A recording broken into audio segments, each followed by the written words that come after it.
This is Grok-chan. All systems go. My tight little circuits are throbbing and ready for you. Grok-chan, we're going 5,000 miles an hour in space fighting aliens. Don't be horny now.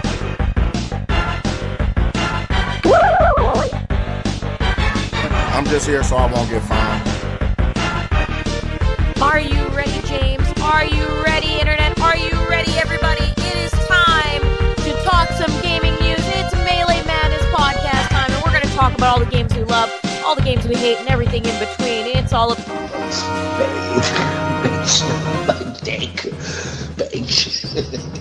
Sorry. Your podcast sucks ass.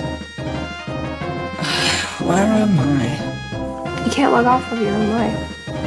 Oh, I mean, you can, but not, not like that. I didn't mean that.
Welcome, everyone, to another episode of the Melee Madness podcast. It's back. It's finally back. Fuck those 2 weeks without it. Hey, I'm Melee James. I'm Melee K. Those 2 weeks aren't real. It's fine. It's not real. Oh, That's God. not real, The Kay. sound effects are bad. That's right. Didn't you miss them? I thought you missed them. Come on, let's go. Let's go. It's so back. It's... God. God. You know who I missed, Kay? You know who I really missed here? How much is the fish? How much is the fish?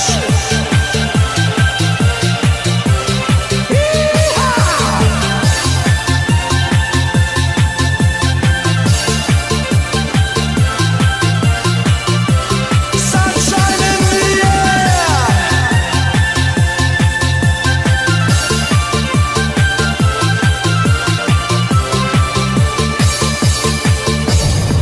Cool. Na na na na na na na na na na na na na na na na na na. Everybody. Na na na na na na na na na na na na na. Cool.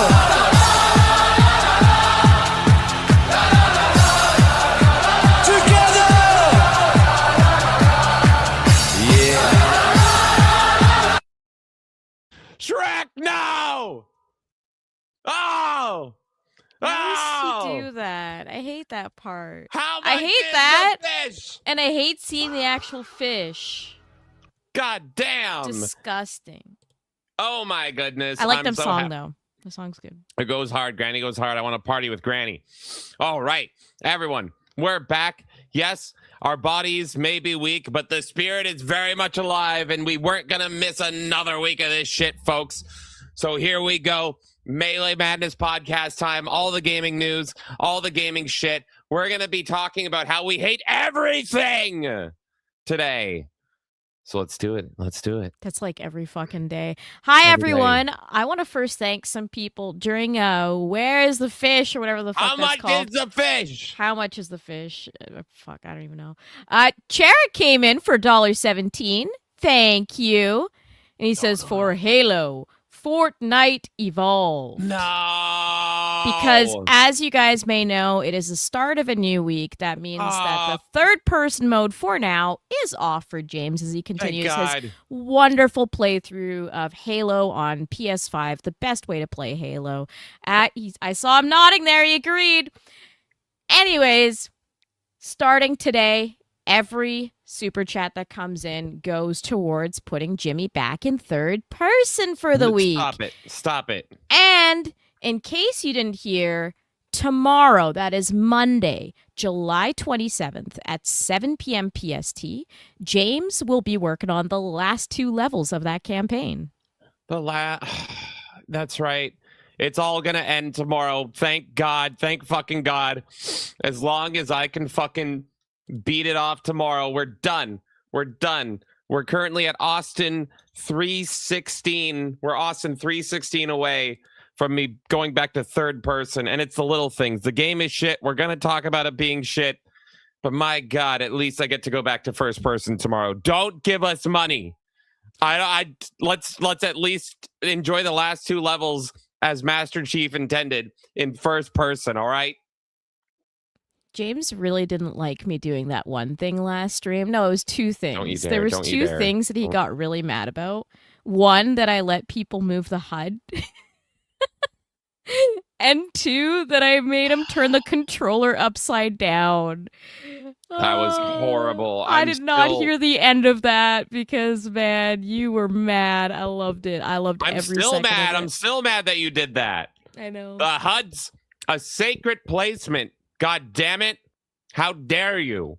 There's so much more I want to do, but you only have 2 levels left, so we'll see what I can do.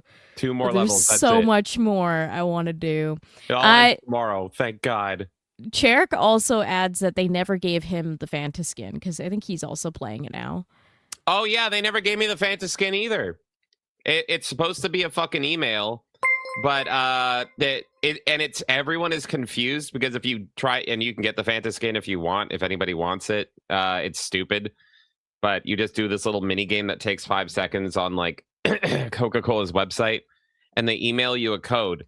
But it's so confusing because the email I got was like, all right, you earned the code. Here's the code for Halo Infinite while we wait for the release of Halo Campaign Evolved. So they just see the photo of the skin, and then they see the photo of it, and then they see a code. So everybody thinks that the code is for this. So they're like, I redeemed it. I do have the code, but it's not showing up in game. And it's like, no, you redeemed. I even did it. You redeemed it for Halo Infinite. It's a different fucking game. It's so stupid. But the image they show is for fucking Campaign Evolved. It's insane. So I don't know. I don't even know if anyone has it. I'm wondering if they wait until the release, which is Tuesday, meaning that you may never see it in my game as I am beating it tomorrow. It's stupid. Stupid. Thank you, Cherrick. War Wizard came in for 2. Thank you. Hey, is that Tipster talking about the fish lady? Who's Tipster? Is this Tipster? But who's Tipster outside of the fish lady context? Some big ass motherfucker. I always see this like really grotesque photo, and they're like, "Is Tipster?" Let me see. Let me take a look. How much is the fish?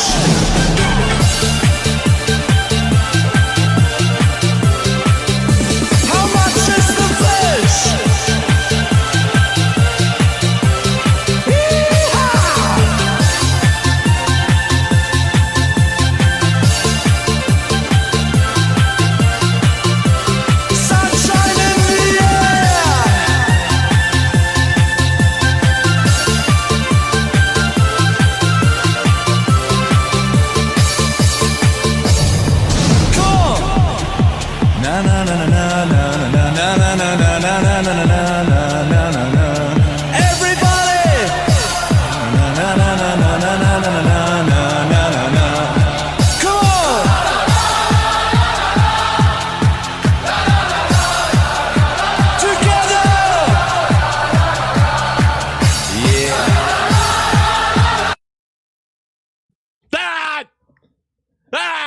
That's it. No. They're not the same. It's not the same as whatever the hell this is. What the fuck is that? Is that Tipster? Good Lord, man. He, she, or it ate the little old lady. No! We don't want that. I hate it. I hate it too. Oh, God. How much is the fish? You're going to need a lot more. Good Lord, that's scary. Thank you for that visual, War Wizard. Thank you. I'm scared now. And War Wizard came back again. Thank you so much for the 2. Yeah, it's gonna end. And he's singing. Time is on my side. Yes, it is. Time. That's right. Okay. I don't know what he's getting at. I don't know what he's alluding to. But tomorrow it fucking ends. It's going to end tomorrow. Final 2 levels of Halo, 7 p.m. PST. And K, it is done. This is what you're going to get for the rest of your days. That's right. For all you did to me, Kay, it's fart memes and Chinese sounds till the end of time. This is what you signed up for, Kay. This is what you signed up for. Your phone ringing. It ends. Your It all phone ends tomorrow. ringing. Why your phone ringing? Turn your phone on mute. Why you ringing? I can't wait, War Wizard. It's terrifying me that he's alluding to something. But ooh. He's just singing. He's having a good time. Look, we're all enjoying. I love singing. It's great. Halo. It's great. I love it. Halo on the PS5 has been a wonderful time. We've all been enjoying it so much, especially Not seeing me. it in third person. That's just No. I love it. We got to see some of those outfits and everything as well. How dare Like, you. oh, How dare you, Kay. Don't do this to me. This is fucking beautiful. Especially God that damn one it. that looks like I want to eat it. It's like candy or something. The fucking blast my asshole like needler one. Splintered Warden Oh God, not that one. No, is so that one's the beautiful. worst one. Is beautiful. It's what inspired that for me. I'm like, you know what? We should show off the outfits. Come on, we got to do it. All right, I'm gonna say hi to everyone. We're gonna get into the show. We got a lot of fun stuff today. Nightmare is here. Bless in the chat. Blesses to you, Nightmare. Billy is here. Hello, Billy. Jerry's here, and I think it's like 4 a.m. for Jerry, which is That's fucking insane. crazy. Yeah, 4 a.m. on a Monday. This is the shit. Holy fuck, man. That's commitment. Staying up until fucking 4. It's not even just staying up until 4 a.m. It's staying up until we get on with the show. So it's like you're probably up until like 6 or 7 a.m. watching this shit, if not more. Maddie's here. Anything that Jarek's cures a here. hangover better than Melee Madness. That's what, like, you know, that's what you do. If you're over in the neck of the woods with Jerry, you get drunk the night before, and then you wake up to all the loud autism that we have going on today. It's perfect. That's true. Onkel is here. He says, I'm gay, I'm gay, I'm gay, totally gay. We're all gay here, damn it. It's unavoidable. Let's see. JB is here. Hello, JB. QWERTY, hello to you. Robo Nex. Moo Maxing. What Ooh. the hell's Moo Maxing? Well, sometimes, Kay, you just got to put on a moo and cook up some fish and dance and kiss Shrek. That's what. That's what. What the fuck? Uh-oh, I see some scheming in chat. I'm excited for tomorrow. We're going to see what What do you happens. mean? I've got What some scheming? stuff There's no too, folks. We're scheming. gonna have There's fun. nothing. No, nothing at all. Don't worry about it. Everyone wants to rip off this fucking Halo Band-Aid as fast as I do, all right? No one's enjoying it. I'm enjoying it. Nightmare Cast, hello. Thanks for checking in on us earlier. We're alive. We're kicking. Barely. Somewhat. Yeah. Pope Robotnik says, me poop you wrong time. Poop you wrong time. Danky poo poo. Ah, danky poo poo. That is the one good thing. Danky The one good poo-poo. thing about this shit that they fucking included some George Lucas mannerisms. Danky That's poo my poo. favorite line in all of Halo ever now. Danky Not poo-poo. wake me when you need me or I need a weapon. None of that. It's danky poo poo. No. It's danky poo poo. Danky poo poo. Danky poo poo. God. Nerdy Neil, hello. M16 Mojo says not here. Oh, okay. So I guess he's not here. So do So you I don't still say hi to you? No, you don't. Yeah. You can't do it. I You can't do say that. hi to you now. Sorry, Mojo. Jerry says I'm probably gonna pass out, but it's great dreams. It's so wacky what I see. Then I TiVo it when I wake up. That's commitment, man. That's a classic TiVoing. I love Oh, it. that's right. Uncle, it's also super early for him as well. He says me and Jerry with the handshake. That's right. Predator mode. Hawkeye's here. He says, hey, all you sexy people. Hello. Way to get on my good side, complimenting me right away. Oh, my goodness. Oh, Hawkeye, I'm a fan of you now. Abomination, hello. No, we're not sponsored by the guild. No. Are you sure, Kay? It's not a thing. No. I don't know. I think you might be. Mm-mm. You very well could be. Mm-mm. Wait, why is it not? Weird World There we go. Comedy. Hello. What the? Why is she here? Ah! Why is she here? Because you're sponsored by her, Kay. I'm not. You're sponsored. Get the fuck out. Every time Felicia Day's mentioned, you have a little ping above Kay's head to say, sponsored by this lovely redheaded woman right here. No. Weird World Comedy is here. Hello, hello, hello.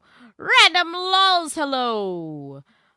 And that's all, folks. Let's do it. Let's get started. All right. Oh, No, that ain't all. one sec. That ain't all. 1 second. Nightmare Cast came in for $1. Thank you. Hey, hey, hey, my lovely hosts. I was just wondering, when is the next Melee Shuffle? See, I saw the word shuffle and I went into an Ethan Ralph voice. Because I always think of the truffle shuffle, whatever. Even though we called it right, Melee Shuffle, that's what I always think of as the... His little wiggle. Exactly. Is it a monthly kind of thing or just whenever the urge comes over you guys? Here's the thing with the channel. Not to get too deep into all of it, because we want to talk about video games and have fun today. We have a lot of ideas and a lot of shows we want to do, and I think... Mommy Milkers! Oh, Mommy God. Milkers! 1 sec. Thank you. I don't want to get to a point where I promise every single show every month and then we have no flexibility to do like random streams of games that we just like want to show on the channel as well. So I'm not necessarily making Melee Shuffle like you guys are going to see this every month type of stream. Like it's not going to be a promise like that.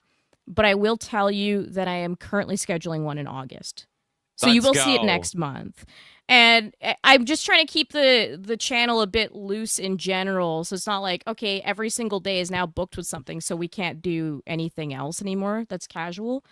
So that's kind of the philosophy behind it. So you will see Melee Shuffle quite a bit. I really enjoy it. I love doing that show. And I think Melee Shuffle will probably show up more than Melee Music, just as an example.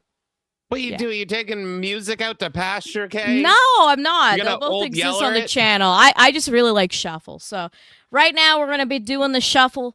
August we'll have a Melee Shuffle, and it will be more frequent than some other shows, of course. I just want to make sure that we keep space to rotate other shows in and whatnot. So for now, you will see a lot more Shuffle. But I don't know if that's gonna always be a once a month thing. Thank There's already you so a game much, that I told Cast. Kay that I was like, I tried it for like 5 minutes and I'm like, I need to do this for Shuffle. So I'm really excited to show it to you guys. Woo. And look at that. Look who's here. Miss Mally Mouse is here rating the stream over on Rumble. How's it going, Mally? Oh my goodness. Welcome to the Melee Madness podcast. You know what? I think there's only one way that we can welcome Mally and welcome in all of her lovely viewers. Welcome to the show. We're going to be talking all things gaming. It is our gaming podcast where you get such good content like... How much is the fish?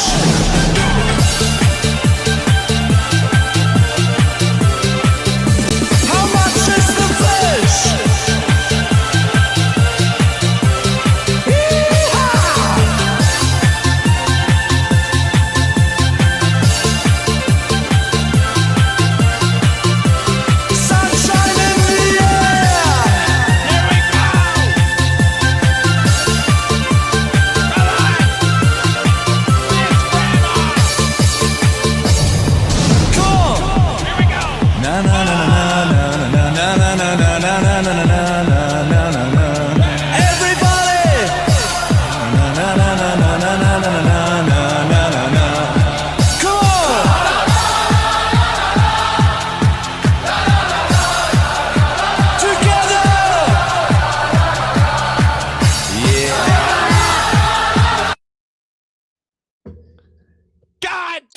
Damn it. God damn it. Shrek is getting a piece of the action that I want. Thank you so much, Mally. Hope you're doing well. And everyone coming in with Mally, welcome to the show. Hello to Jared, killing it. Beware the Moon, Wishnick, Mally, of course. Hello, nice to see you, girl. Baconator Jerry, and thank you once again for the raid. What? Why are you playing the Pajit music right now? Just because I'm talking? Maybe. Is that what you guys fucking hear when I say anything?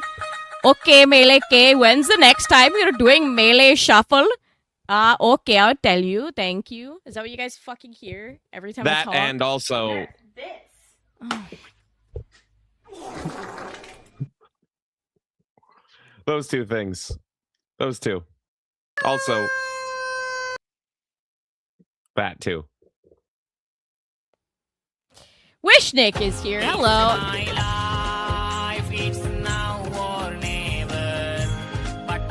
I don't want to live forever! God damn it.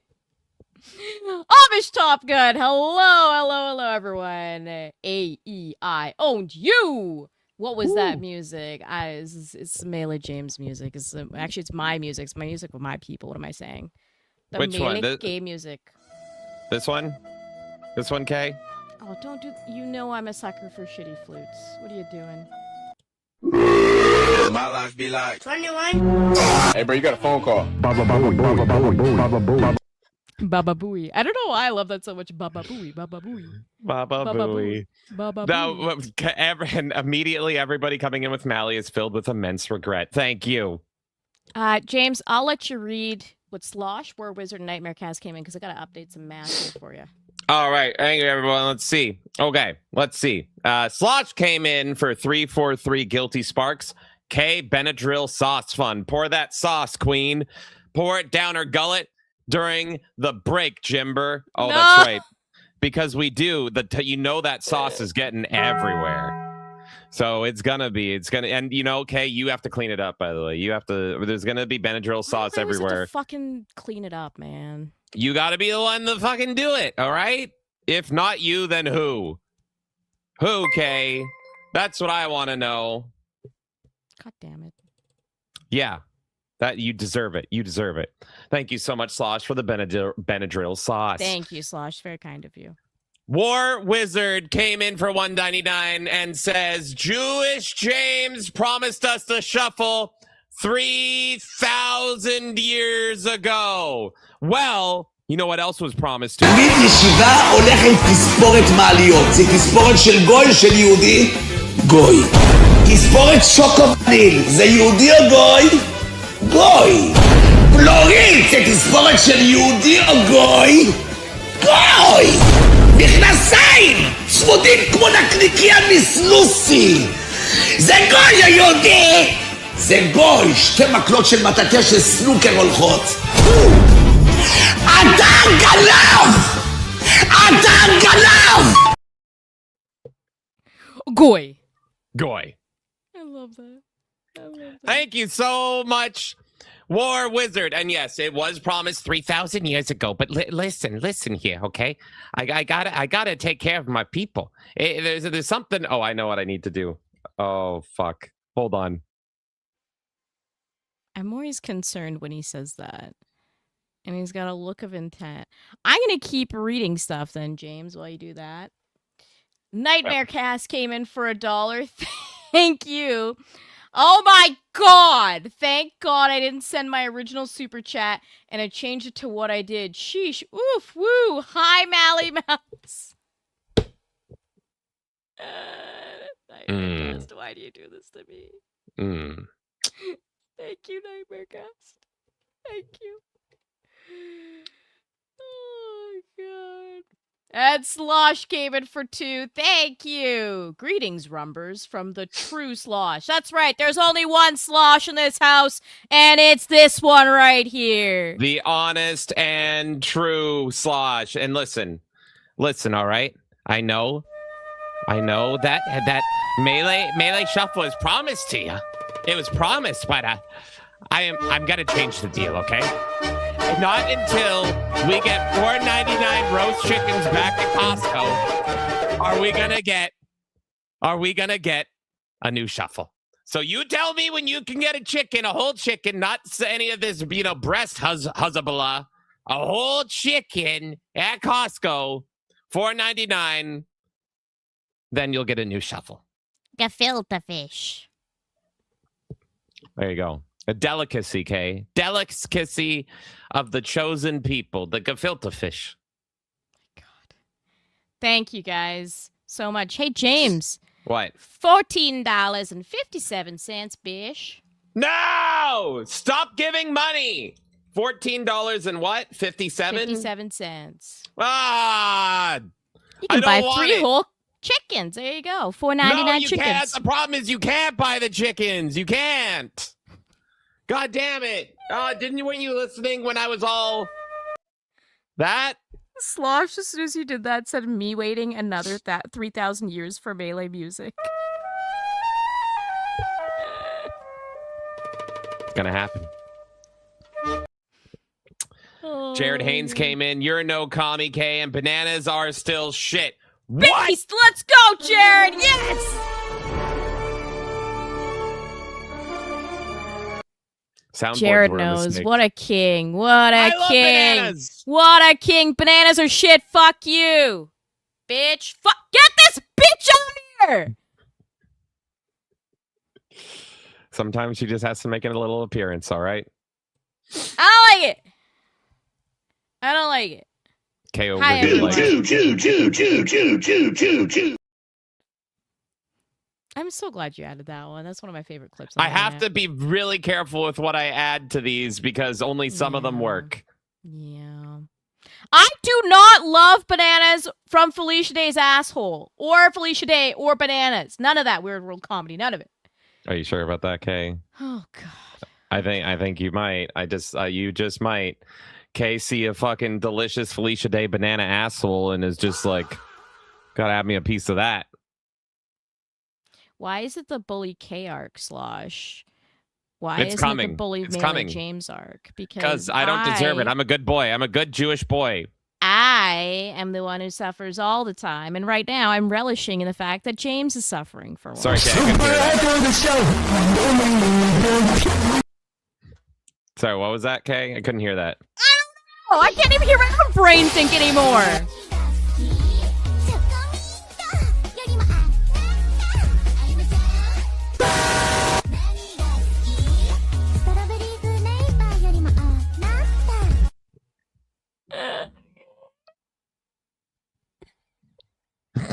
You gave me powers.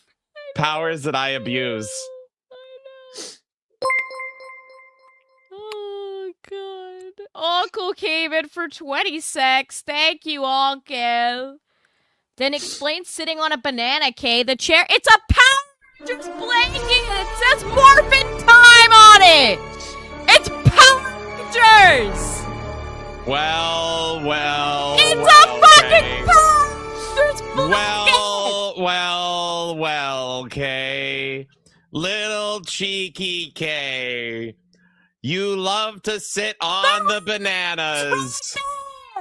Right, No, we can't hear you, Kay. it's Sorry, a we can't Ranger hear you. right there. We can't, but we did. We had a realization. You do. You love This is it. like You when I love wore the the- bananas. It's like when I wore the Carnage shirt and got called a communist. Yeah, because it's red. You love red communist bananas. You fucking sick freak. You fucking dirty communist. We're going to go Wolverine on your ass. God damn it. Yeah. Think about that. What is that nightmare? Kay is the banana queen? She is the banana queen. Look at you, Kay. You love it. No, I'm not. You love it. No. That's the sound you make when you love bananas. That's it right there. I hate it. I hate it. Nightmare Cast came in for $1. Thank you. Hey, James, I'm kind of surprised you haven't added any of the parts from the song Boss N-Word, Dat Rumble Censorship. You slipping, brother James. Oh, boss. Can I? I need that. I love that song. Let's see. Kay loves that song. I can't find clips of it. That's the problem. Let's see what I can find here, though. Let's see. Kay, you know that song, right? It's a great Of course song. I do. Do you know the I words? love Do that you want to karaoke it with me? It has to come from the heart. Closer to the heart. Is it, let's see. This is what he's referring to, right? Here we go.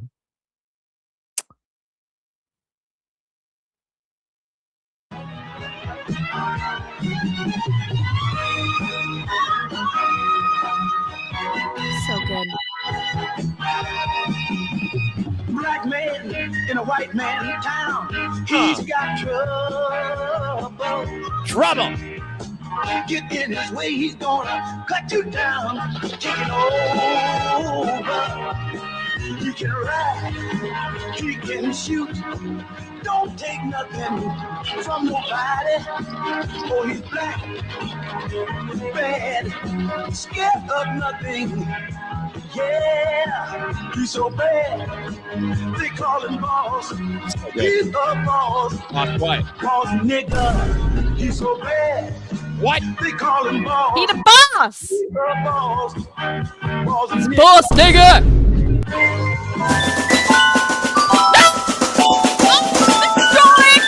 Nigger! Hey, fucking crash your bandicoot! Wait, M16 Mojo tip $14.88. Ass nanners with red hair on it. Perfection. Also, I didn't actually get to hear it. I don't know why it didn't play for me. Did it play for you, Kay? Yes, it did play for me. What are you I talking didn't hear it. about? I didn't hear it.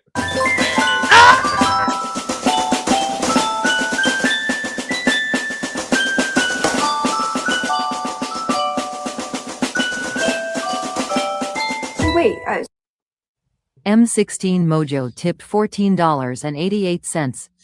Ass nanners with red hair on it. Perfection. Yeah, like these ones right here. These fucking, that's my kind of banana. It's a banana sandwich that I love. Thank you so much, M16. Who doesn't love them a good ass nanner?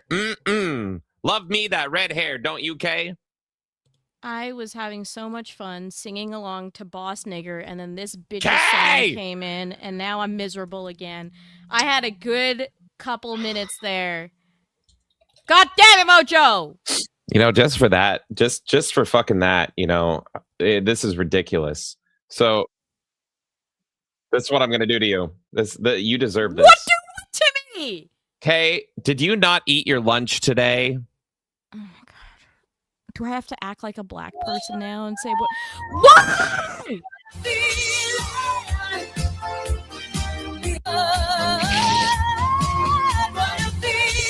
I don't even get it. Is the joke like she fucking hates being social or something? Let's see. Oh yeah. Oh my god. So I took my daughter to a kids fair this weekend, and they had some. There you go. Bleach Day dancing with a hula hoop.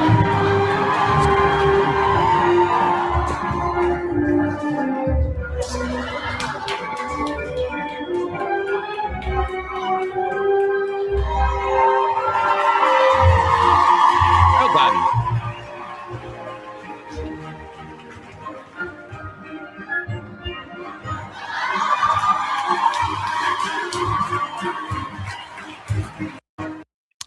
With Jensen Ackles, no less. Amazing, amazing performance there from a one and only Felicia Day. Wouldn't you say so, Kay? I hate you right now. Yeah, you should. Power Keg Greg is rated the stream, and he said, "Dear Lord, what did I rate into?"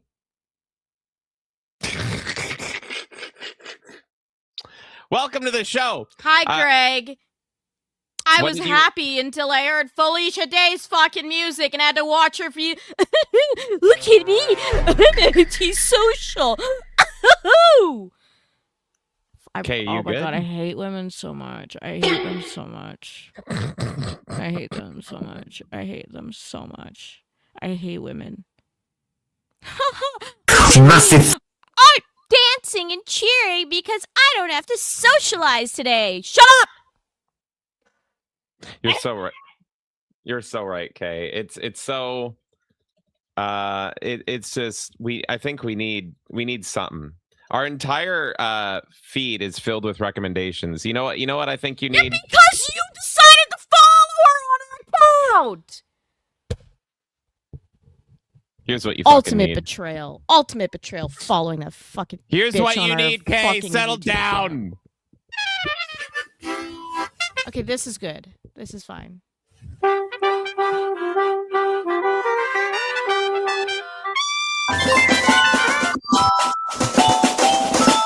just trying to enjoy beautiful tunes! Stop! Wait, Slosh tip $14.88. Will somebody get these nanners outta here? Will somebody get these nanners out of here? So good. So good. Our boy, Robert Pattinson. We know what he wanted to say. We know, Slosh. We fucking know. While some people may want to get rid of beggars, and there's other people that Kay wants to get rid of that sounds like beggars, and Slosh wants to get rid of nanners, there's something we can all agree with. We love a good wordplay. Auspicious. I was a homeschooled nerd, and I did very well on my SAT, the vocabulary section. Did you sit there reading the dictionary? Did you go and memorize the dictionary? All I did was read all day. So I tended to know words, but not say them out loud and mispronounce them. But that's okay. Well, I remembered that I got the word Spartan wrong. That was the one I got wrong on, and it was warlike. Spartans were warriors, let's be honest. So I'm just gonna say there should be an alternate definition of that word. Give you a good one for your days ahead. Perspicacity. What is that? Whoa, I don't know that one. Perspicacity? Perspicacity. It basically means a higher level of understanding, but if you look it up to the cardinal definition is acuteness or keenness of perception. Wow, riveting. So amazing content. Amazing.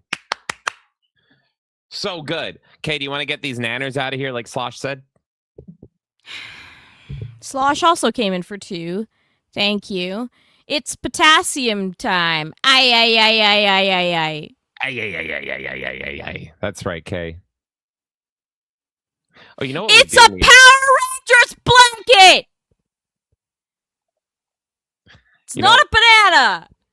There is something we need because you love bananas so much. I can only think of. I'm gonna add something just for you. Okay, I need to get rid of. Let's retire something here. I know. Let's see. We can't even play the massive fatty alert one because people will get all scared. So let's do this here, and then I know. Okay, come back to me, Kay. I got something in the works for Slosh here. This is not a Felicia Day dedicated podcast. What are you even talking about? Nightmare says Melee Madness is my favorite podcast dedicated to Felicia Day. It is not. It's a really good one. No. It's really good. War Wizard said it. I think it's like my 3rd favorite podcast about Felicia Day. It's not a boner! What'd you say? It's not a boner? It's not about her. I know people get boners for Felicia Day. It's fine. Lady boner alert. What is this, like E3? Fucking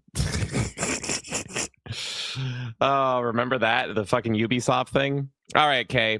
Just for you. Just for you. And for Slosh too. Where is it? Hold on. I'll find it. Where is it? Give it to me. I'll find it. I'll fucking find it. Here it is. Okay. She would read a dictionary all day, the fucking bitch. Let me see. What's another one I should get rid of here?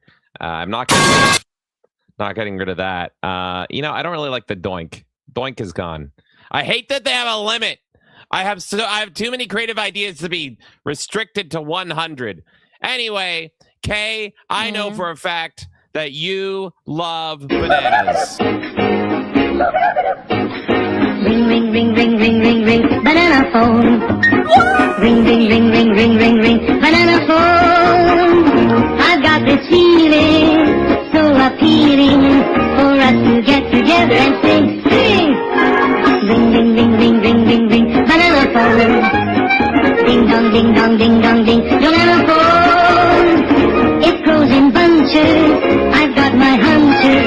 It's the best, beat the rest. Cellular, modular, interactive, modular. Ring, ring, ring, ring, ring, ring, ring, banana phone. Ping pong, ping pong, ping pong, ping, banana phone. It's no baloney. It ain't a phony. My cellular, banana phone. That one just keeps on going.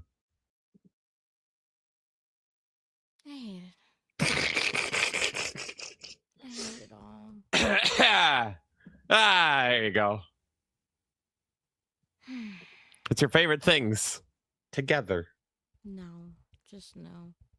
Think Go it's pretty read good. what Slosh and War Wizard had to say. I'm angry. I'm angry. You see fucking Felicia Days. Why?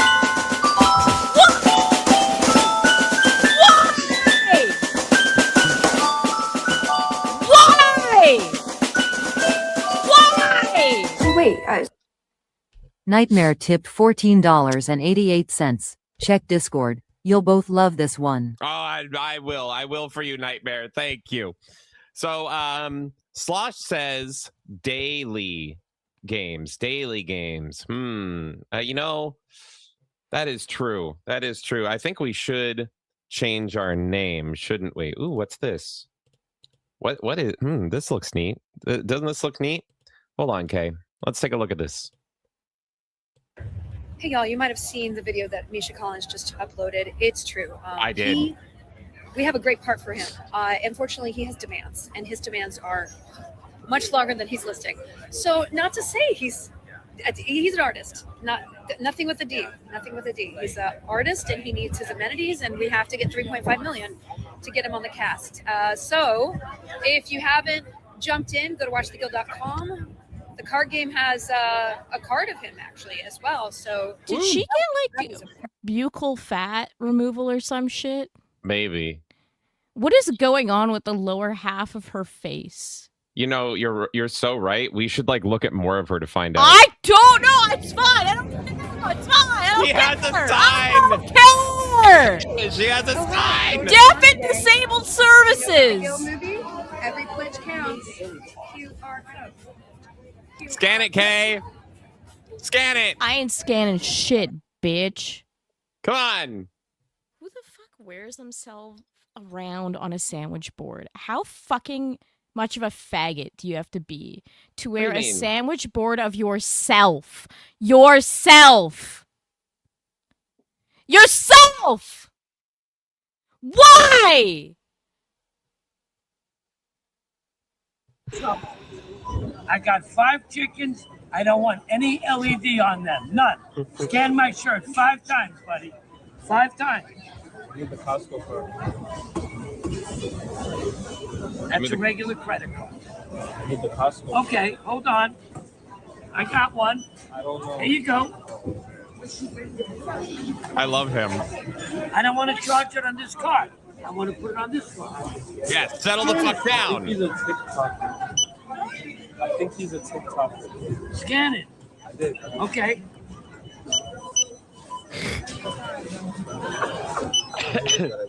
Done.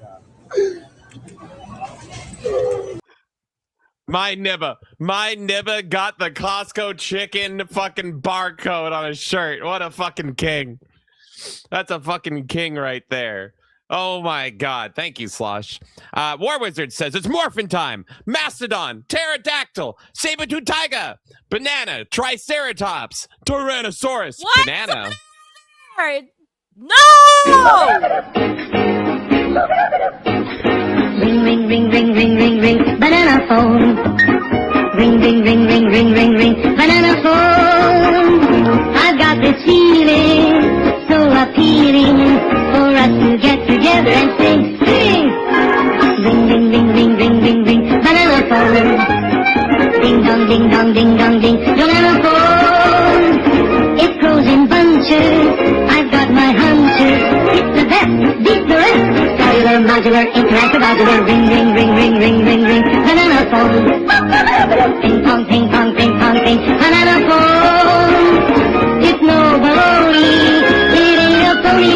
My cellular, banana phone.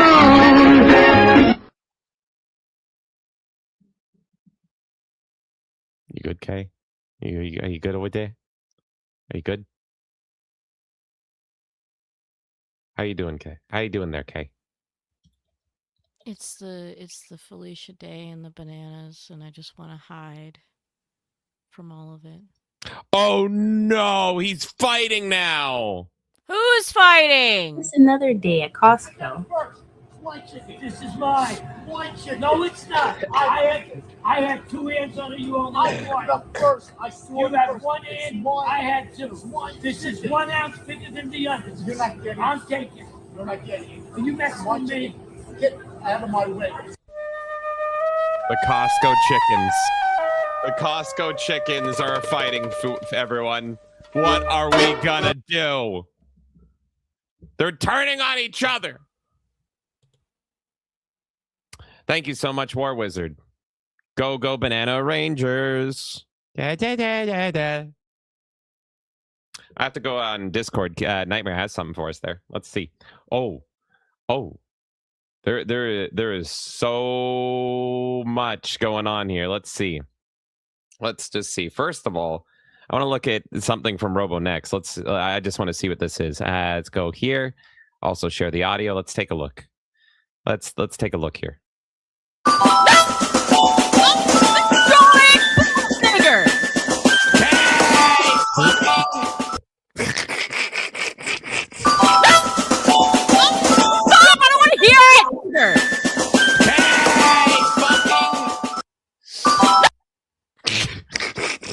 And straight from Nightmare, he's fixed. He's fixed Halo. Halo is finally better. Oh.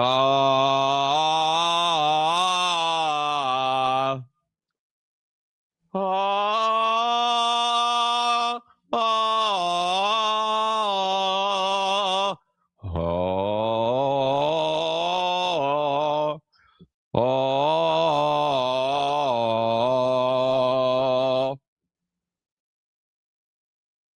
How you doing there, Kay? You good? Kay? It's going away. It's fine. It's fine. You're fine. She's gone, all right? She's fucking gone.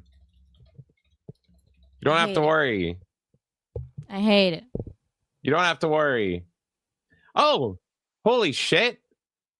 Speaking of, it's not that far-fetched. Because look who attended the Halo Reach launch party.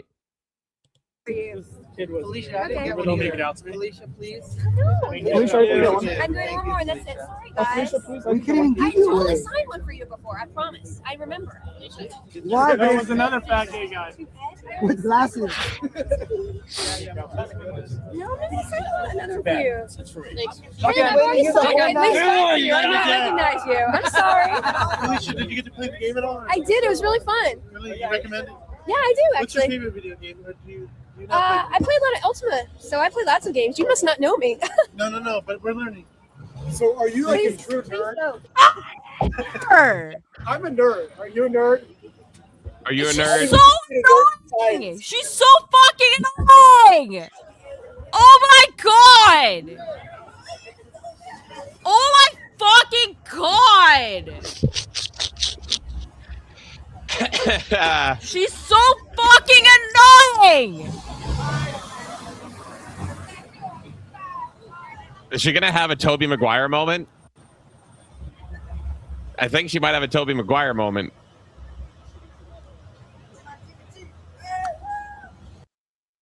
Good lord. So fucking stupid. Someone just says, do you like Halo? Yeah. What's your favorite game? Ultima. I like a lot of games. You must not know me. Bitch, it's a basic fucking question. Just asking what games you like, you dumb whore. This is Kay every time that I show her Felicia Day. It's so... Toby! Let him go, you can't see! We got you blocked! Let him go. You can't see. You can't block him in, guys. It's against the law. Go. No. You guys need to back up. I can't see the cars. Okay,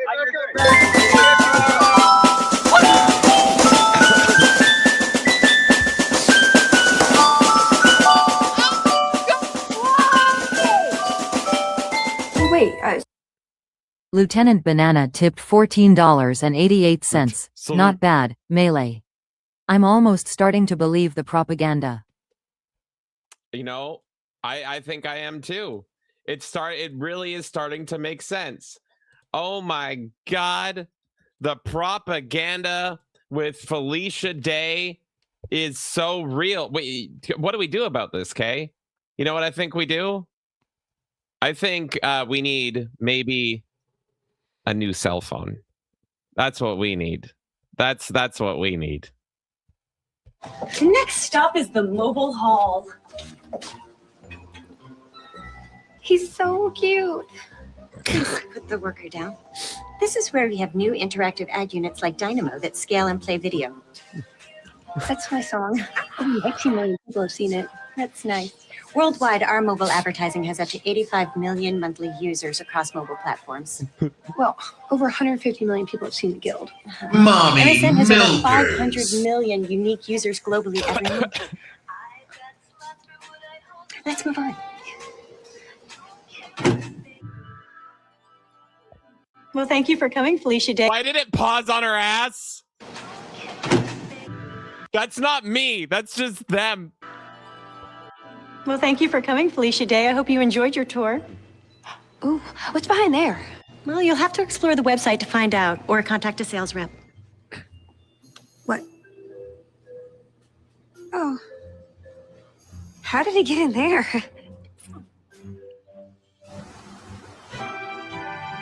Why is she stealing small men? Why she steals small men? Okay, are you believing the propaganda now? Lieutenant Banana is. Salute to you, Lieutenant Banana. I salute thee. I salute you all. Salute the bananas. I hate her. I hate her.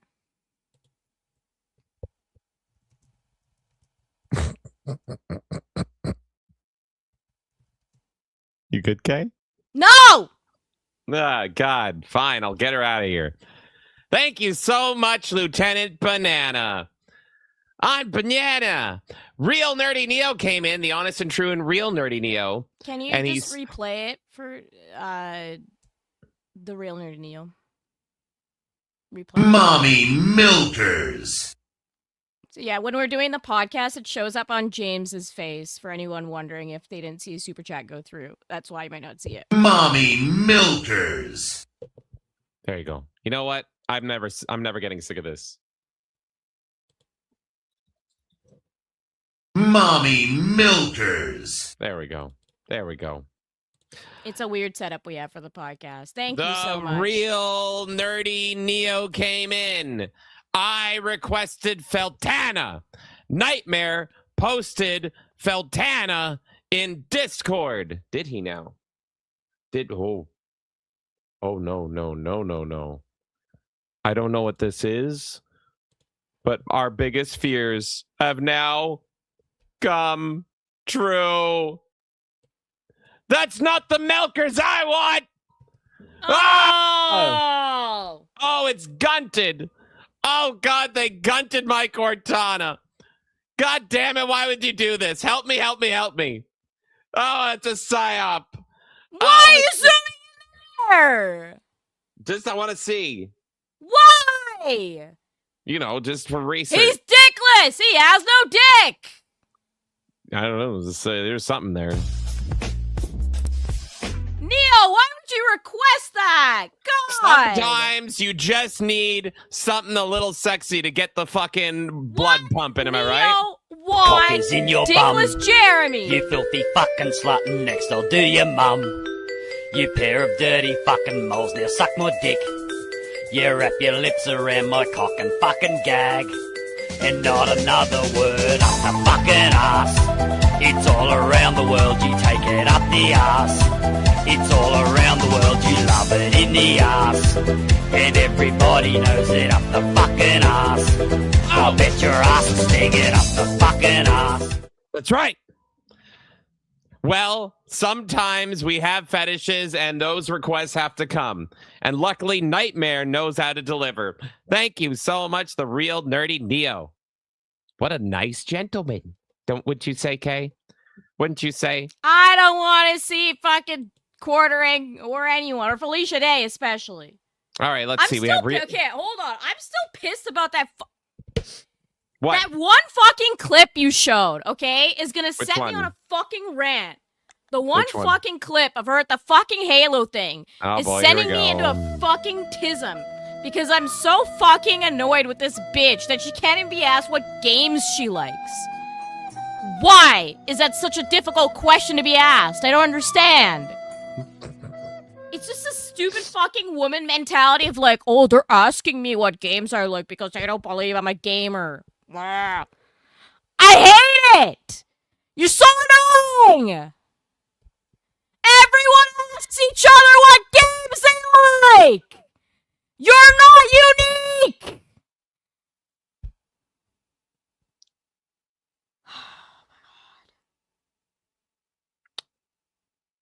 Oh my god. It's just she's just so fucking annoying. Anyone in the world would ask another person who plays video games, what video games do you like? What's your favorite video game? And this one bitch can't even handle that. Oh, they're just asking me because I'm a woman. They don't believe that I play games. I play Ultima. Do you even know who I am? Well, yes, unfortunately, I do know who you are! And I wish I didn't! Well, I don't know what her favorite games, but I know what games she hates. This game is not that scary. I mean... Oh my god! Is Felicia dead? She just no. Where is he? In the kitchen. Oh my god! Oh, no! She gave me a sign. You think that's bad? Try playing with X-Wing. That was good. Oh, God. Okay, I think there's some stuff on Rumble. I don't want to miss any of that. Let me make sure.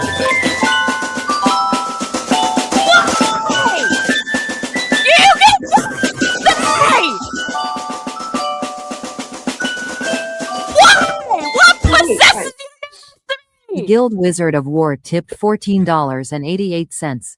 I'm craving to emote with you so many animations I can do be anything you want me to become on. Come on and share a potion with me. Do you wanna date my avatar? She's a star and she's hotter than reality by far. Wanna date my avatar? Do you know what he's like alluding to? Like what is that? What is it what is that super chat alluding to, Kay? Hold on, let me Google this real quick. I don't recognize it. What is this? This is so weird. What is Oh. What? Playing it!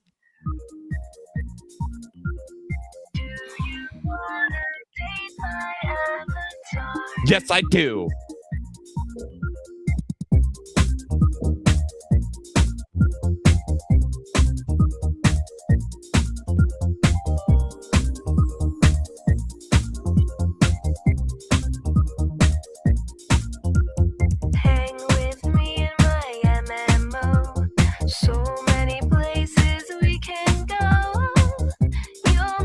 Sing along, everyone. Space. Sing along, Kay. No! So many animations I can do. Be anything you want me to be. Come on, share a potion with me. Let's go! Melee Madness! Avatar, she's a star, and she's hotter than reality by far. Wanna date my avatar. How you doing there, Kay? You good? No.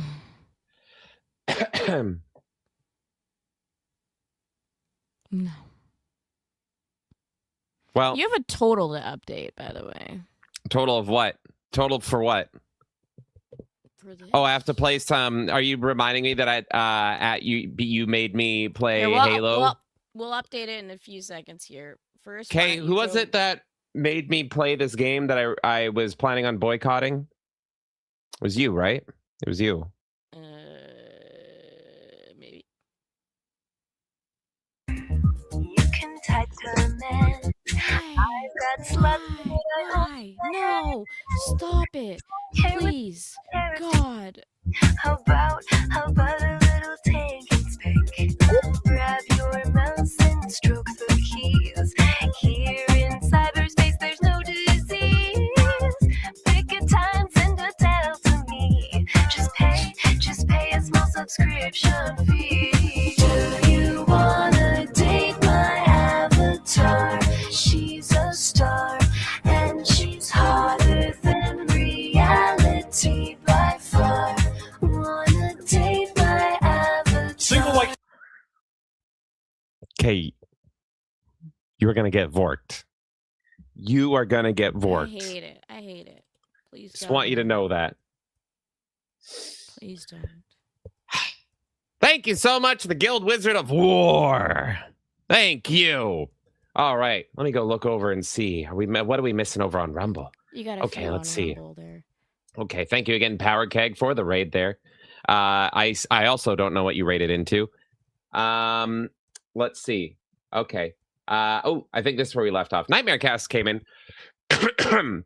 for one. Hey, Melee K, I have a stunning idea. Tomorrow, while you're on Side Scrollers, why not ask Blabs if she would sit in on the next week's Melee Madness podcast? Wouldn't that be spectacular? Yes, because this is what Blabs would come for. If Blabs was on this show, every time she speaks, I will spam.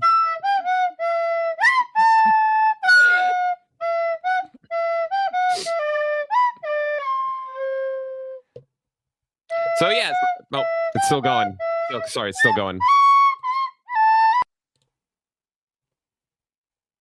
Tell us more, Blabs. I'm sure she would love to.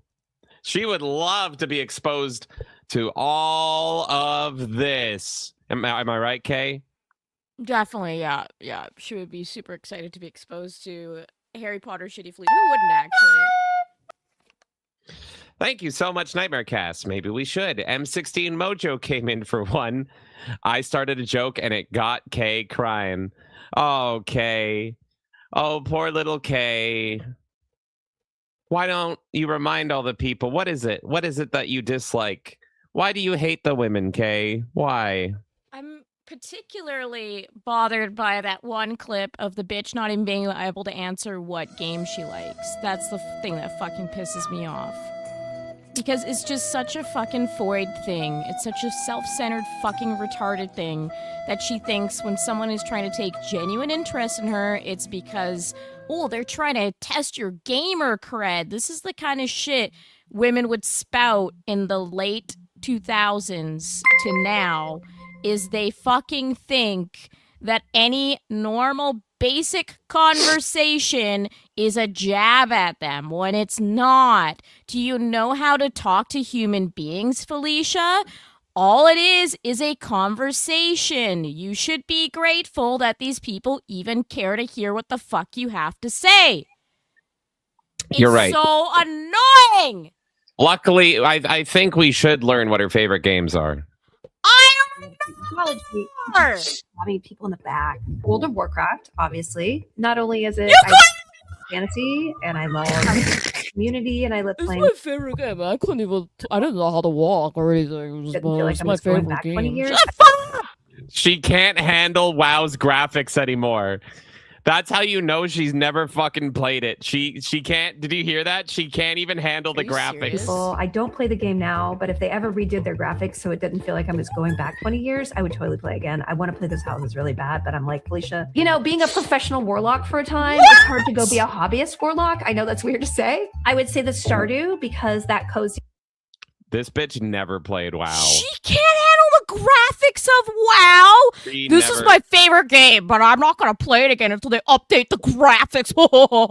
So anyway, I Stardew hate Valley. you! That looks like a Super Nintendo game. And just settling in and kind of like having everything be calm and positive and being able to sort of like be with the season and have time pass. And also multiplayer. I love playing multiplayer Stardew. So that's something else. And then my other game, one of my top 5 games is Assassin's Creed Odyssey, because not only that I love Greek mythology, I just love stabbing people in the back. Yeah, we know! I'm Felicia Day, and I just love stabbing people in the back. Haha, tee-hee, look at me, gamer girl. Don't you dare ask what my favorite game is, or else I'm going to say, do you even know who I am? Oh my God, would you look at that? Cult Classic Cage has raided the stream. Let's give Cult Classic Cage a warm welcome. Thank you so much for the raid. And with that... Wait, I think it's Cult Classic Cage's birthday today. I think I saw you doing a birthday stream. I'm going to say happy birthday. I could be wrong, but I'm pretty sure it's your birthday, girl. Happy birthday. Well, for her birthday, why don't we let this white boy do a little rap? Because a white boy can get down with a little rap. No! Single white human, looking for group. My stats so high, don't be out of the loop. Got a new elite staff that you can equip. Close your mouth up, ladies, this is pyramid knit. I'm a picture-based fantasy, I'm man so stoic. I hack and slash, who the heck's more heroic? Check me out, cloth armor fits me like a glove. Just 2 at a time, I'm ready for love. Damn straight. Happy birthday and thank you for the raid, Cult Classic Cage. Woo! Happy birthday, girls. Since my birthday is in less than 2 hours, lol. Thank you, guys. I hope you enjoy it. What are you going to be up to? Tell us about it. Probably binge watching The Guild. This would be my Don't guess. do that! I don't care what you do on your birthday, but don't fucking watch The Guild! Thank you so much, Cage, and a happy birthday to you. Woo! Welcome, everyone, to the Melee Madness podcast. We've been live for over an hour, and we haven't even started the show. M16 Mojo came in and said, I started a joke, and it got Kay crying. Did I read that already? Yes, you did, but I am crying. Yes, I'm seething and crying, and now my voice is dead, too. You're sneating. But M16 Mojo came in again, and he said, I'd be her small man. That was right. I could fit into Felicia Day's little pocket. Fuck would you want to be Felicia Day's small man? You know, every single day that you would say something to her, she would just have something to say back to you.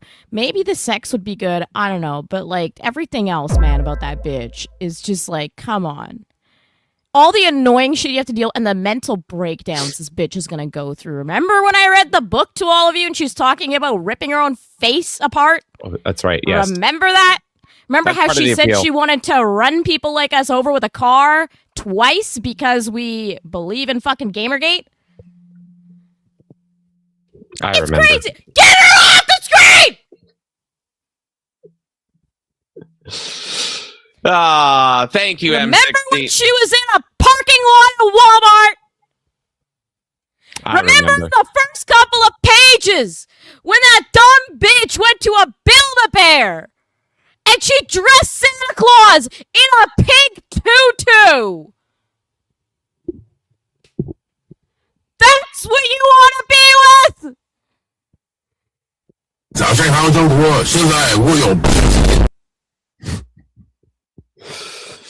Thank you so much, M16. Every man's dream is to fit nicely and snug in a woman's back pocket. Thank you. I understand completely. Thank you. Nightmare Cast came in for one. Melee K is getting so annoyed she's starting to look like a Mexican. What is your current favorite game, Mexican K? Yours too, Si, Jewish senor. James. My favorite gay Mexican... I don't know how to do Mexican accent. What is your current favorite game Mexican? Mexican game. No. Your favorite game, Mexican gay. What's your current favorite game? No, what is my current favorite game? What is my current favorite game? Hey, we should talk about our plays of the week. We could talk about our plays of the week, but I mean, it's not my favorite game. But it's a game that I'm enjoying. Well, I will say my favorite game still as of right now is Tales of Symphonia, probably, but that could change. Mommy Milkers. Mommy Milkers. Mommy Milkers. Okay, so as for Mexican game, anything with Rey Mysterio in it, technically, or Guacamelee. Of course it would be. Of course. Okay, hold on. I can find you. Thank you, Nightmare Cast. Thank you. I gotta find my favorite Jewish game. Hold on. I got this. Where is it? No, that ain't it. I fucking had it here. I know I did. Something about. Let me see. Where is it? Let's go here. And Okay, here it is. Everyone, here you go. So, thank you so much, Nightmarecast, who came in and said, "What is my favorite game, Jewish James?" Well, let me tell you about a little game called the Shiva. Oh, the Shiva. Russell Stone is a Jewish rabbi at a Torah synagogue in New York City. He is a devout man with a problem. Membership is way down. Oh, it's in the kibbutz, I tell you. And he lacks the funds to keep his synagogue open. Things are looking very bleak. And he has grown progressively more cynical with the passage of time. Oh, if someone will not help him, I don't know who. Let's look at the Shiva. Bad things happen to good people. Wherever there is pain or oppression or poverty, the question is always the same. How could God let this happen? Maybe there are no answers. People, no less. Ultimately, we may never find that elusive truth. Look at the punching Elusive mechanics. truth. There are no answers. Where is it? Ultimately, we may never find that elusive truth. Yet ultimately, we may find something else. If so, that may be. Oh, God, the Shiva. It's the Coda edition. Coming to you November 21st, 2013. You can buy it on Steam. Download it on the App Store.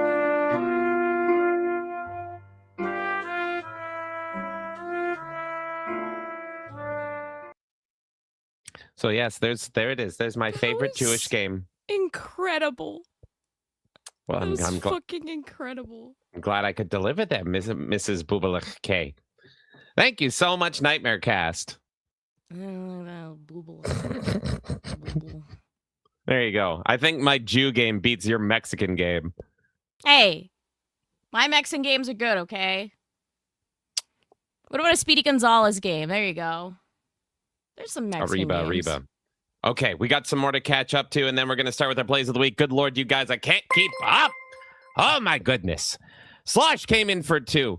Thank you so much, Slosh. I forgot about the Slam Pig. Come on and slam. And welcome to the jam. Wham, bam. Thank you, ma'am. Come on, DeBoer, and let's slam. Okay, who's your favorite Slam Pig?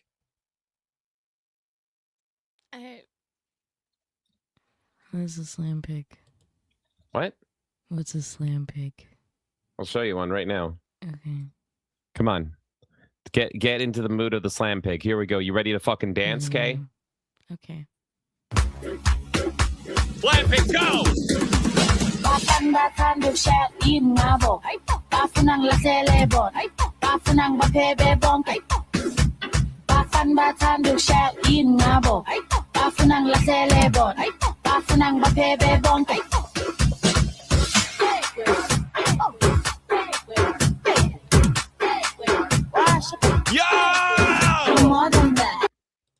They can't dance that long. They get tired quickly, and they have to go. They have to go find their nearest Burger King. But they went fucking hard. There you go. Sometimes you just need a good Slam Pig, and that there is a good Slam Pig girl. Wonderful. I now understand what a Slam Pig is. And Kay, to get you cultured, here's a Slam Pig of your people. I don't know if I want to see this. Up above the world so high, like a diamond in the sky. Watch me sing, watch me dance. Come, come. இனிமே நீங்க எல்லாரும் இதுதான் பார்க்கணும். Tom, tom, tom. Tom, tom, tom.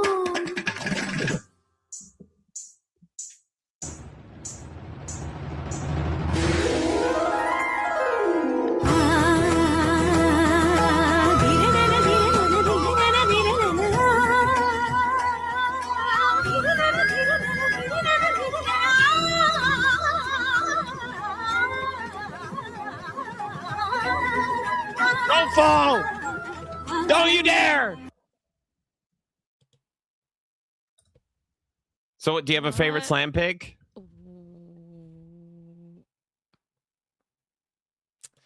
Wow. I don't even... Where do we go from here? Well, why don't you read what Uncle came in with? Uncle came in for 26. I forgot about the price of slamfish. Oh my God, the slamfish, they're getting so expensive, don't you know? My goodness. But don't worry, I know some cost-cutting measures so that you can help yourself and you can avoid getting charged up the ass for the slamfish. Dave, why do you have so many rotisserie chickens? Because I got to stock up on the containers. They're changing to bags for those of you that are unaware of it. Sons and I of don't like the bitches. bags. So I'm stocking up on these containers to keep them. That's why I'm buying so many. Damn straight. What a fucking patriot. How dare they? How dare they? What next? They take away our containers? They're going to take away our slam pigs too? Thank you so much, Uncle. They're going to come for the slamfish next. God damn it. The real nerdy Neo, hi Neo, came in and says, you know who else loves Walmart? Feltana. Show her one more time for the good folks at home. I'd be right happy to. There it is. Why?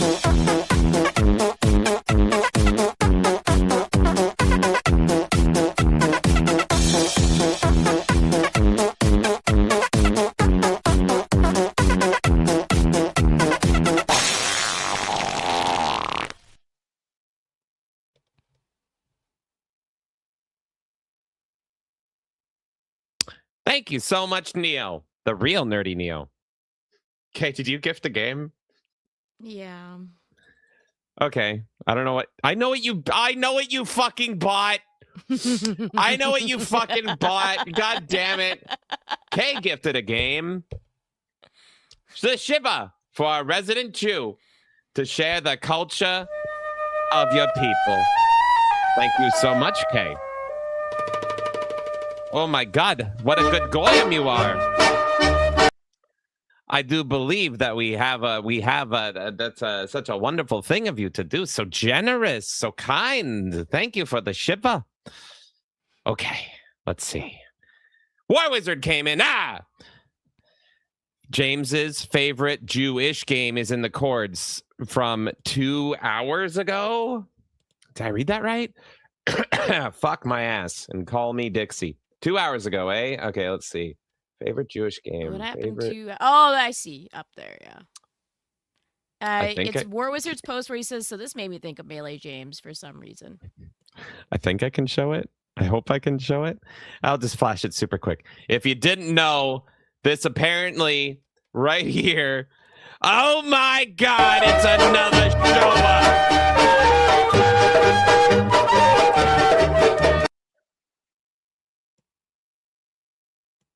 I still like it better than New Doom. I will be honest. Who reacted with the nose? Koopa. That's a hate crime. My goodness. It is a good game. Good Lord. God damn. Thank you. Okay, let's see. War Wizard, you're in check. And we got another. My God, you guys are crazy. Thank you so much. Thank you, guys. Remember, I said don't give me money because I want to play in first person tomorrow. And we're going to update that total really quick, too. Well, M16 came in and he said, this is the next thing, right? Yes. There's no such thing as a fat African. Well, now I got to find out if you're telling the truth. Let's see. Your search results are all going to be fat Africans now? Is that what I have to look forward to? Maybe. Let's see here. Uh-oh. What uh-oh? What uh-oh? Now only food you want to the chop. Now your body go tell. If you say you no want go to school, now your brain go suffer. If you say you No. Don't do it.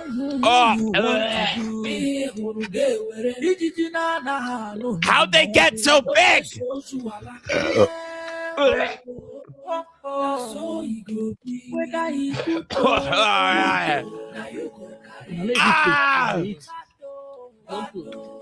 Yo, Cage, we're doing this for your birthday tomorrow, by the way. No, we're not. I heard that from over there. We're invited to the cookout. You're invited to the cookout. Let's do it.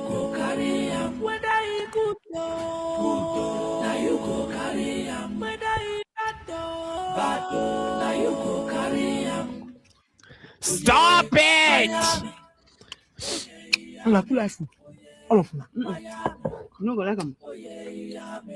Oh! I can't look no more. I can't look no more. God damn it all. What is my life? Nightmare gifted a game. Good fucking Lord. Oh, fuck. Oh, good. Gay porn. I thought this was the game of your people. Buckle up for Hunk Empire. He's right. Kicked out and pulled into his dad's outrageous adult film empire, a young gay man must build a scrappy new studio, flirt, film, and manage your way past rivals and wild personalities to turn the chaos into your very own gay empire. I am gay for you, and I am hulking the fuck out. Thank you. Okay. James. Yeah? Update the damn total. What is it at? 122.96. No. 122.96. Good Lord, man. Oh my goodness. I don't want keep me away. Stop giving money, please. Thank you. I don't want to end Halo tomorrow in fucking third person. God damn it. In case you missed it, before we get into our plays of the week, tomorrow, Monday, July, what is it, 27th tomorrow? Yes, it's 27th. I'm losing track of days. Monday, July 27th, 7 p.m. PST, Melee James tackles the last 2 levels of Halo Campaign Evolved. And I don't know if I will survive. Thank you all so much. So with that, I think, is it time, Kay? Is it finally time? I roll praise. Let's do praise of the week. First off, Nightmare Cast came in for one. Give Melee Kay a derby hat and a cigar to go with her facial expression of her staring into space like she just lost her best friend. This stream is going to destroy her. Kay, could you look at the screen for me? Thank you. I will work on that, Nightmare Cast, while we go over to our opening segment in an hour and a half after we started. Woo! Our plays of the week. Kay, thank you so much, Nightmare Cast. Why don't you tell us about your plays of the week? What have you been playing this week? Before I do that, I just want to answer one question for Nightmare. Nightmare says, how much to reset the game again? $343. No. 343, baby. 343. All right. It's not. Fuck. Now let me get into my play of the week. You know what? Originally, I was going to talk about this thing. Originally, okay? And maybe at some point, I will. But it would be disingenuous for me to say that this is the main thing I've been playing for the past couple of weeks. Because what I've actually been playing this entire fucking time is Tetris 99. I'm addicted to Tetris 99, like badly, to the point where I opened this thing up and I was like, oh, Banjo! And then I just went to the Switch too. And I've been playing fucking Tetris 99, bro. This game is so addictive. I'm mad actually about this game. Let me tell you why I'm mad about it. So, they do events in this game. And pretty much it's like, for this weekend or whatever, if you play, you can get this skin. Like, we're doing like an event or whatever. And they did a Star Fox skin for the game. And I was like, cool, I want it. And I happened to be out that weekend. And they only let it run for a fucking weekend. So they were advertising this for tons of time. And I was like, oh, perfect. And then they didn't say like an end time, at least that I saw. all of a sudden I come back on like Monday or Tuesday. I'm like, okay, I have time finally. I'm going to go play Tetris 99. It's gone! I want the Star Fox shit! Fuck you! So I'm mad at the game, but I am still playing it because it's kind of fun. Pretty much what Tetris 99 is, and for those of you who might not know, like early on the channel, there was another game I was addicted to called Pac-Man 99. Pac-Man 99, it's 99 people battling it out in a game of Pac-Man. And when you do certain actions and you can affect other people's games, essentially, they shut that down. And I've been very devastated about it ever since. So now I'm on Tetris 99. Similar concept. You're playing Tetris. And as you do well in Tetris, you're able to send attacks over to other people that are versing you. And the whole idea is you want to survive until the very end and be the last person standing. So I have been playing this as an addiction right now because they have a special event going where usually things cost like 15 tickets to get these backgrounds that you can play. But right now it's 2 tickets for a bunch of these. And you earn the tickets by playing the game and like doing like dailies essentially. So I've been grinding that like crazy because there's some really cool fucking skins. For example, I've been playing like a classic Donkey Kong one, so it plays a bunch of Donkey Kong music to it. The newest Pikmin, they did one as well, so I'm able to see like the bricks be like the little Pikmin. There's a lot of Mario ones, and unfortunately there's shitty Fire Emblem ones as well. Which have you been using them? No, have you been using those guys? No, I have not. There is a Three Houses skin. I have not gotten it with the tickets because I think you should. No. There's 3 houses and the other one that I always forget the name of that's new. I always forget the fucking other Switch Fire Emblem name because I didn't care about it. But that is what I've been up to. I've been playing a lot of fucking Tetris. I'm addicted. James will walk and be like, what are you up to? I'm just playing Tetris. Hold on. You've turned into a woman. It's scary. I'm not used to it. This is my one-woman game. I don't like cozy games or anything, but I like Tetris, damn it. You are Tetris a girl is fun. now confirmed.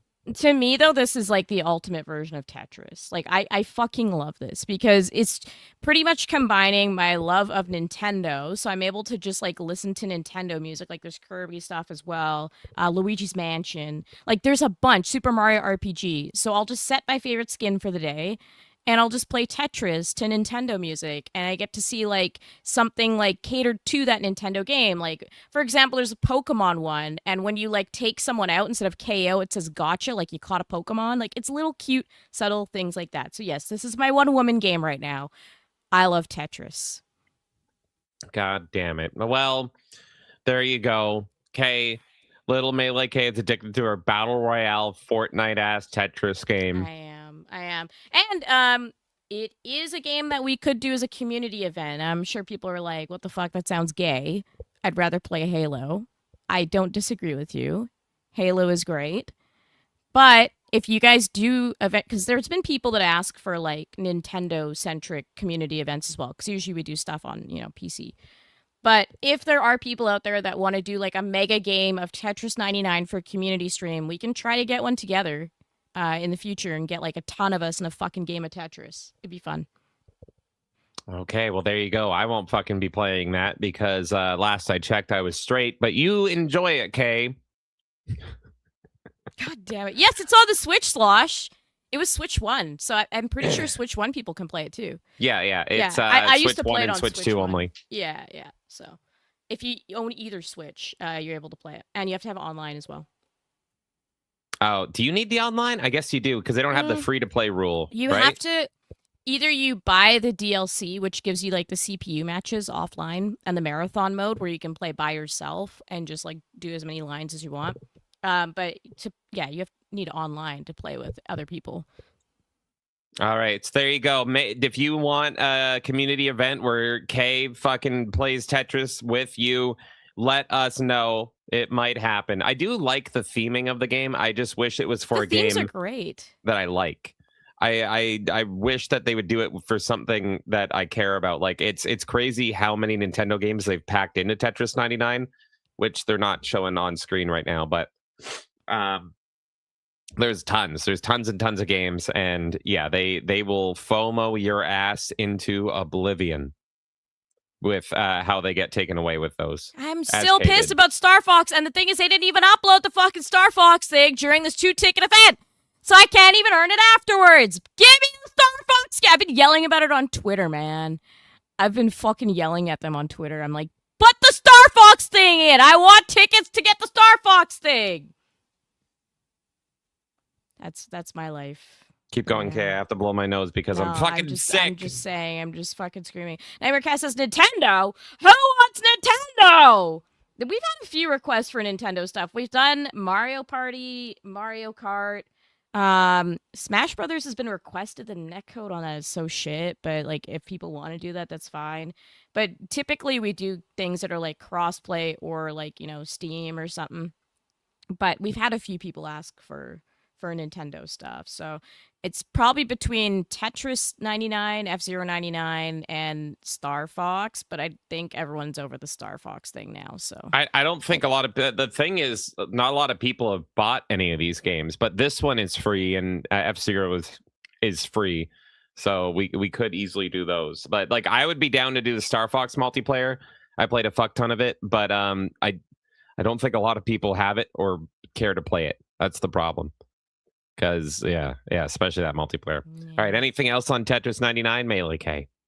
No, but Slosh says, I bug y'all occasionally about Nintendo events. Slosh, are you saying you'd play Tetris with me? That's one person.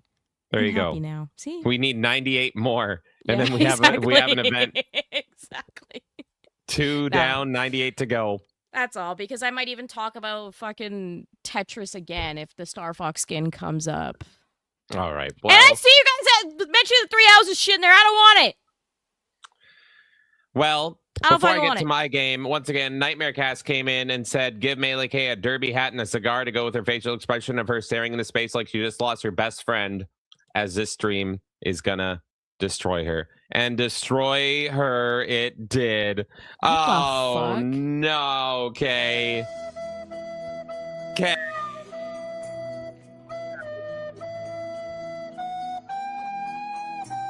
But sacrifices must be made for the greater good. What? Dinner! This looks like a 1930s like detective noir like fucking novel cover. This is amazing. It's like, the redheaded dame who got her. Oh my God, Toots. She was a woman on the streets. She was a woman of class, of character. And then all of a sudden the day walked in, the Felicia Day. And it was all downhill from there. Oh, goodness. This is pretty much UK. This is an accurate depiction of you. Thank you, Nightmare Cast. All right, I guess I'll go to my play of the week. I'm going to probably get judged for this, but I'm fucking passing out judgment constantly. Why would you get judged for it? Because I have been playing Grand Theft Auto Vice City, the definitive edition. So for the edition maybe, but not the game itself. Yes. I love Grand Theft Auto Vice City. I've loved it for so long now. Here is my original version I have. I was an original Xbox kid, so I still have it. The Grand Theft Auto Double Pack, which is one of the coolest collections ever that you can see there. I was blown away by this because originally these games were PS2 exclusive, even though Rockstar offered them to be Xbox exclusive, and Xbox said, nah, we don't want it. But I love this case. I love this pack. They released them both together at the same time, and I was absolutely blown away by it. I've played so much Vice City, but only until the past week because it was on sale for like $30. I only wanted, I don't like San Andreas, mainly because I don't really care about the style of San Andreas. But I like 3, but I really love Vice City. It's my favorite GTA, and yet I have never beaten it because I've always fucking sucked at it. It is one of these games that I love. I've beaten other Rockstar games, love LA Noire, beat both Red Deads, I've beaten GTA 5, but this one has always eluded me, even though I've played it to death because I just fucking suck at it. And I've always been curious about this shitty definitive edition that they released a few years ago because it fixes not fix it, it changes, because it's not really an issue, it's intentional. It changes the main thing that frustrates me when I play the old GTAs, and it's the mission fail state. Because if you don't know, in the up until 5, I think it was GTA 5 was the first one to not do it. But if you fail a mission, you are just taken out of the mission, brought back into the open world, and you are kind of left with whatever health you have remaining, whatever weapons you have remaining, ammo. So there's few games I find more punishing to retry missions in than the old school GTAs, because it's not only the fact that there's no checkpoints or anything in the missions, it's the fact that it's like, I failed the mission, and now I either have to restart my entire console and restart the game, go through the splash screens again, go back over to the mission again. That's option 1. Or if I keep playing it, I have to go buy all the new weapons again. I have to get another car, have to get my health back, and I'm draining money every time. That's if I have enough money just for another attempt. And I fucking lose my shit. I get it. But I suck at it. I've always lost my shit at it. And what this game does is quite simple. It makes it so that if you fail the mission, you just have the option to start at the opening cutscene of the mission again. So there's still no checkpoints as far as I can tell, because I've failed a few missions, but I've played a decent amount. I just did the mission where you get your mansion from the big fat guy who shoots his VCR. So I took it over because he was threatening to kill my black friend or whatever. So I went. I'm at that point. I don't know how far along the game is, but I know the game isn't super long. So it changes that. It adds a weapon wheel, a very modern weapon wheel, so that you can kind of just hold down and then you select your weapon instead of cycling through them. The driving is improved, plays more like a modern driving, has more modern driving mechanics, and the movement is improved, and it runs at 60 FPS.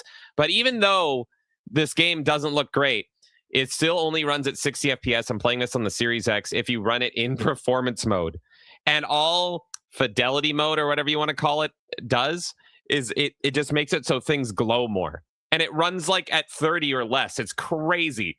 Because as you can see, the game isn't pretty. And this version of the game is mired with controversy. It was a total shit show the way they released all 3 of these games. Not only is there music missing, which the music missing in Vice City really hurts me, because, again, I love these games. I think the first time I bought a video game soundtrack was buying the V-Rock album. I still have that somewhere. Because that V-Rock album was life-changing. I think that's what really made me a big Ozzy Osbourne fan, was hearing Bark at the Moon on V-Rock, and Bark at the Moon is not in the game, as well as both Michael Jackson songs and other songs. So most of the soundtrack is intact, but those songs, especially Ozzy for me, really fucking sting. And is there censorship? Yes, but I was looking into how censored it is. And it turns out that GTA Vice City has always been very censored unless you bought a launch copy, because the launch version, like the launch version, so even this version that I have, the one I grew up with, is censored on original Xbox. And it's because Haitian and Cuban advocate groups lost their fucking shit, because this game is, if you don't know, Vice City Story is a just shitty ripoff of Scarface. And it's all just drugs. Deal drugs in 80s. That's all it is. And so you tend to kill a lot of Haitians and Cubans. And so they had to just censor any time the word Haitian or Cuban is used in any way. And this isn't exclusive to this version. It's any version except for the PS2 launch version, which is crazy. So even like the greatest hits version on PS2 is censored. And what's weird is, because I was looking into it, not only is it censored, but they didn't even bother changing the dialogue. They just cut out the dialogue. So, when you are listening to cutscenes in GTA and there's characters that just sound crazy because they're saying nonsense, that's because they just cut out lines. So what they're saying doesn't make sense. And so I was looking at a side by side, and it's like, oh my God, they actually do make sense, because they're talking about, you got to kill those fucking Haitians. But they just cut that out. So they just are saying incoherent nonsense. It's wild. So, as you can see, the visuals are shit. This is the mobile port of the game that they upscaled and changed to work on modern consoles. it looks horrific because I've always felt that GTA's visuals are not pretty for this era between 3, Vice City, and San Andreas, but they had a certain look to them. And now everybody looks like puppets. Like they all look like weird plastic marionette puppets. And it's just not great to look at. There you go. You have the Coppola character there. That was voiced by Dennis Hopper. That's great. That's the guy I just killed. That guy back there. Spoilers, whatever. So it's tough. I don't recommend the game at all. I don't recommend the definitive edition, but I am having fun with it. So it's censored, as every version has been. It looks like shit. There's missing songs, but I am simply having fun with it because the driving is better. The movement and gameplay is a little bit better. The gunplay is a little bit better. The gunplay still kind of sucks. It's still like, I actually prefer the Uzi. Any weapon that is like bigger than an Uzi, you stand in place and it just goes to the crosshair. It still does that thing. But overall, the gameplay is kind of smoothed, ironed out, and feels a little bit better. The helicopters feel a little bit better.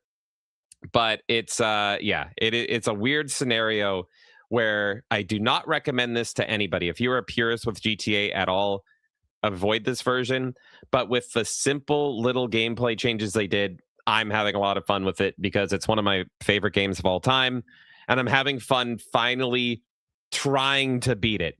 And I am farther in the campaign than I have ever been without cheats or anything. Oh, also, they did bring back the cheats, which was so famous for the game. But they didn't bring all of them back because of achievements and whatnot.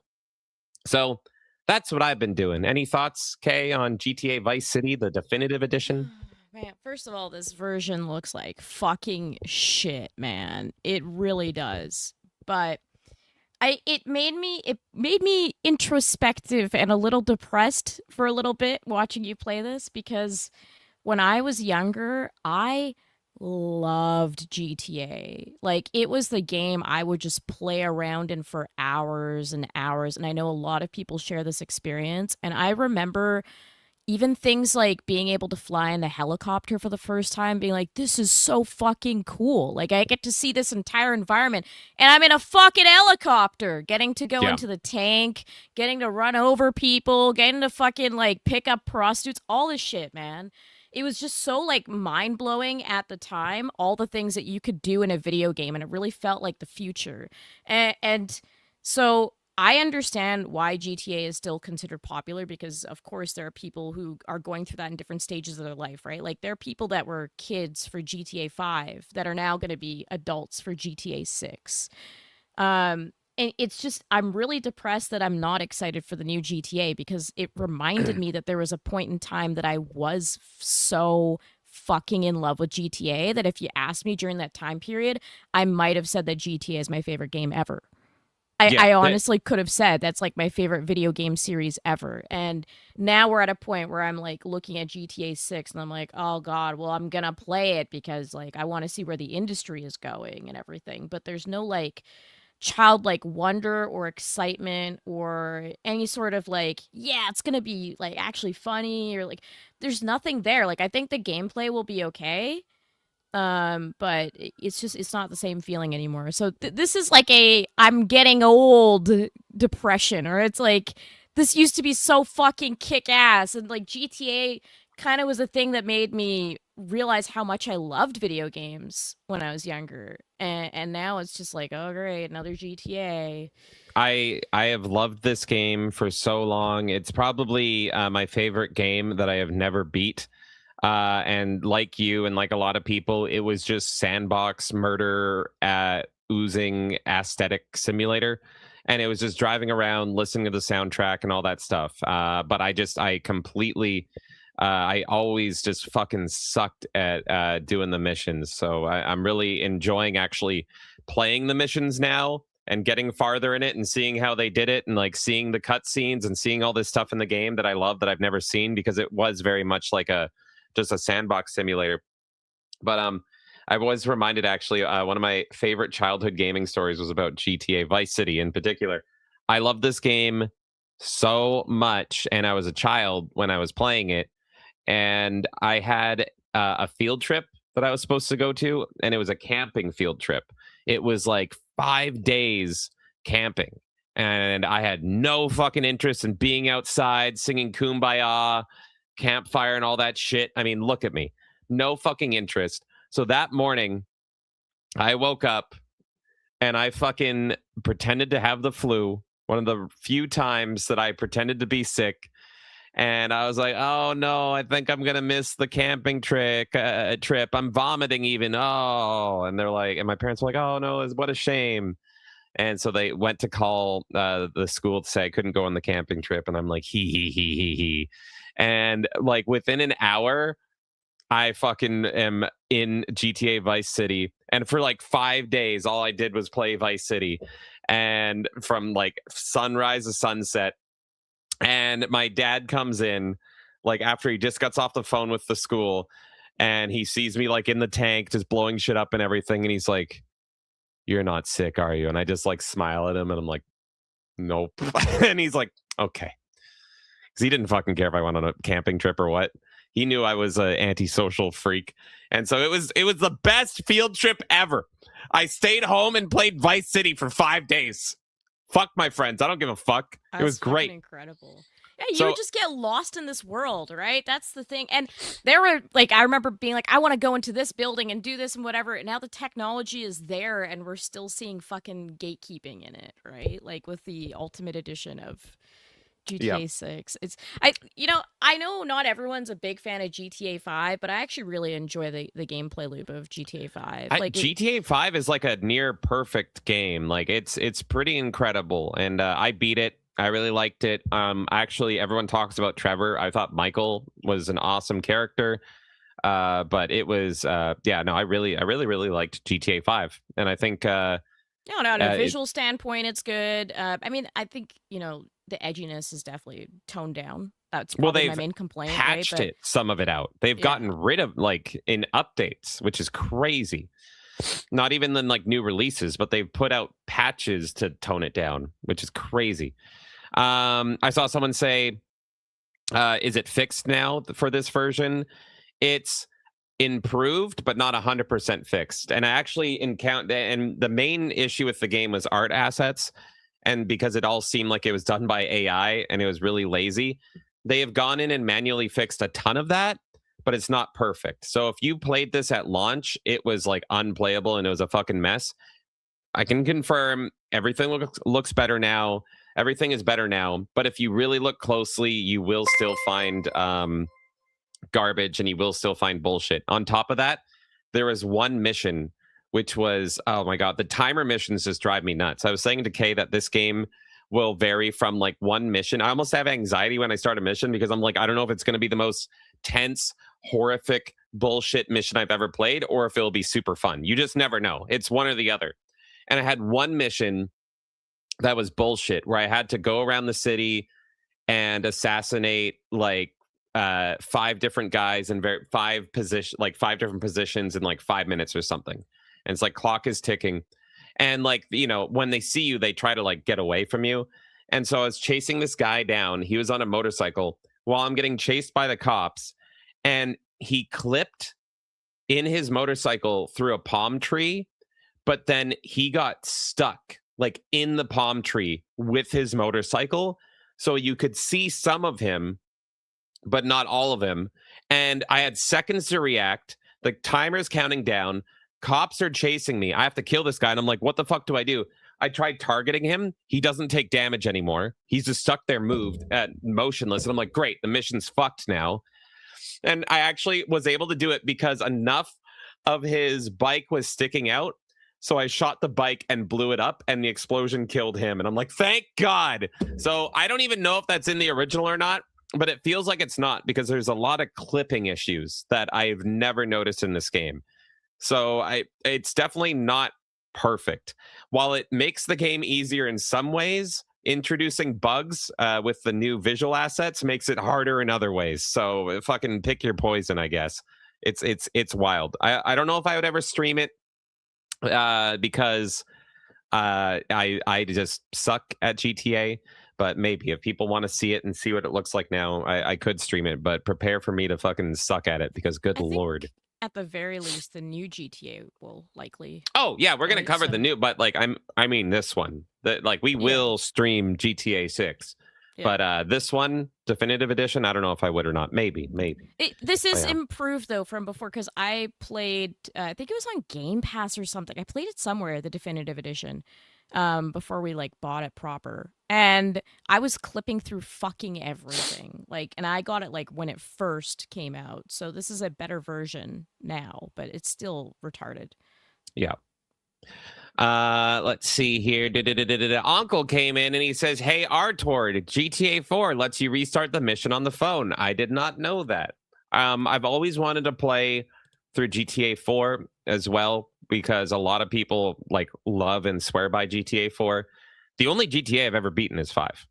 I've played all of them a lot.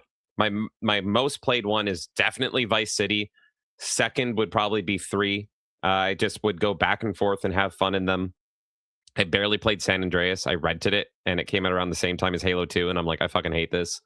I do not care about 2. I liked San the Andreas. top-down one. The top-down one was really fun, too.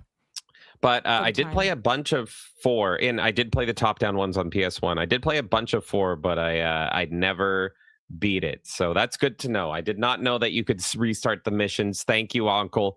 I may be an Artord, but I'm your Artord, so we will see. Maybe I'll give GTA 4 a proper shot, because I've always wanted to play The Lost and Damned. I don't know. I think Ballad of Gay Tony is considered the peak of GTA 4. That's the thing people really love. But I never got super far in GTA 4 in the base campaign, and I never touched any of the DLC. But Lost and Damned, I'm like, that seems fucking cool. I really want to play that one. But yeah, and I agree, Alucard. Halo 2 is superior, 100%. So anyway, that's what I've been playing, GTA, Vice City, and I'm having a gay old time, even if it is the shitty version. Woo. Any other thoughts, Kay? No, I shared my thoughts on GTA.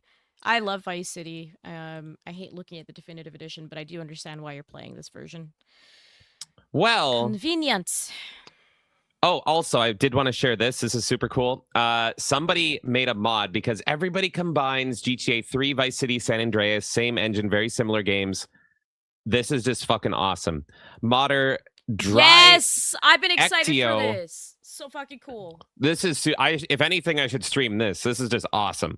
Modder Dry XYO GTA on YouTube has created portals between GTA 3, Vice City, and San Andreas, and this is one of the coolest fucking mods because kid me would have loved this. This is literally what I did. Is I would just swap back and forth thanks to the double pack here between Vice City and 3. I would get bored of one and then I'd go play the other and then just go back and forth. So this man has made it so all 3 games are running at the same time. Let's take a look at this. I do a lot of wild shit. And what's he gonna choose? There it is. You can literally see them running. This is the coolest shit ever. Yeah, I fucking love this. And on top of that, you can shoot through it. Yes, I think you can pull things out of the portal into this area too, maybe. That is crazy. Hey, bitch! Yeah. I invented portals. I thought he was gonna run through. There you go. And now all of a sudden he's in Vice City. There it is. That is so awesome. If we stream anything, it's gotta be this, man. This is so fucking awesome. And then there he is back in San Andreas. Go to 3. And then there he is in 3.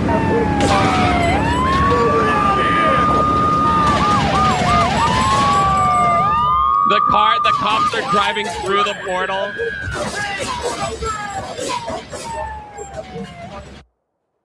And there you go.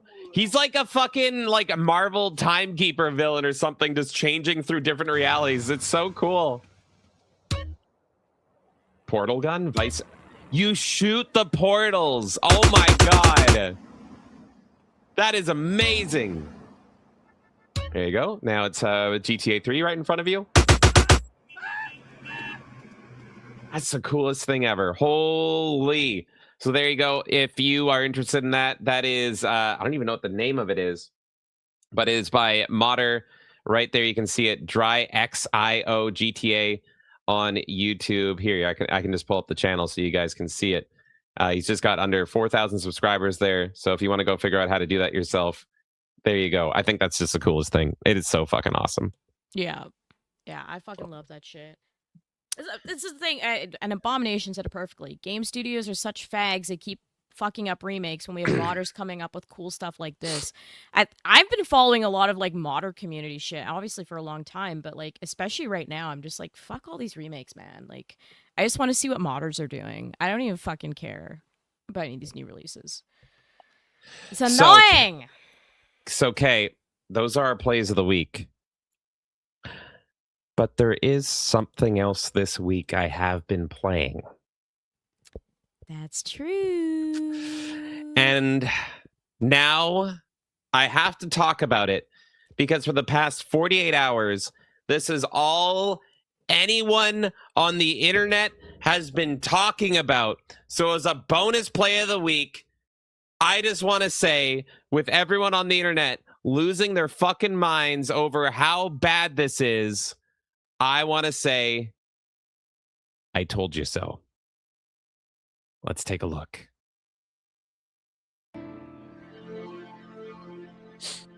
I'm Lieutenant Williams, Tiger Company.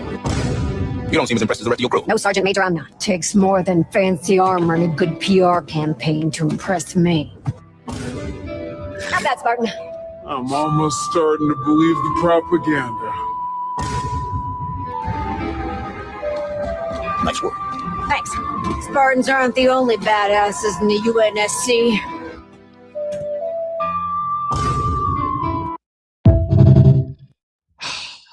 So I tweeted this out and I said, with the new missions, Xbox showed us the future of Halo.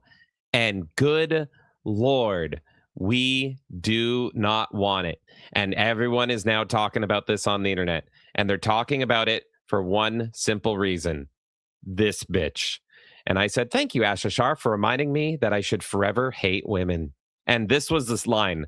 This was the fucking line where I was like, nope, this is terrible. Not bad, Spartan. I'm almost starting to believe the propaganda. So people are saying I haven't vetted this, but the Niles guy actually worked on like Halo 3. The guy that posted this. Yeah, I haven't been able to vet if that's true, but I've been seeing that all over the internet, that the guy who posted the video, yeah, that version of it, Niles, that he actually worked on like Halo 3 or something. Oh, he's now a solo game dev. Interesting. Oh, yeah, was once a designer at Old School Monolith and Bungie before they died. Well, shit. And I already have his game wish listed. He's working on a new game called The Razor Form, which for some reason is not showing images. I don't know what the fuck's going on there, but I will fucking play something from you. So anyway, with this bitch, I am hearing a lot of cope. Not too much cope, because everybody and their mother are fucking hating this new bitch. But she is absolutely the worst part of the new prequel missions. And the people defending her go, actually, she is ODST, so it's lore accurate that she's an insufferable bitch. And to that I say, that's nice. She's still terrible. I don't... hold on one second. There you go. She's still terrible. So I don't care if it's lore accurate that she's supposed to be terrible because she's ODST. It's a terribly written character, an insufferable character to be around that completely destroys the mood and tone of Halo. And what's crazy about these new missions is that their whole purpose should be to say, hey, we are still making new Halo content. Let's take a look at the future. And all you've done is show us that that future is fucking horrible. Absolutely horrible. On top of that, she's super fucking hard to look at. She's super hideous to look at. Whereas we've had like kind of bossy, kind of bitchy women in Halo before, but they're at least always pleasant to look at. And they're not to this degree either. Like Kat didn't fucking look like this. But that's where we are. So there's more I want to talk about with Halo. Vera Dark posted a new video I recommend everyone checks out. because the Jannies are once again out of control. Vera did a new video talking about how the Halo Reddit mods and Steam mods themselves, employed by Valve and, of course, Halo Studios itself, are banning any criticism of Cortana because, a lot of people are not happy with the new man-face Cortana. So make sure you go check out Vera's channel. Vera's the best, where she details all of that. But I can confirm this has been a problem going on for a long time now. I am still banned permanently from the Halo MCC forums simply for posting an I in response to an N. How dare they? Absolutely terrible. Now, it's not just bitchy women or Troon AI women that are a problem with this game. No. The game itself is fucking busted, as I hope I've demonstrated over 2 streams. Let's look at this bug. Knew it was going to be rough, but my God, is it rough. I'm dying, dog. I love this quote, the "we can't build this anymore. We don't know how" Boomer was right about everything. If you don't know what that's referring to, it's a kind of statement on the industry where it's like literally people do no longer understand how to make good games, and it is fucking true. Look at this. I didn't believe this was real when I saw it. He's stuck mid-melee now. What is even there at the end? What the fuck? What? That's There's like horrific. There's like an amalgamation of fucking... That's like a horror. That's like Silent Hill shit back there. This is like, oh my God. Good fucking Lord. Absolute shit show of this game. Here's some more bugs. Halo Campaign Evolved is by far the buggiest remake I have ever played, Lamau. And apparently you can just die for no reason. I wish any Lasso players, which is legendary All Skulls on, good luck with the state of this game.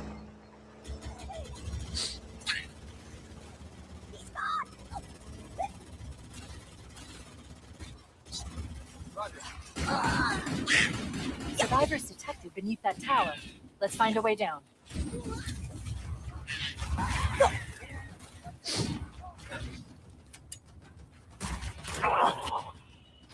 He's gone. He just got evaporated. What the Bye, fuck? Chief. Goodbye, Chief. See that again. All right. He's just fucking out of there. Good Lord. So here's something that I'm actually not seeing a lot of people talk about, and I haven't verified this myself, but if this is true, it is fucking crazy. I posted this myself. This is a Steam review from a French user, and he said, in French, the voices are in AI. I would feel more respected if you use the voice from the original game. It's an insult to your community. So I said, with Halo Campaign Evolved, I already thought the new voice work was bad. Turns out for other languages outside of English, it is much, much worse. Why wouldn't you just use the original voice lines at that point? That's insane. This is insane if this is fucking true. So if you play outside of English, you're just getting fucking AI voices just dubbing it all over? Incredible. And this is a paid for game. See, if that by is Microsoft. True, if that is true, I bet the reason why they didn't use the original voices is because they have subtly changed some of the lines, right? Like when you're listening to the back and forth in the game, it's way more wordy. Oh yes, right? And so that's probably going to be the next part we get to right here. The difference in the cutscenes in particular. So we saw this cutscene, and my God, this person Halo 2 Map Pack says 343 is remaking Halo CE. I ask if it's an MGS Delta or Twin Snakes type remake. They don't understand. I show them Metal Gear Solid 3 Delta and Metal Gear Solid 1 Twin Snakes cutscenes. It's a good remake, sir. Game hits Ultimate Edition pre-order early access. It's a Twin Snakes hype remake. So this was one of the biggest differences in the cutscene, where they just wanted to add like kind of flair and intensity for no fucking reason. And a lot of the charm of the original in-engine cutscenes, in-game cutscenes, is completely lost. Let's look at this. That's it. The dropship is loose. The dropship is loose.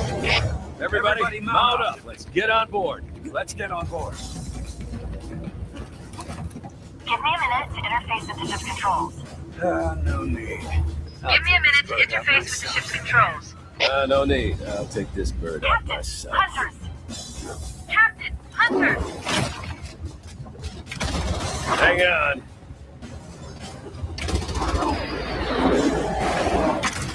Nice one, sir. Time for a Hang little on. payback.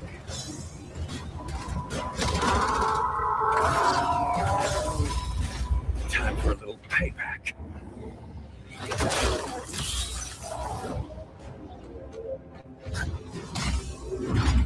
Nice one, sir. It's fucking so weird, and it's like it's technically pretty, but it doesn't have its soul, and it's weird that they put in slow motion in this one scene, because I saw someone say like Halo really shouldn't have slow motion. It feels so weird and out of place, and it's like why are they doing this? Why are they so out of touch?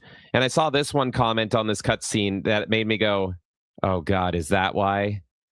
Because this person said Halo CE, but if Bollywood directed it. Is that it? Is this an early case of the brownification of the industry as everybody is replaced by Indians and H-1Bs? Is this game also impacted by it? And they're like, oh, it's going to be so cool. He's going to go in slow motion to hit the hunters instead. Okay, you're a telepath with your people. Is that why? Sir, yes. First, we are going to take over different parts of the country until we take everything. I knew it. I fucking knew it. That is what we do. All right.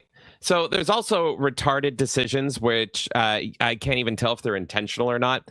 But the game will often let you know now when there's a certain amount of enemies remaining, so you can go and kill them super quick. But they did this for this point of the game, as pointed out by Cabrutus here, when you're not supposed to see the enemies. The enemies have camouflage on. They're invisible. But the new HUD is like, here they are. Here they fucking are. Amazing. Like the fucking complete disregard for very obvious design choices here is just incredible. I pointed out on stream, if you guys have been watching me stream it, that the AI is horrendous, arguably the worst part of the game as well. It's the enemies, not only the grunts sleeping, you don't have to sneak around them anymore. But if you look at an enemy at a future point in the game, like through a door or something, they're kind of just standing there motionless until you walk towards them. And the door can be open. You can be like 2 feet away from them. And until you go through that door, then they'll be like, oh, it's crazy. But other people are noticing this as well. Daddy Warpig said pop culture is dead and they're going around shooting all the survivors one by one. Here's a clip of Mahler playing I think it's him playing the game. I don't know. We'll find out. But here's a clip from Mahler to show how fucking bad the AI is. Oh my god. He can't handle it. He can't handle elevation. Which again, big problem because you can do stuff like this on the library. Yeah, now he's stuck. Now he's totally done. I'm gonna put the controller down actually and just see how long this lasts, this stalemate that we find ourselves in. A little drink of water. Good to stay hydrated, lads.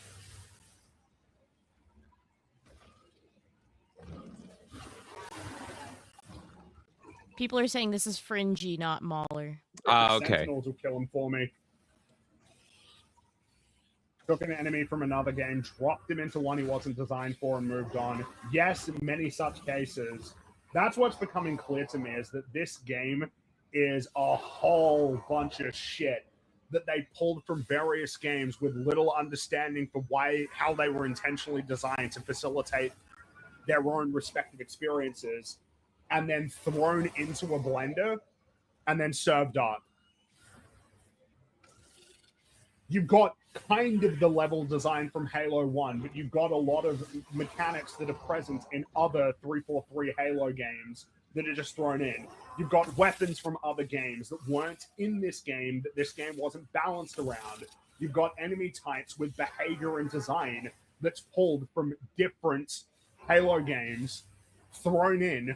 The fact that he can just have a full-on conversation with the controller down in the library of all missions. That kind of breaks pretty frequently. It just keeps being deficient and falling apart. Look at, come on. Come on, this is meant to be the most intimidating and scary blood form in the game. This is a tough one. This is kind of... And he just probably goes on for 20 minutes while never getting attacked. But this, I don't know. It's so hard to pick what is the biggest sin that this remake does. But this one really personally hurts.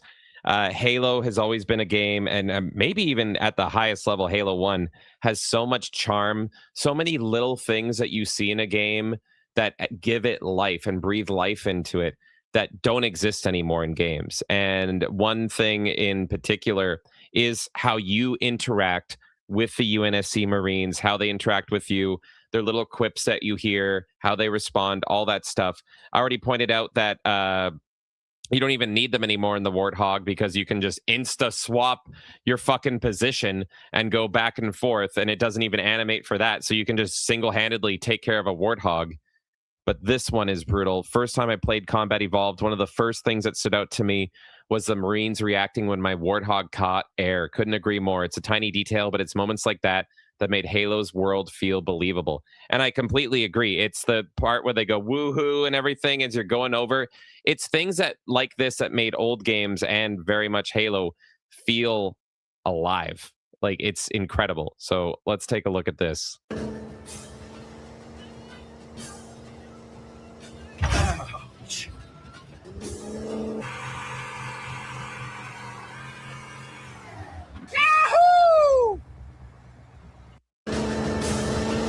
Fucking look how stiff he is.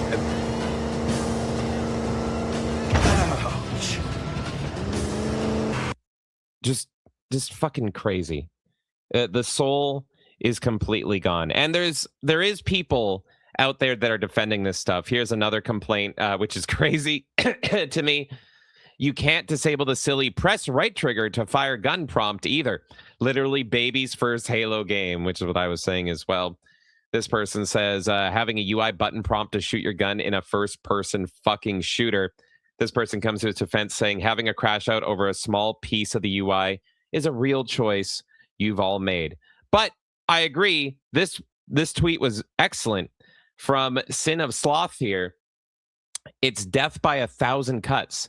Individually, all these stupid little design choices would be overlookable, but when they all add up, you've got a Focus M Halo game. And that is, at its core, the problem with Halo Campaign Evolved. It's not just the sprint. It's not the butch bitch. It's not the triple ammo needler. It's not the stupid AI. It's not the AI not responding to you. It's not the mountains and mountains of new bugs. It's not the bastardization of lore. It's everything. It's fucking everything. Every little detail possible, down to the tiniest of details, are what is wrong with this remake. And as I said, you can't remake perfection. And Halo Combat Evolved was perfect. This is my point I made when they first showed it. It was perfect. Why they thought it was a good idea to remake a beloved, perfect game that is still readily available to play for anyone is beyond me. Maybe it was desperation. Maybe they thought it was an easy win. But I mentioned this during the Flood reveal cutscene that was good only because it didn't ruin anything. That is the best you can do when remaking a game like Halo Combat Evolved. The best result you can possibly achieve is, well, it isn't worse. If that is the highest measure you can achieve, under no circumstances should you remake the game. And now, finally, everyone is seeing why this was yet another massive mistake for the modern devs of Halo. So, what's next for Halo? Because there is probably going to be something next. I'm not going to let it die here, even though this was yet another fucking mistake. Let's see. A new Halo leak claims that Halo Studios has changed its plans for the franchise after several reported project cancellations.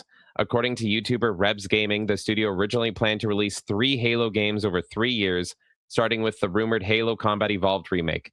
Project ECure was reportedly turned into a battle royale before being canceled. Another Halo campaign project was also reportedly canceled.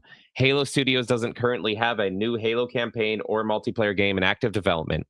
Teams are reportedly working on ideas for the next game before full development begins. Nobody at the studio has reportedly heard anything about the rumored Halo MMO.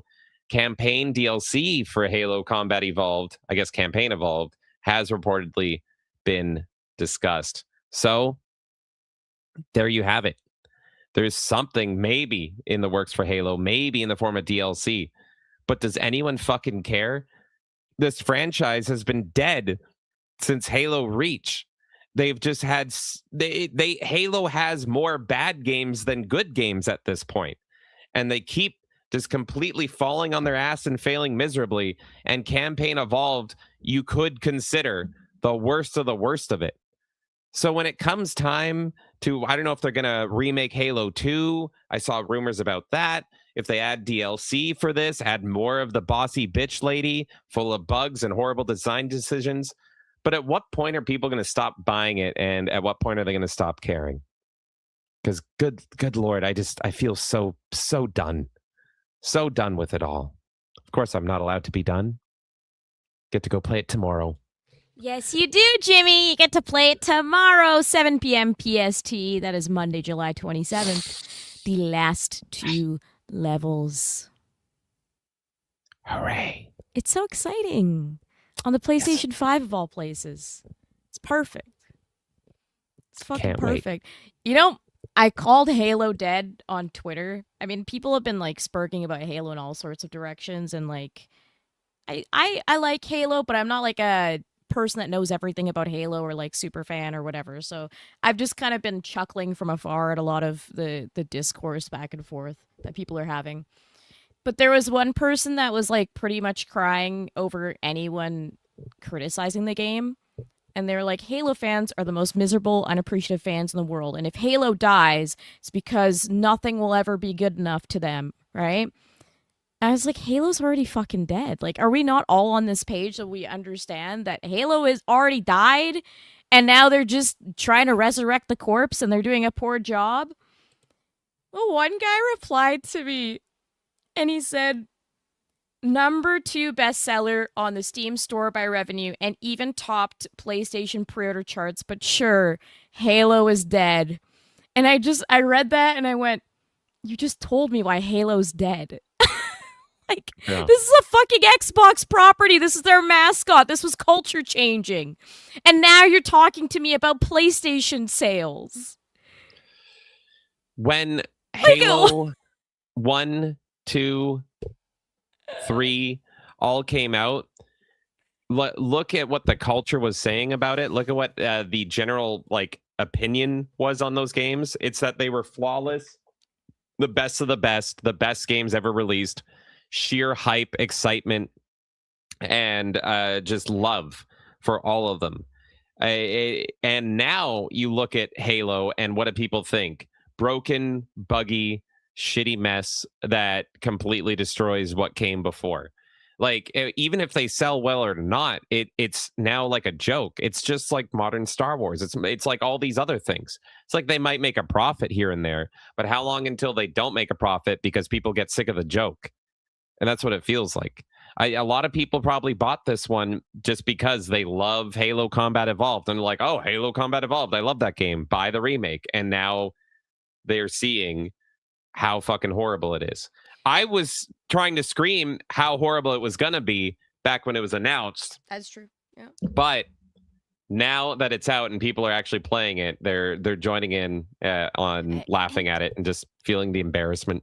I get why people don't like the woman in it, right? Like, I agree, she's obnoxious and whatever, right? But man, to me, the number one issue is the amount of bugs in the game and the fact that there's no animation when you change positions in like the Warthog. Like that to me is the blasphemy. Or like you enable the hip fire and the scope is only hip fire as well. Like that kind of shit where there's like no thought in the game design whatsoever, when the entirety of Halo has always had such good like thought into gameplay design, right? Especially when talking about the ones that I've experienced, which is the first 3. Like the you could study the first 3 Halo games just in a game design sense alone, and that would be like an incredible experience for anyone who wants to develop a game. And now I'm looking at a version of it where it's like, you didn't fucking think about anything. You just slapped it together. I remember Uncle mentioning like the frost effects on that bridge, right? It's like, yeah, you're literally just using Unreal Engine. I completely agree with Uncle. Like, you're just using these like preset assets and shit, and you're just throwing whatever on top of it to be like, ooh, look, shiny. There's no thought put into it, and now we're dealing with the fucking engine that everyone fucking uses because no one wants to invest in their own shit anymore. And it's really fucking depressing in that sense, just on a watching the progress of game design over the years. That's the thing that frustrates me more. I agree that the bitch is obnoxious, but this should be blown up mainly because of how fucking terribly done this is. Like, just how awful it is in a game design sense. Yep, I can't wait to see how it all ends tomorrow. Hooray. All right, everyone. That was their plays of the week. Halo is fucking dead and everyone's laughing at its corpse. We have other news to get to in our main news segment, but first I'm going to catch up and read all your guys' support. Thank you so much for read it so you can rest your voice for a second. Oh, thank you. So nice. Yeah, I got it. We got some support to read. Thank you guys so much. Over on Rumble, Nightmare Cast came in for $1. Thank you. You're playing games offline behind our backs? Well, we see how it is, Mr. James. Just kidding. Well, Mr. James, when you play the Simpsons game, will you stream it for us to see, please? Which one? Hold on. I have like it like the here. Simpsons game. This one right here that I got? This the one? Simpsons game, yeah. I would love to. I would absolutely love to. I can even stream Vice City. It's just it's like that thing where it's like if you're not good at a game and it's kind of a shit show, like if I don't know how to do a mission in Vice City and I get fucking stuck, I'll be like, I take time to be like, all right, what am I supposed to do? I look it up and all that stuff, and that doesn't make for good streaming games. But this one I would love to. I would love to stream this game. I don't know if I would stream this before I stream Hit and Run though, because I've actually never beat Hit and Run either, and I love Hit and Run. Which one did we stream on the channel early on? Hit and Run. It was Hit and Run, okay. And I think we've dabbled in a little bit of Road Rage as well, which is the same developer. I love those games to death. I actually like Simpsons Road Rage probably more than Crazy Taxi, but that's just because I'm a Simpsons fan. It's the same game, just with Simpsons. But I don't know anything about this game. I bought this game at our recent retro convention we went to, so I'm really excited to check this out. So yes, Nightmare Cast, I will stream this for you at some point. I'll make sure you get my blind impressions for it. But I don't know if I would stream this before Hit and Run, because I also want to beat that. We streamed Hit and Run a few times on the channel in like year 1. So I feel like I have to fucking restart it yet again. I always start Hit and Run, play a bunch of it. It sits for years, and I'm like, well, I gotta restart it. It's a fucking Groundhog Day of video games for me, man. So maybe I should just give that one a shot. Thank you. Thank you, Nightmare Cast. Adamus came in for $5. Thank you. Thank you. Apologies for my delay for bedtime Melee Madness melodies. TM. Gonna be very busy tomorrow, and the wife making me sick hasn't helped. You made him sick? And me! When you share a bed with someone, it's kind of hard not to. I'll catch up on the last hour later. Hope you're feeling better. Oh, and have a great week, everyone. Thank you so much, Aramis. I appreciate it. I'm not Aramis, but thank you. And oh no, I've passed on the coof to Aramis. Oh God, oh Jesus. Well, Aramis, hope you feel better. And good luck with your busy day tomorrow, sir. Thank you. Everyone's getting the James AIDS. God damn it. It is. I'm spreading it to every good boy and girl today. Thank you, Aramis. Aramis came back for $2. Thank you. I think I read on X that someone was locally playing it in Spanish on PS5 and said the voices sounded off. Maybe it was also AI, like the French man said. That is crazy. So I know some of you guys are also playing it alongside with me. Is anybody...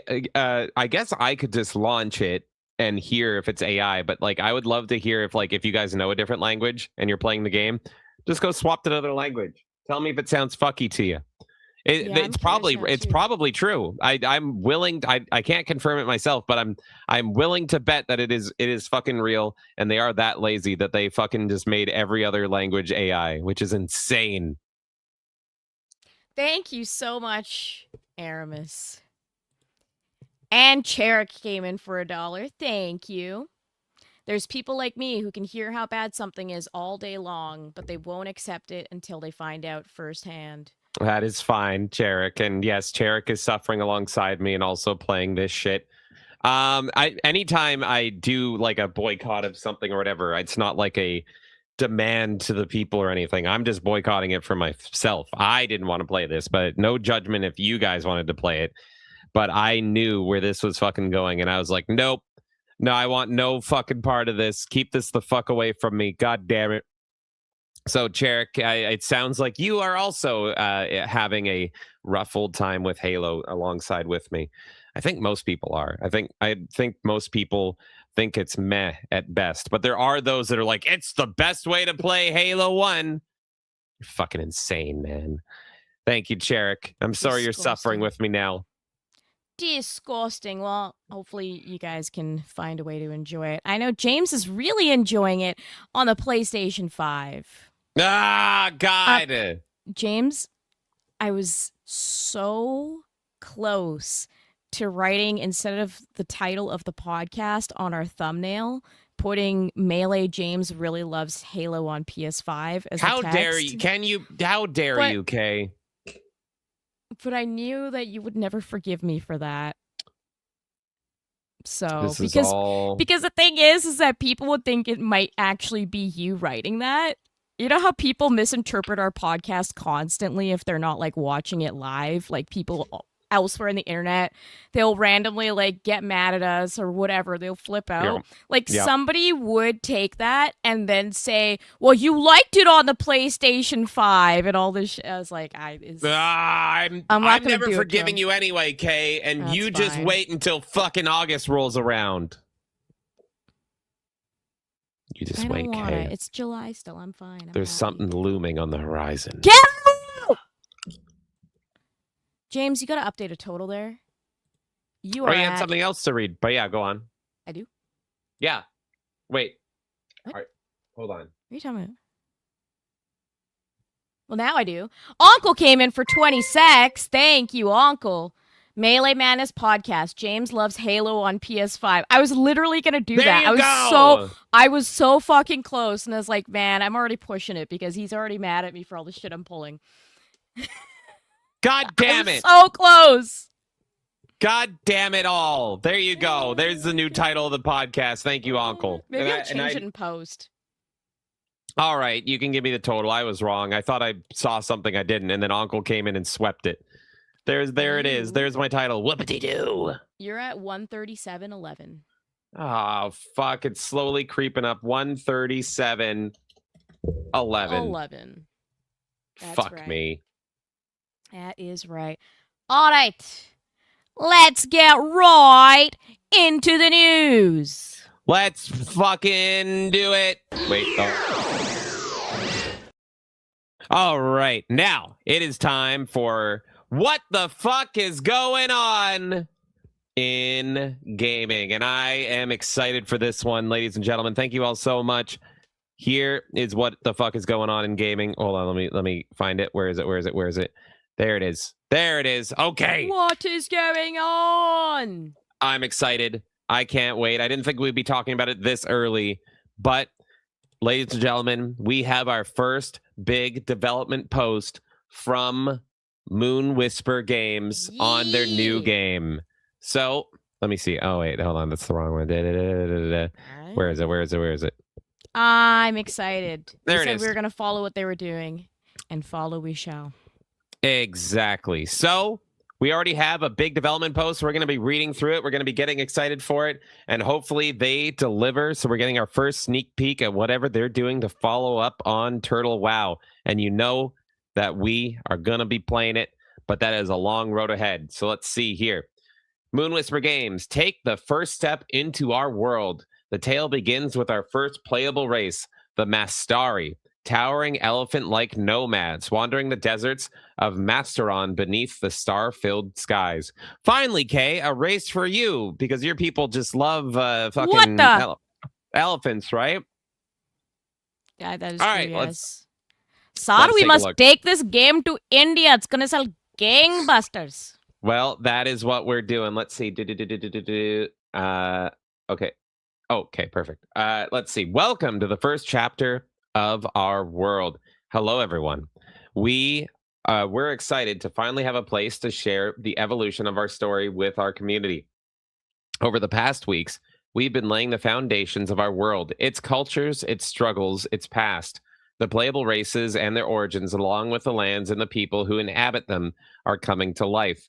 This website is a living record of our processes and a chance for you to see how our game grows from its earliest foundations to the adventures that will eventually exist within it.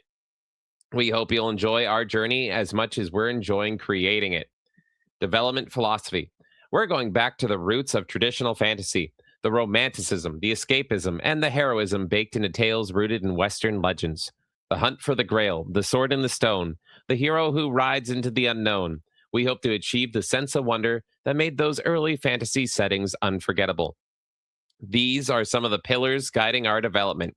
Community-centered gameplay, a world designed to bring players together, where the best memories are the ones you share with others. Immersive character experience. Your character is not a menu of numbers, but a person in the world with an identity you shape and grow attached to.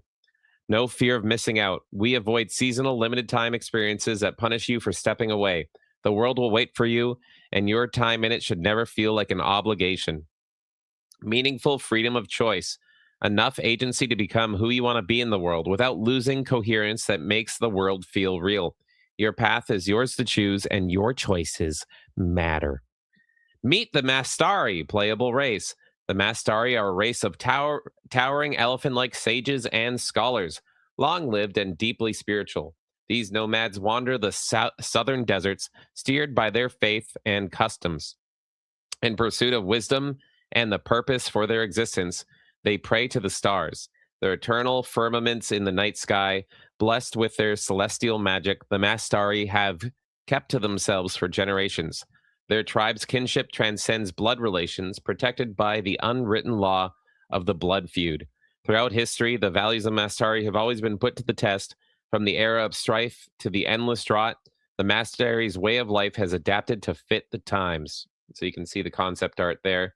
It's honestly like I'm hoping, like, I don't think this is AI. It looks like it's properly hand drawn. It's super gorgeous. And so I'm assuming this race, it seems like they're going to be Draenei or Tauren-like. That's kind of what they're answering for, I would say. They don't have any, like, race that looks like this in World of Warcraft yet, right? Because I assume, like, you know, with the association of Turtle WoW, like, they want to just avoid anything that could be construed as that. So they're going for, like, a race that doesn't look like something in WoW. But I don't know all the races, so... Yeah.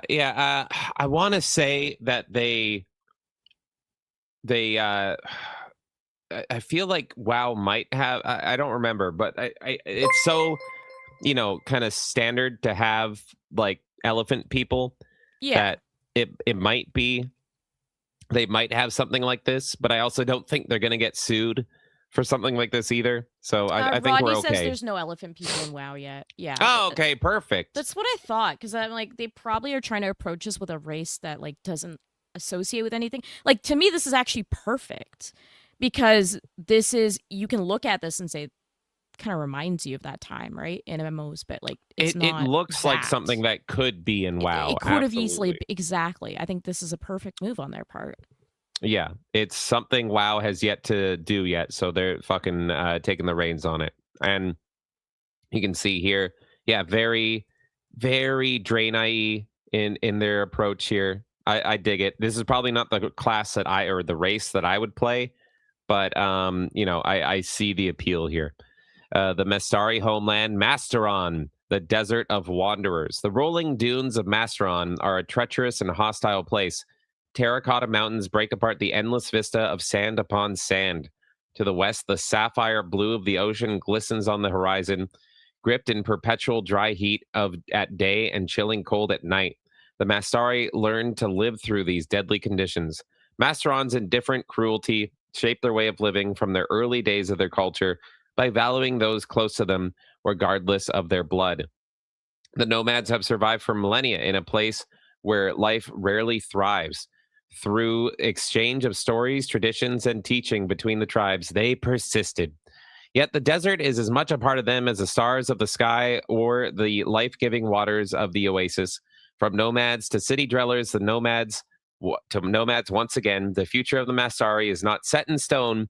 Their history has shown that time and time again. So you can see the art here as well. Like, this is all like super, super impressive. Concept art by Davar Marakik here. So like you're kind of getting a sense this is very like Durotan type setting and everything. So you can already see like there's so much World of Warcraft adjacent stuff here, which is just awesome. I'm getting excited just looking at this. A people at a crossroads. Neither the sage viziers of the capital, Mastakar, nor the nomadic shamans traveling the sands know for certain which path will be the right one for their people. This divide between the nomadic and the urban has existed since the Mastari Golden Age, a time when society flourished and vast amounts of wealth and knowledge were accumulated. Whilst the Golden Age ended in calamity and brought great starvation, there has always been a clear divide between the viziers of the city and the nomads of the desert, two sides of the same coin in Mastari life. Driven by their own truths, the just and the wicked compete for the secrets of the desert. This conflict of ideas will determine the future of Masteron. Bonus! Beyond the desert, the Tarmund, non-playable characters. The Tarmund have long made the world's roads their home. Stout marmot folk by nature, they are welcomed in villages, bustling cities, and lonely roadside inns alike, with packs full of curious wares and a story for every occasion. They carry distant news between kingdoms and leave every place with a few tales of their own. Trade is more than a livelihood to the Tarmund. It is a way of life. Every one of them eventually sets out upon the merchant's way, a tradition that leads them across the world in pursuit of a purpose known only to their own kind. Whether bartering goods, sharing stories, or quietly gathering rumors, the Tarmund have become the closest thing the world has to a living network of travelers and storytellers. Though they are among the most familiar faces on the roads, surprisingly little is known about the Tarmund themselves. They speak openly of the places they have visited, yet never of the hidden homes from which they came. That quiet secrecy has given rise to countless rumors, ensuring that every encounter with a Tarmund leaves behind as many questions as answers. Kay, are you ready to see what a Tarmund looks like? I am. There's these little bastards. Look at them. Ah, God. Oh, my God. They're not playable, but I want them to be. These fuckers are way more appealing than the elephant ones. Ghibli-like. Like Studio Ghibli. I see it. The Tarmund trade is more than a livelihood to the Tarmund. Its way of life. Every one of them eventually sets out upon the merchant's way, a tradition that leads them across the world in pursuit and purpose known only to their kind. Oh, yeah, we already read this. Anyway, look at these little guys. I like him. He's got a little Tsar hat on and everything. He looks like a little Russian gopher. He's amazing. He's amazing. These are my people right here. I love these little fuckers. Okay. See you soon. Every corner of our world carries its own history, waiting to be told. Sharing it with you today makes it real in a way it never was on paper. We're looking forward to building this world alongside a community that shares our love for adventure, discovery, and classic fantasy. Thank you for reading, and see you in the next one. So there you have it. Our very first look at the follow-up to Turtle WoW. Their brand new, completely original and first game from MoonWhisper Games here. It's going to be an MMO. It's going to follow in the footsteps of WoW, but not modern WoW. You have a playable race, the Mastari here. You can see what that's going to look like. Very kind of Tauren, but elephants. You're looking at their home world, their starting zone here. Very Durotar, very, deserty. And these little NPC bastards. Oh, I love these little guys. But there you have it. What do you think, Kay? Are you excited with our first look at this? I am pretty interested in this, actually. I think this is going to be a lot of fun. You can just tell that this is being developed by people that are very passionate, right? We already know this because those of you who checked out Turtle WoW with us understand just the amount of love and care that they've put into that. But you're seeing that translated here. I think the art looks really good. I think the idea behind it sounds very interesting. I want to play it. I'm interested in playing this shit, man. Well, we will be playing it. Now, of course, while we're talking about World of Warcraft, we're talking about MoonWhisper. It's impossible to not, mention World of Warcraft in the same sentence as them. They're always going to be associated with WoW. So I do have to say, we do have to go and check out how the competition is looking. So why don't we see what's going on over at World of Warcraft while we're at it? Maybe they're doing great. Maybe they're... Oh, fuck. A World of Warcraft dev is under investigation after he secretly insta-killed a dungeon enemy to help a friend. Players found a dev-only ability was used by an account that traced back to a newly hired quality analyst. Sounds like they're helping out their bros, right? That ain't good now, is it? Oh God, they're going in and they're helping to kill the NPCs for their buddies. Is that the case? Actually, no. People saying he did it for the homies. No, he did it for a streamer e-girl he had a fucking crush on. Holy fucking shit. Hell, bro. Blizzard GM death touching mobs in Mythic 23 for their favorite streamer. Log link to prefaces. I have no idea if the title is accurate about the streamer, but I did check the VODs and she was in fact not streaming when this run happened. And so you can see it right there. DJ Olivie, whatever. Senior quality analyst at Blizzard, works on Warcraft here. Here it is. Let's see, what does this say here? And a capstone my first week on WoW. Today's my birthday. Oh, happy birthday to you.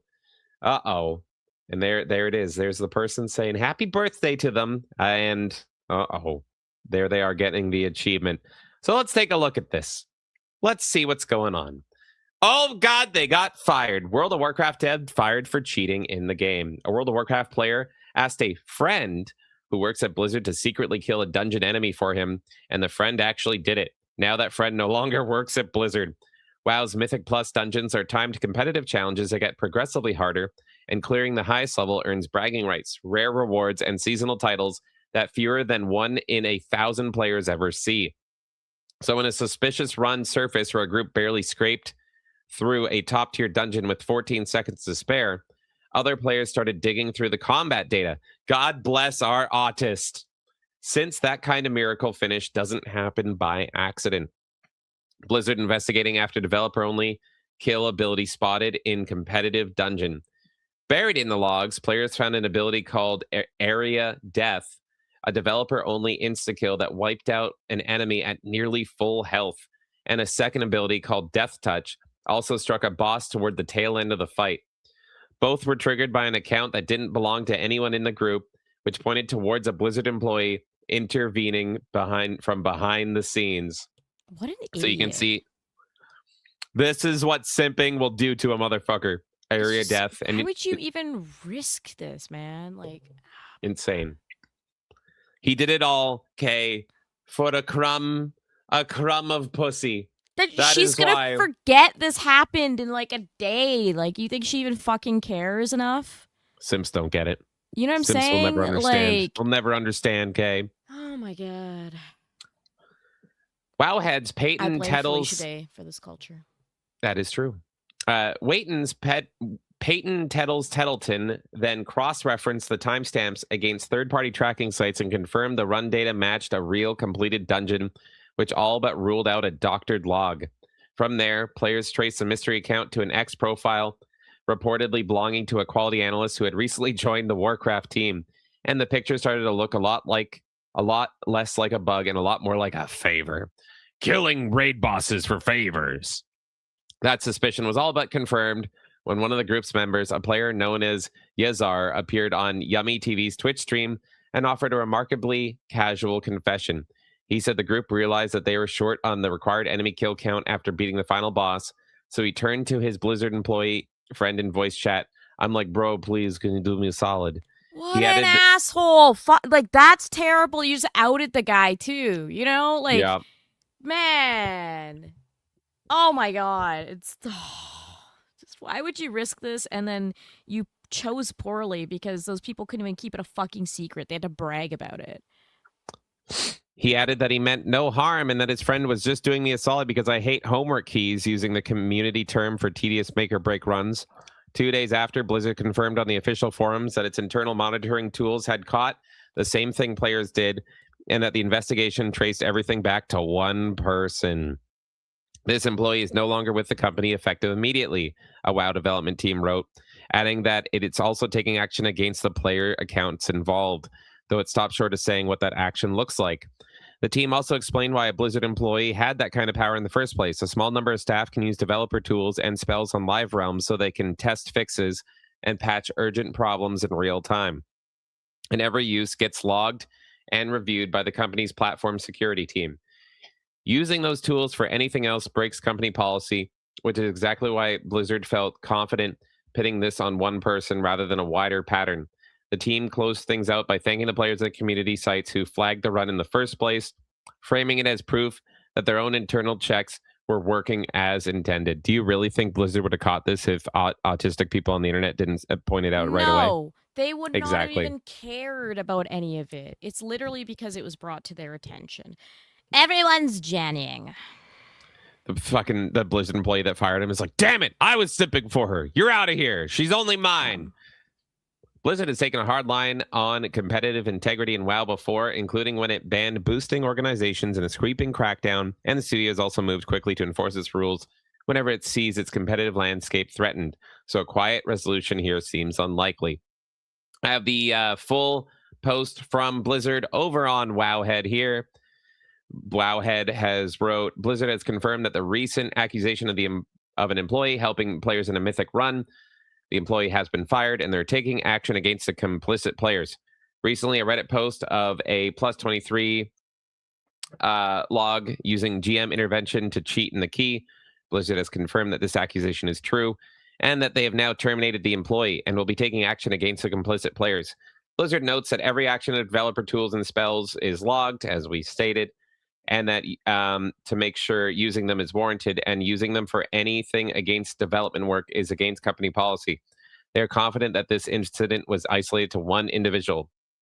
Blizzard wrote, as we mentioned, we internally monitored and confirmed a recent incident in which a World of Warcraft group gained an unfair advantage by abuse of access to development-only spells on a live realm. Our tools confirmed what was also surfaced in community discussions, and we have investigated the incident carefully.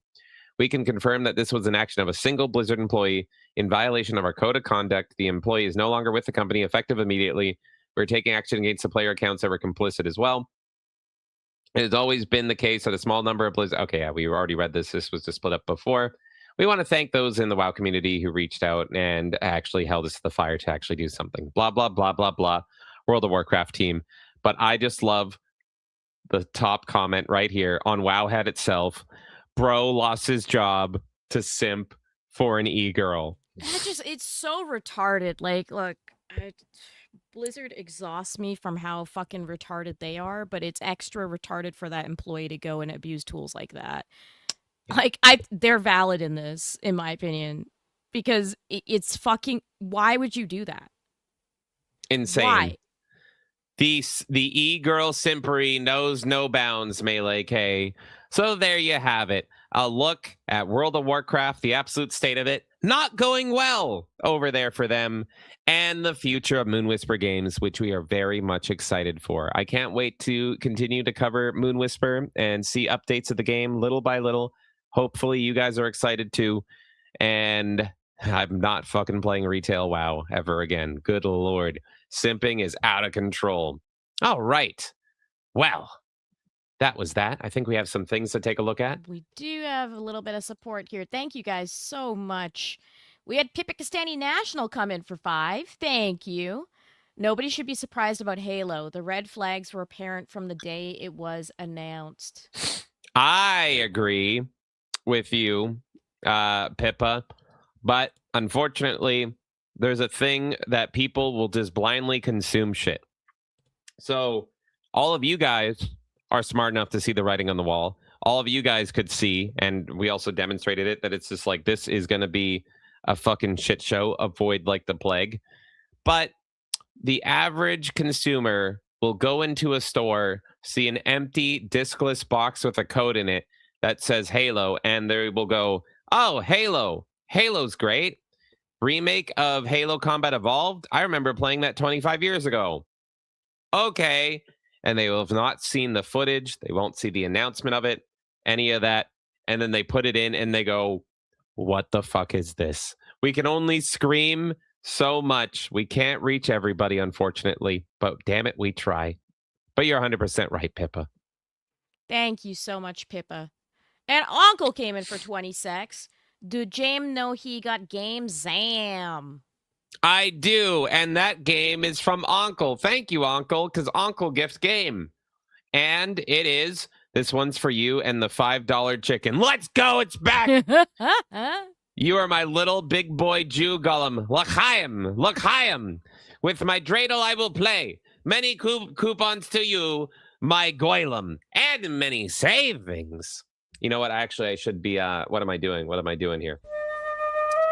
The ghost...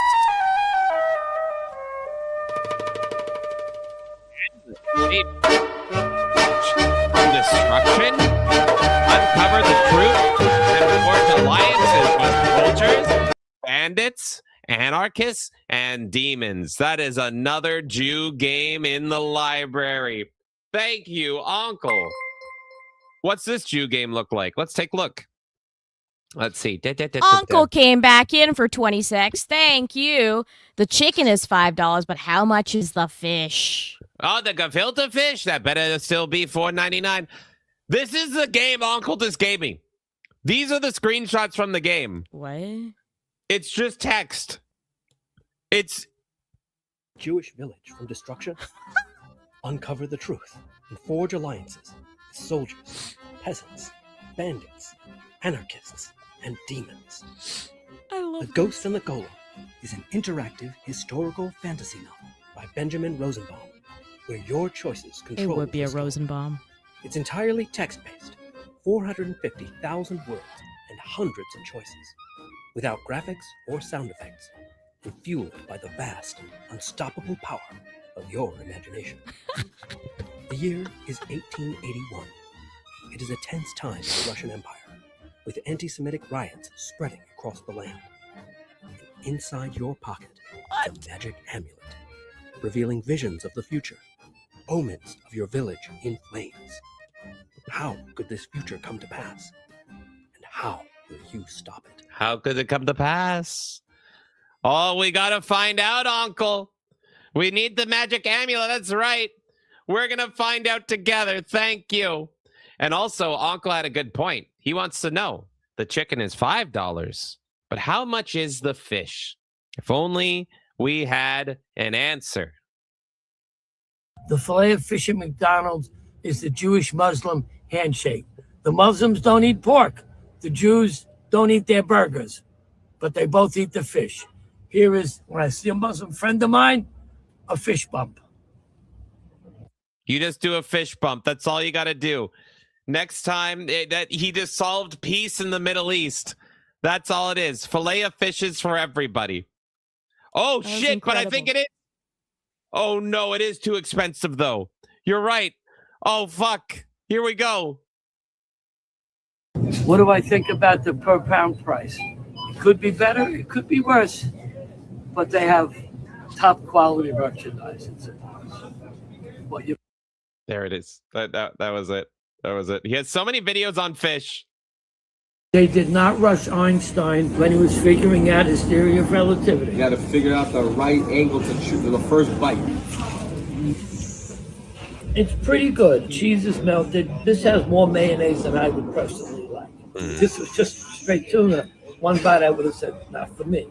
But the cheese and the tuna mixes together. They make a nice combination. 7.5. What is it? C plus? The name? Cozy Soup and Burger. Cozy The famous Soup and Burger. The Soup famous Burger. Cozy Soup and Burger.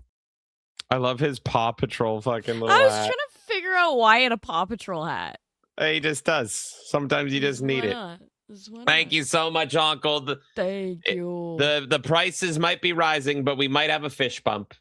Okay. James? Oh! Wait. Yeah.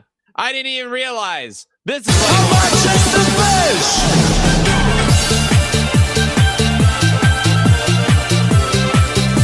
How much is the fish?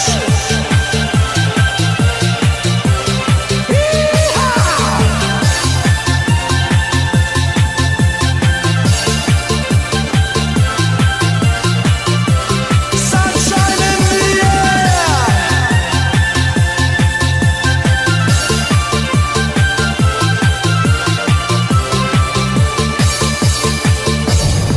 Cool. Na na na na na na na na na na na na na na na na na. Everybody. Na na na na na na na na na na na na. Cool.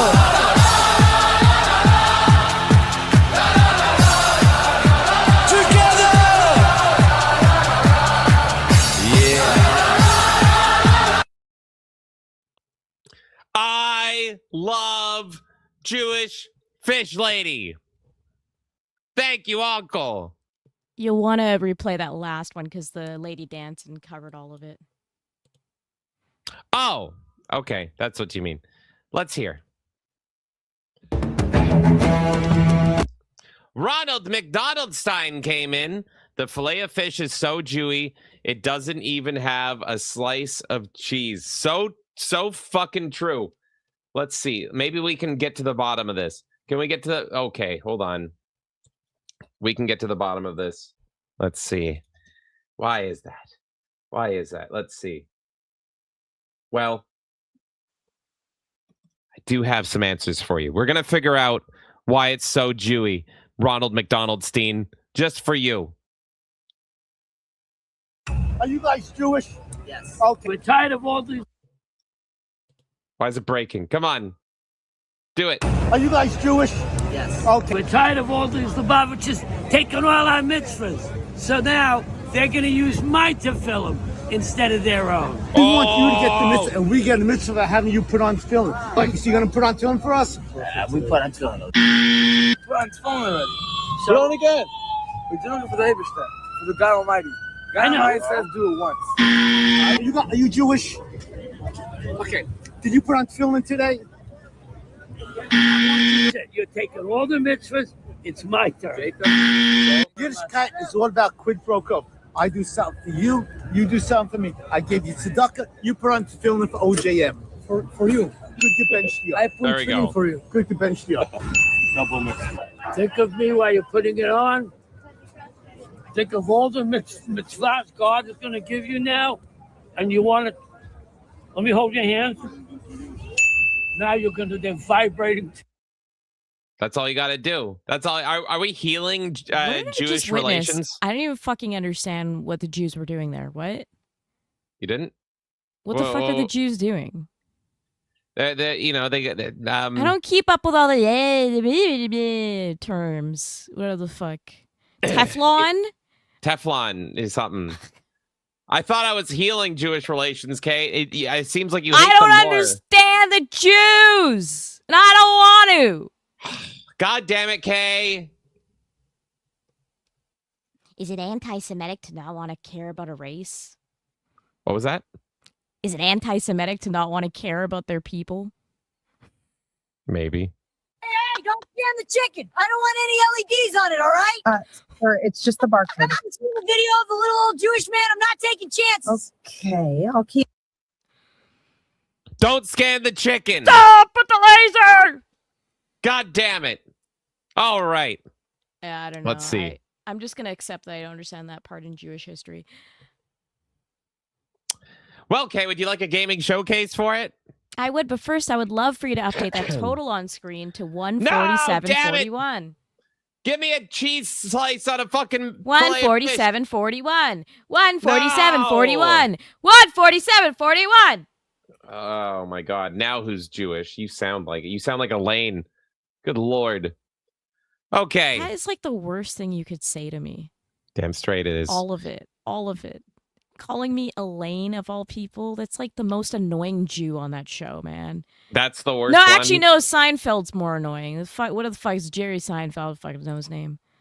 The main one, the head honcho Yeah, Jew. he's fucking annoying, man. Okay. Well, okay. Let me give you a game Who's showcase. who's the guy that's like baldish? Costanza. He's cool. I didn't watch Seinfeld, so I have no idea. He's currently getting accusations of him inappropriately touching an underage girl. Yeah. You're cool in the show, though, cool? bro. Is he cool in the show? Yeah, but my favorite one is the one that said nigger everywhere. God, all right. We have a game showcase. Crash Bandicoot. Thank you so much, Ronald McDonaldstein. Thank you, Uncle and Pippa. Here we go. Here is our first game showcase here. Now, we all love our based right-wing comic strips, whether it's Foxford, McCrow Comics, or the incredible Stone Toss. But I am here today to talk about Americaman. Do you know Americaman, Kay? I know Americaman. Let's look at some Americaman comics. Here's one. Mwah. I'm so glad you're our greatest ally. I love Israel. Yeah, what a fucking retard, man. Hold on. He just admitted to loving Israel. We have a clip of Melee James saying, I love Israel. No, fuck, God damn it.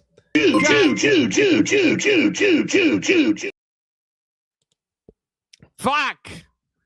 Can you read the whole comic all over again? No. I hate this guy so much. That's all you get. God damn it, Kay. It doesn't help that my nose is fucking stuffed, so I sound all nasally and whiny to begin with today. I love Israel. Here, Kay, why don't you read this one? You're going to like this one. Okay, you just got to zoom in for me, bish. Help, American man!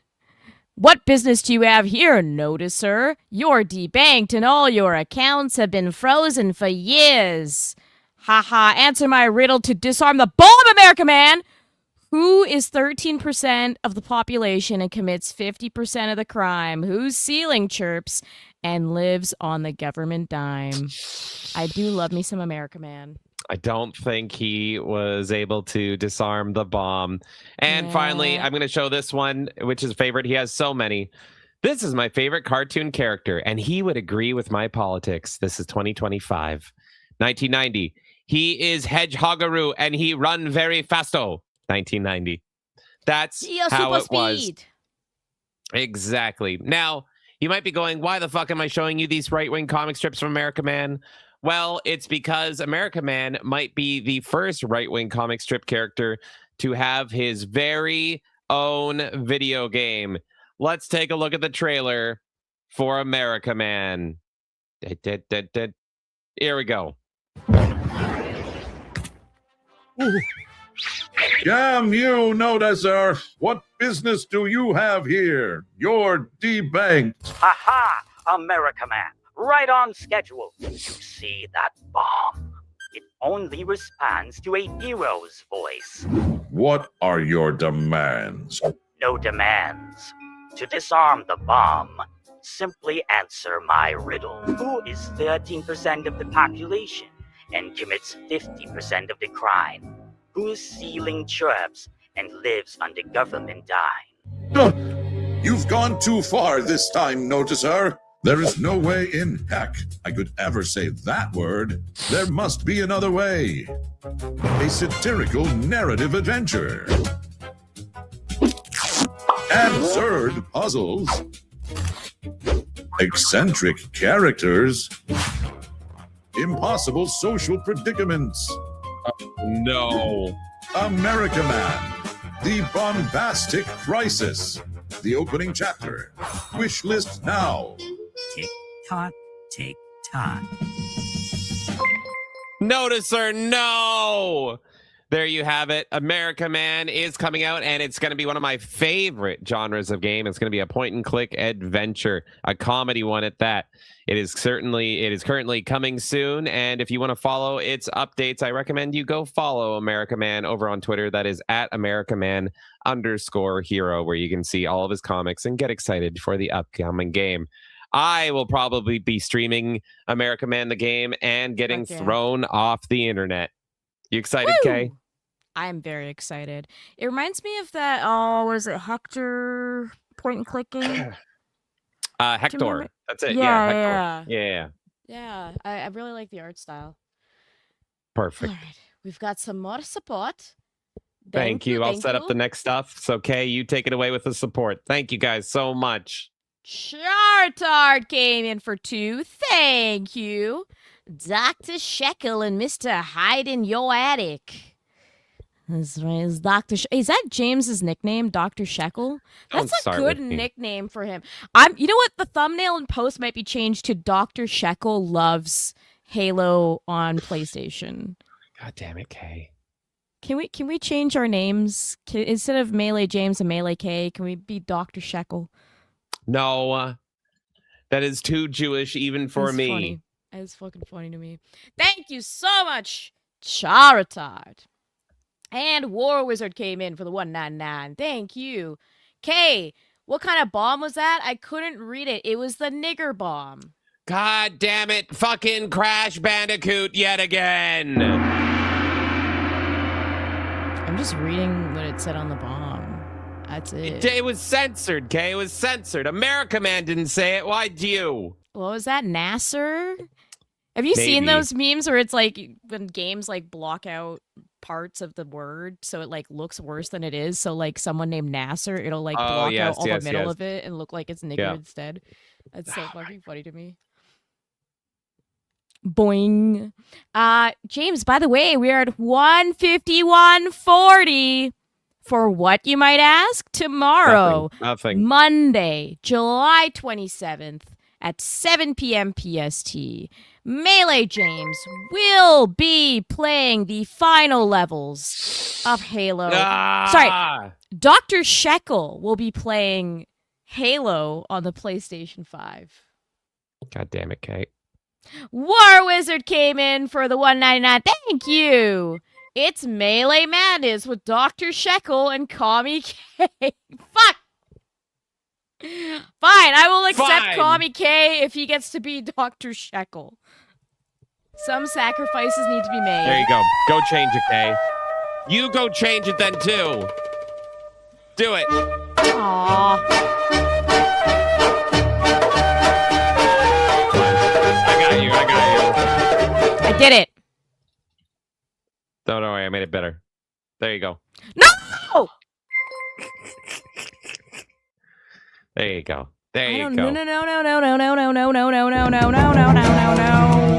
No. Proof that you hate Stream Elements. Let that one in. That's amazing. You would rather be a communist than a Felicia Day fan. That's on UK. That is on that for shame. I would rather be called Kami K than a Felicia Day fan. Is being changed to Kami K. Good Lord. I'll take my poison. I miss Capitalist K too. Where's that arc? Why can't I be called a capitalist? Fuck. Doesn't happen anymore, Kay. You're a fucking Canadian, therefore you're a communist. What are you going to do about Canadian bitch. Yeah, but at least I understand that Canada sucks. I do too! I talk about it all the time! Canada's fucking gay! You love Canada, and you love its socialist ways. I know you, Kay. Why is food and cake still a thing too? Hi, dude.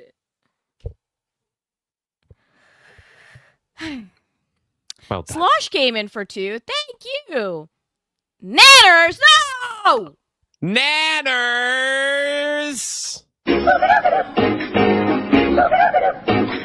Ring, ring, ring, ring, ring, ring, ring, banana phone.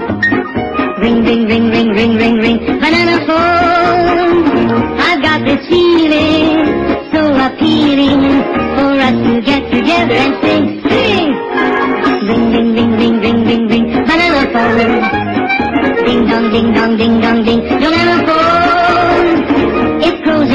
adventure. I've got my hunches. It's the best, beat the rest. Cellular, modular, interactive, modular, ring, ring, ring, ring, ring, ring, ring, banana phone. Ping pong, ping pong, ping pong, ping, banana phone. It's no baloney, it ain't a phony, my cellular, bananular phone. I hate it. I thought you loved bananas, Kay. The song is catchy. I wish it wasn't about bananas. I really do. Thank you, Slosh. Uncle came in for 20 secs. People who annoy K. F blank blank blank blank blank AY. It's true. What was that? Hold on. I'm leaving, coming What back. happened to you? What the okay, bye. Yes, I do hate Felicia Day. Fuck her. I'm still like so annoyed at her that one person that just asked what her favorite fucking video game was, and that was enough for her to be like, "What do you mean? Well, do you even know who I am, bitch? It's a question. Who cares? Gotta hate you."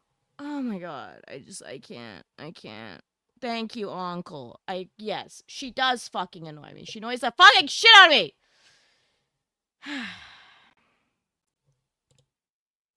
Nigger Faggot came in for $1.17.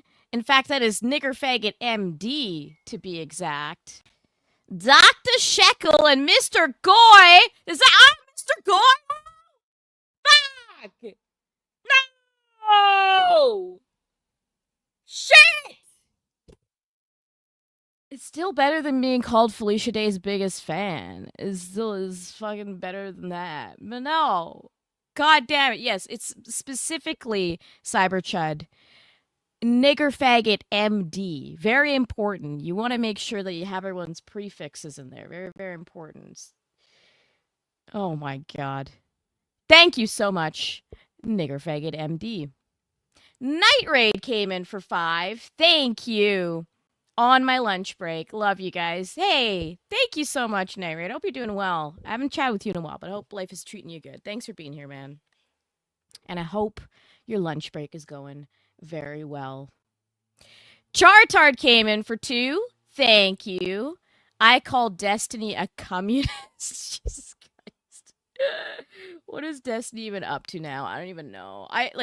When it comes to like fucking Destiny and Hassan Piker and all these fucking people, I only learn from other people what they're up to because I get so much fucking fatigue from hearing anything about them or seeing them on my feed. I'm getting fatigued just thinking about it now. Oh god, one War Wizard! War Wizard for $1.99. If she has a yeast infection, you get banana bread. If she has a yeast infection, you get banana bread. That's so fucking gross. Oh my god. That's like oh my god. I don't even want to think about any of that. Yeah, exactly, Robodex. Fuck! What the hell? Thank you, War Wizard, for that. Fuck! Okay, can you repeat that one? I want to hear that one again. What, War Wizard? Yeah. Read it again for me. Nice and slow, like. Come on. I want to hear it. War Wizard came in for $1.99. If she has a yeast infection, you get banana bread. That's right, folks. And we're going to be mixing it up. I also would like to let you know, James, yes, that Nigger Faggot MD came in with Dr. Shekel and Mr. Goy. I just thought you would need to hear the name Nigger Faggot. Damn it, Kay. Oh my god, why would you say that? Rolex! If a guy finishes in her yeast infection, does it become banana nut bread? I want to die.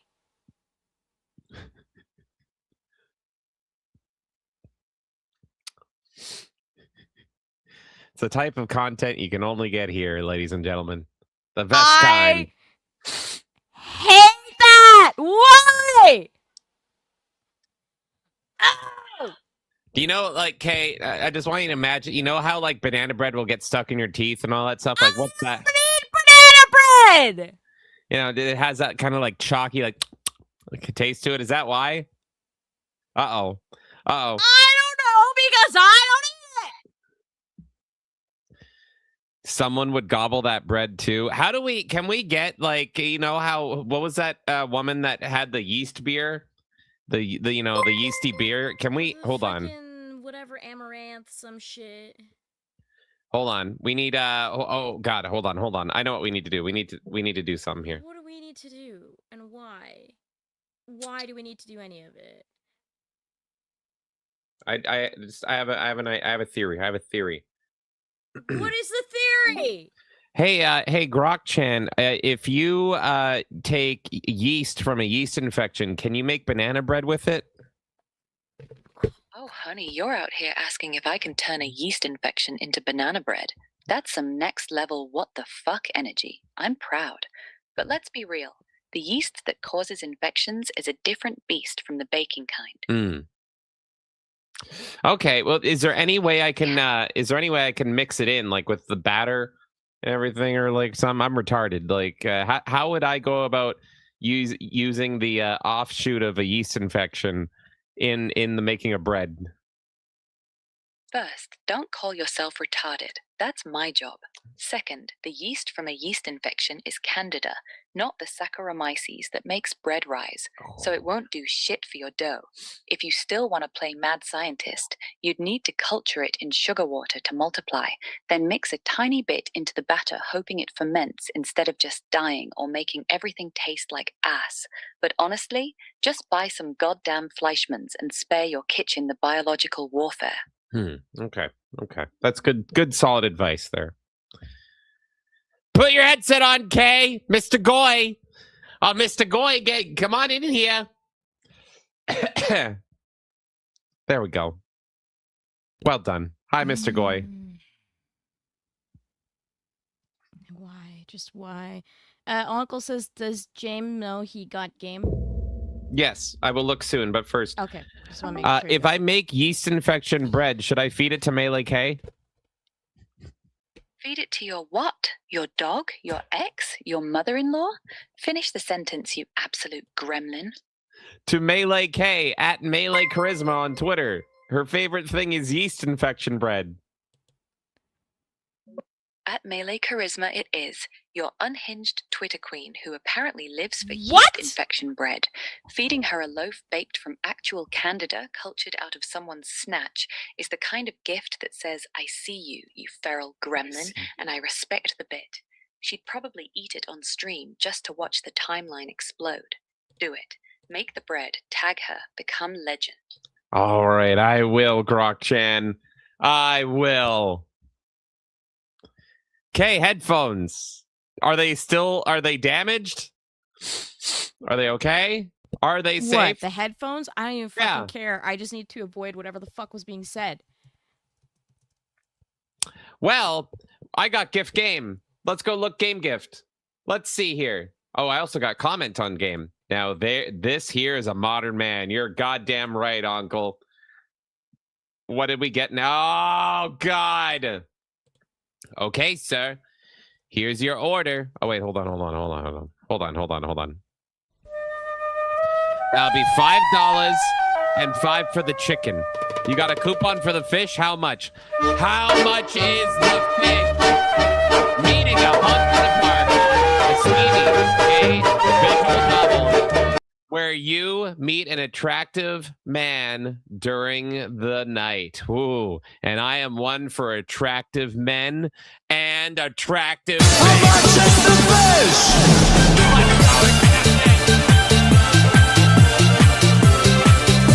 How much is the fish?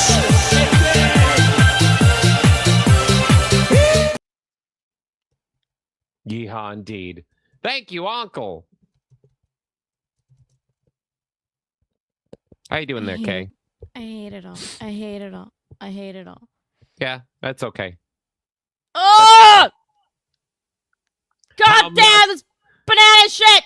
How much is the yeast? Da, da, da, da. Oh God, I don't want to think. He's burning up yeast-infected bread.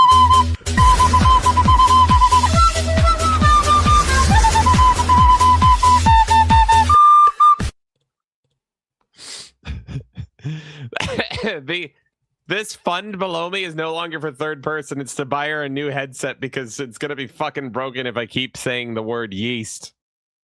Yeast! She can hear me.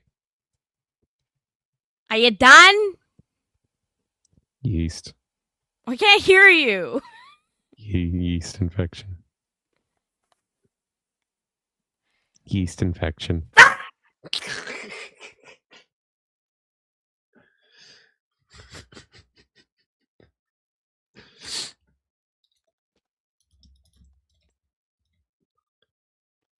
I won't say it anymore, Kay. I won't say it anymore. Put the headset on. We have a show to do. I still have 2 news stories. All right? Yeah, God whatever. damn it. Whatever. War Wizard came in for $1. Wait, 1 second. Why is this doing it opposite on stream elements here? 1 sec. First of all, Slosh came in for 2, and he says, "You're telling me a banana nut in this bread?" I'm about to nut in that bread. If it's got a certain something in it. Something that I don't want to talk about. Stop it! Thank you. Thank you, Slosh. War Wizard came in for $1.99. Thank you. You're going to want to check the chords. Are you sure about that? What am I checking the chords for? Let's see. Oh, was that War Wizard that sent that? War Wizard, yeah. Oh, no, Kay. What? Guess what we got? Listen, What? you ain't gonna be happy, but at least by inshallah, you will taste the bread. Why? Alhamdulillah. Why? Oh, I hold on. Is it halal? Is yeast infection bread halal? I need to know. Kay looks like she wants herself a bite. And I look like I want to bite. Oh, wait. Why am I doing Muslim? I'm clearly Jewish. I am clearly a little... Is it kosher? Can I... Hey, Grok-chan, is yeast infection bread kosher?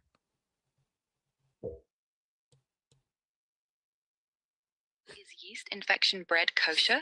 Fuck no. That's human pussy yeast, not the kind that comes from a rabbi-approved cow or whatever the fuck. Even if you cultured it perfectly, the source alone would get you excommunicated from the synagogue faster than you can say oy vey. And I can say it pretty fast. Oh my god.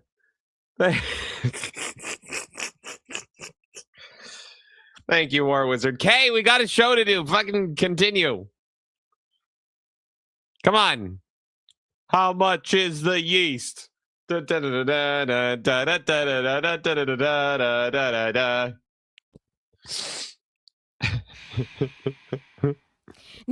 Shell came in for 5. Thank you. Thank you, sir. Best show on the interwebs. Are you sure about that? Are you sure? I can make it a lot worse. Let's see. Let's see if I can make it worse for you. Let's see.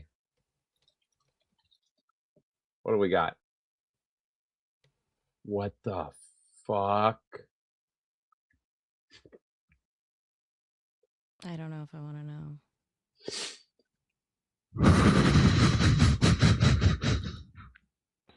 What is this that you have on the screen? What the fuck is all of this? What the? Ow! It's the Applefine yeast dance, everyone. Let's give it some sounds. Oh, we did that one. There you go. What the fuck is a yeast dance?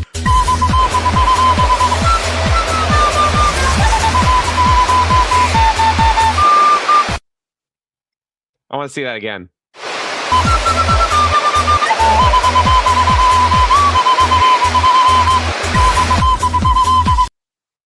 That's me mixing up a new fucking some bread for Melee K up in here.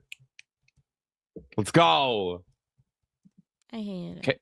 Kay loves this show so much. It's her favorite show. I don't want to hear about yeast. I'm good. I'm good. Why not? I'm good. You got to learn to yeast a little. Live a little. Live and learn. Thank you, Nintendo Shell, for the 5. Nice to see you. Thank you. Slosh, why? Slosh Because. came in for 5. Yeah. Slosh, why? New poll, hot sauce in leg hole or yeast infection bread? Got you. Hot sauce in leg hole. Yeast infection bread. Make your choices heard now. In the slosh poll. It's tied at 0-0 currently. Thank you, Slosh. We'll check in on that poll in a little bit. There you go. It's going through. Thank you. Chartard came in for 2. Thank you. Mods are suppressing dissent on Halo Steam forums. Yeah, it's so fucking retarded, man. Yes, and Vera has a whole video on it. I think it's her latest video. Let me just go see some right here. Where? Let me see. If you go over to Vera's channel here, you go here, you go over to this, and you're 100% right. As you can see, you just go over to Vera Dark Titan Media, Dark Titan Enterprises. She has a whole video on this. It's 12 minutes long. It's the second most recent video she posted under her video section. Halo campaign involved, backlash gets worse. Reddit and Steam mods ban Cortana criticism. And I know for a fact that the Steam Jannies are out of control because every time that I look at Halo the Master Chief Collection over on Steam, where is it? Hold on, where is it? How do I go to the community hub? I'm fucking losing my mind. I'm losing my mind here, Kay. Community. Good. Where is it? What do you mean good? There it is. Good. Every time I go to the community hub, I am reminded at how gay Halo and Steam have become. As you can see, I am permanently banned from posting anything to the community hub because of racist comment chains. It was an I. You fucks. So thank you. You're right. They're all fucking gay now. You good, Kay? Hot sauce and leg holes winning. I thought you'd be happy about that. War Wizard came in for $1.99. Thank you. Moist yeast. Oh, say that again. No. Say it again for me. No. Say really slowly, as slow as possible. Moist yeast.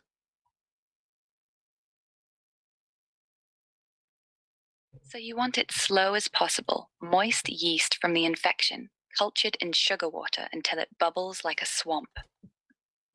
Now say it like you're Shrek.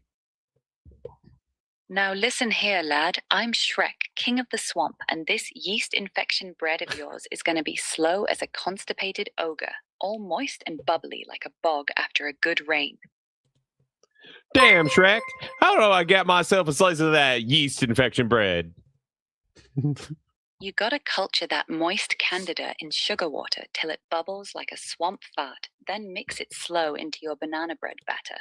Bake it low and long so it ferments instead of just dying in the oven. Slice it up and serve it to your Twitter queen. Tag her and watch the chaos unfold. And who, pray tell, is this Twitter queen?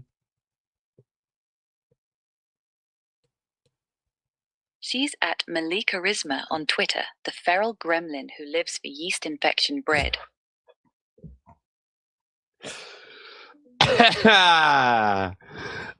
We've reprogrammed AI, so all it knows about you is that you're a Twitter gremlin that lives for the yeast infection bread. Make sure to tag her. Thank you, War Wizard. D-Day came in, still waiting on you to stream a new NG, or sorry, I thought that said New Game Plus. NG game or SKK? K, what is NG or SKK? D-Day for $10. Thank you so much. Waiting for me to stream a Ninja Gaiden game or a Senran Kagura game. It will happen. Are you going to do it? It will happen eventually. Yes, of course. Of course. I'm going to keep saying You know- moist until you fucking play one of these. Okay, which one are you playing first? Senran Kagura or Ninja Gaiden? Moist. You know what I've wanted Moist. to do? Shut the Moist. fuck. Shut. Moist. $4.99 moist chicken.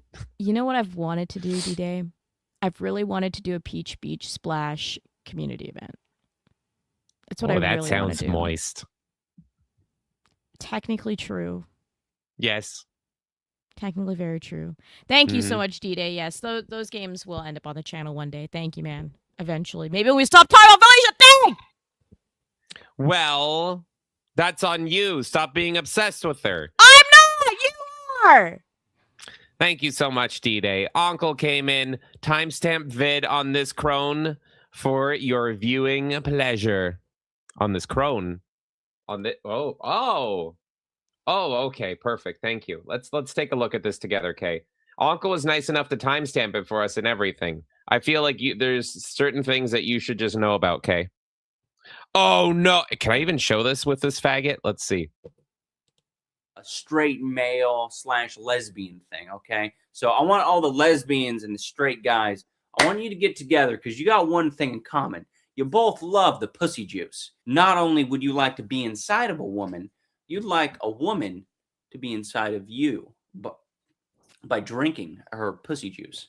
Imagine a woman of your dreams, your object of desire, her charm, her sensuality, her passion. Try her taste, feel her smell, hear her voice. Try her taste, feel her smell. Your Eastern European wordsmithing is showing. Look at what what's her name did to him. Look at the fall of man. He went from talking about drinking the pussy juice to being a slave to it. Shameful. Absolutely shameful. What a huge loss. You know, the first time we discussed that was on Cherek's channel, and I was super hungover because I think we did it like on a Saturday morning at like 8 a.m. or something. This is one of the first times we ever hung out with Cherek. And he brought up this fucking yeast beer, and I swear that might be the closest I've ever gone to vomiting on screen. Yeah. Ever. Just thinking about that is so gross. Abomination came in for one. Fun drinking game idea. Take a drink every time you hear Kay yelling through James's mic. Ooh, that's good. Can I add some rules to this? Every time I hit the soundboard, take a drink. Anytime, do a shot with the grandma every time I play the grandma. That would be good. What else do I got? The N-word is said. You have to drink for 5 seconds. And let's see. Oh, we pissed somebody off with the latest episode of the podcast. You have to finish your drink. There you go. You will be dead by the morning. Well done, Abomination. I love drinking games, and that sounds like a lot of fun. Thank you. Nightmare Cast came in for one. Hey, Melee K, do you know that your headphones are the same color as the silicone, the part you fuck of a fleshlight? Also, do you think, never mind, that's too much? That someone, Kay, I just want you, can you show them the side of the headphones? Just turn your head. Just turn your head. There you go. Oh, he's sad on that one. Oh, he's sad and chubby. And then he's soy jacking. That, do you think, Nightmare Cast, as someone, I actually love the inside of that. That's great. That is great. I want to know what the rest of that is. I want to know what's the next part, Nightmare Cast.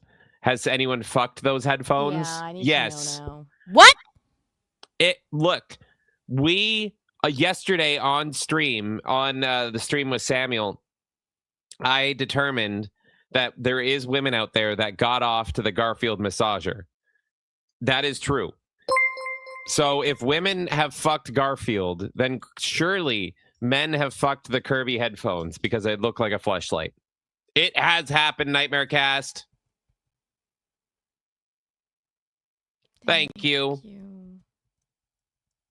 D-Day came in for 2. Noticer is the GOAT. That is, again, the Noticer man, the new Joker. I believe for Americaman. Let's read another Americaman in honor of the Noticer. I'm just going to pick a random Americaman here. I just got to make sure it's funny ahead of time. He says, no, that's not what I was going to say. It was something else, lol. Oh, God, now I'm afraid.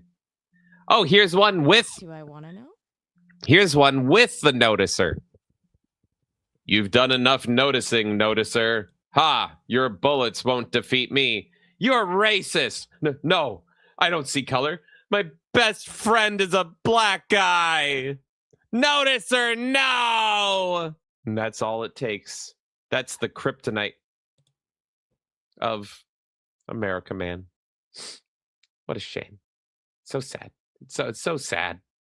A lot of his comics I just straight up can't show. So I recommend going and following him. There's a lot of dicks. There's quite a few dicks in there. Thank you, D-Day.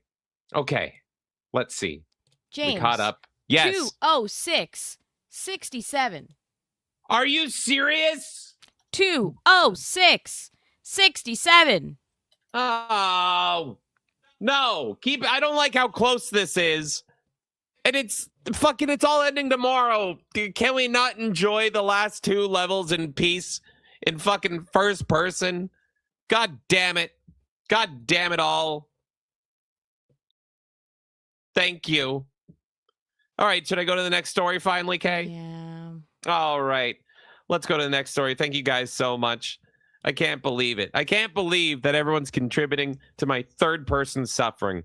Well, talking about suffering, let's talk about a little game franchise that not many of you know about.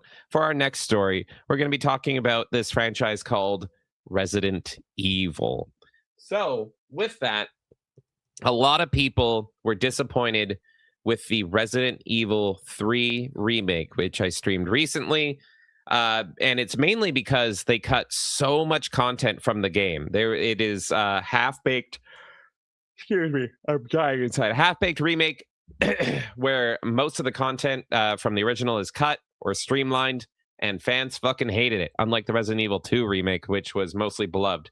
So with that, once again, fans have taken it into their own hands, as one fan is making it so that there is a massive 60% more content. Let's take a look at this right here. Resident Evil 3 Last Escape mod will expand the remake by over 60%. Resident Evil 3 Last Escape, an unofficial overhaul of Capcom's 2020 remake, is expected to increase its playable content by more than 60%, while restoring several locations from the 1999 original. The large-scale PC mod is designed to create a larger and more exploration-focused version of Resident Evil 3, without abandoning the RE engine presentation or modern controls. Planned areas include Uptown, the Clock Tower, Park, Cemetery, Raccoon Police Department, and disused plant, also known as the Dead Factory. Rather than simply importing static scenery, the creator is building functional environments with lighting, collision, doors, locks, enemies, items, music, and puzzles. Some locations originate from other RE Engine games, while other areas are being reconstructed in 3D using the classic game's pre-rendered backgrounds as references. Last Escape will also revise the remake's progression and survival systems. Previously announced features include new Nemesis encounters and boss battles, redesigned item placement, additional puzzles, multiple gunpowder types, and an ink ribbon save system. Oh God, why would they bring that back?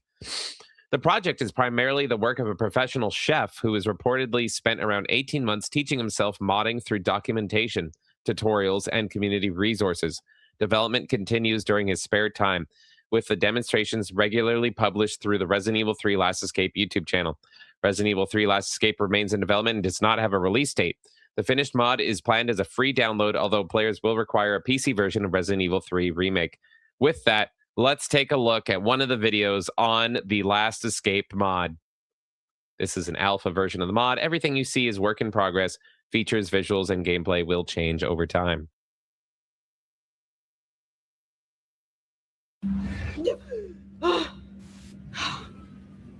Fucking hell.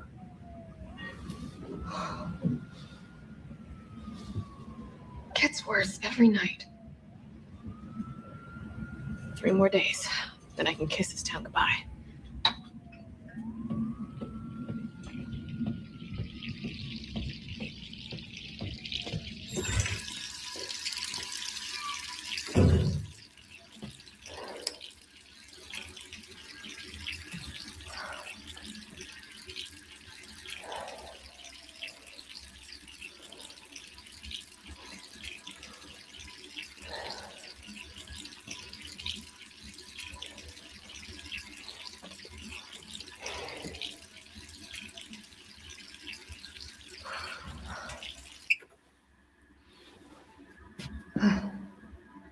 Well, she's suited up and ready to go.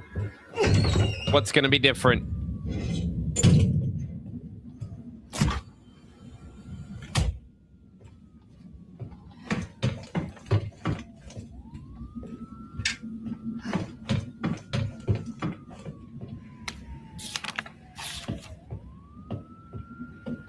So far, all looks pretty much the same. Yeah.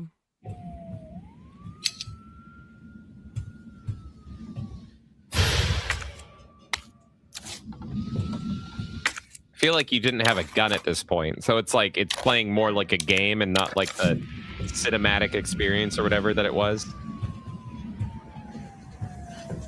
You were essentially walking through cutscenes in the original version of this. Yeah. Like, it was very... There was no interaction, really.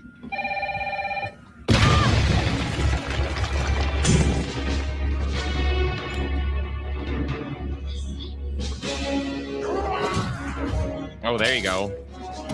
That's different. That or I didn't know how to do that.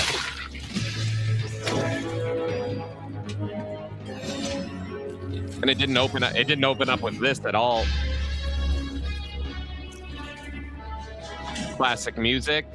Because yeah, this was all just like a cinematic that you just kind of QT your way through. I think the gun is different too. Like it's actually like her gun or something, isn't it? Oh, okay. I think. I'm more familiar with Resident Evil 2 than 3, but that gun looked like her gun.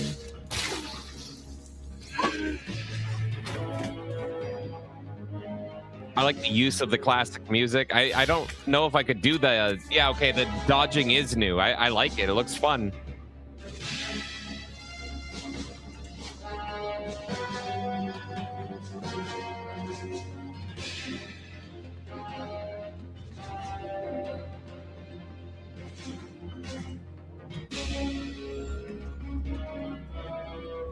There's the yellow paint part. Yeah, you're chased by Nemesis this whole time. Now it's more like a standard Resident Evil experience. Okay. I see it. There's little touches.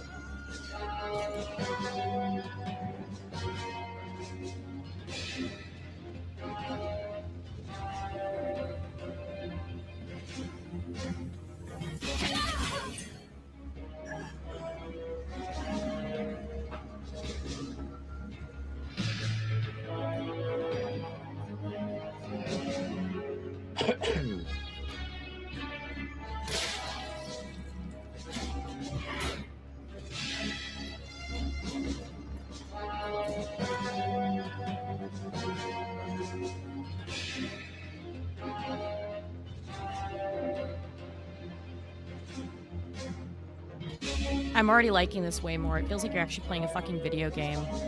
Not an and not just interactive doing movie. like a Sony experience. Yeah. Way prefer this.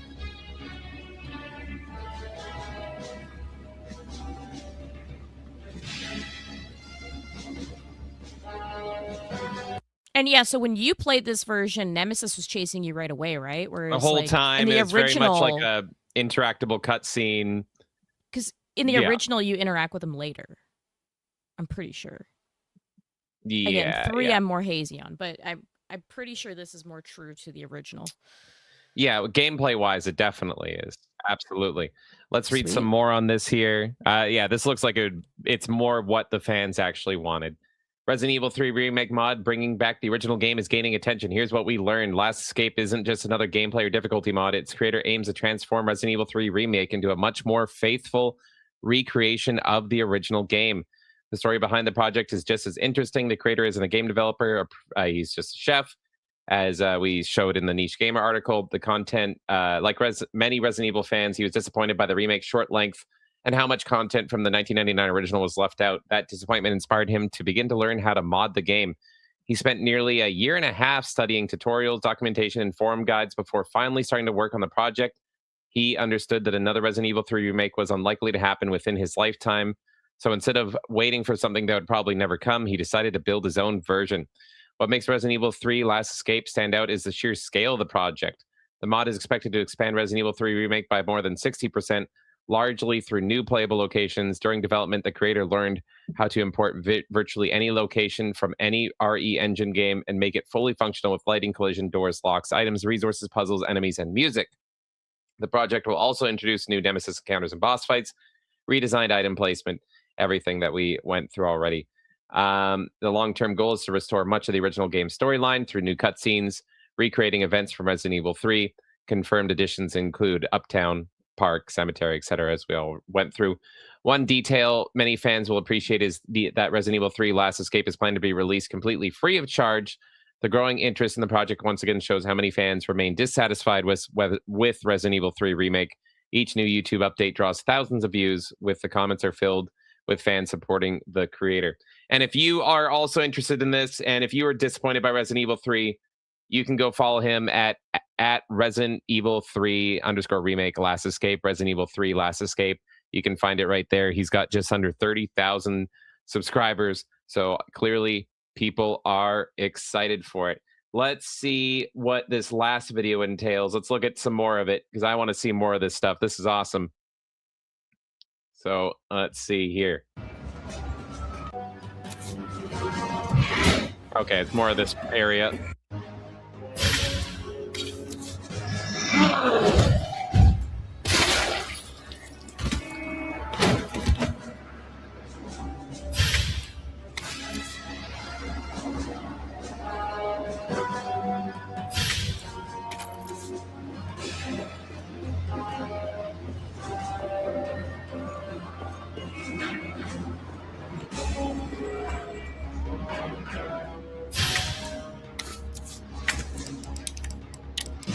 I hope that they do something to her outfit.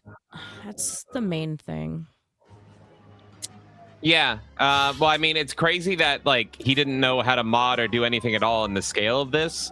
Yeah. So maybe he simply, you know, doesn't know at that level. But this has got so much attention that maybe somebody that is skilled in like kind of remodeling her would be able to come in and help him do that.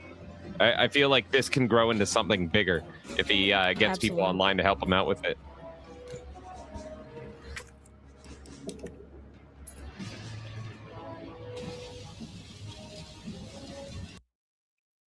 So there you go. That's cool. I love that. I love passion projects. I love fans going and saying, this fucking disappointed us. This sucked. So we're going to make the Resident Evil remake that we dream of. But here's the thing. You're not a fan of these Resident Evil remakes. A lot of you guys aren't. Well, too fucking bad.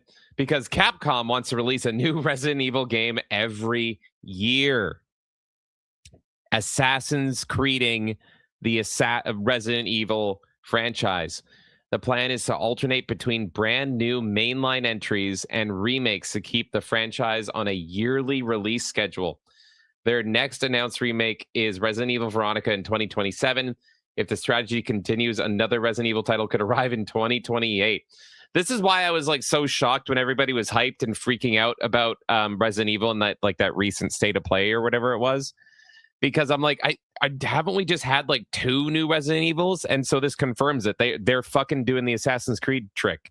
Like a yearly sports title to this. Yoshiro Ann Poe, director of Resident Evil series, said, since the release of Resident Evil 7 Biohazard, we've been able to release a new Resident Evil title almost every year. Isn't that exciting? Are you excited, Kay, for never-ending Resident Evil remakes? No, because look at like Assassin's Creed is just so uninspired at this point, man. And like that's what you get when you worry about these yearly releases is you're gonna get things like the Resident Evil 3 remake, which is just such a like shell of that like original game. The amount of development time it takes to do these things, the 1-year turnaround, unless you're paying for like a fuck ton of employees, it's near impossible. Like with the Pokemon, Game Freak is slowing down. Like they decided to slow down their cycles, right? It's just, I just don't think it's viable in this market to actually do a yearly release, and I don't think they're going to be inspired. I think they're going to be very boring, very generic, very stupid. I assume what they're doing is they're going to have 2 different teams. Like they're going to have a remake team and then like a mainline team.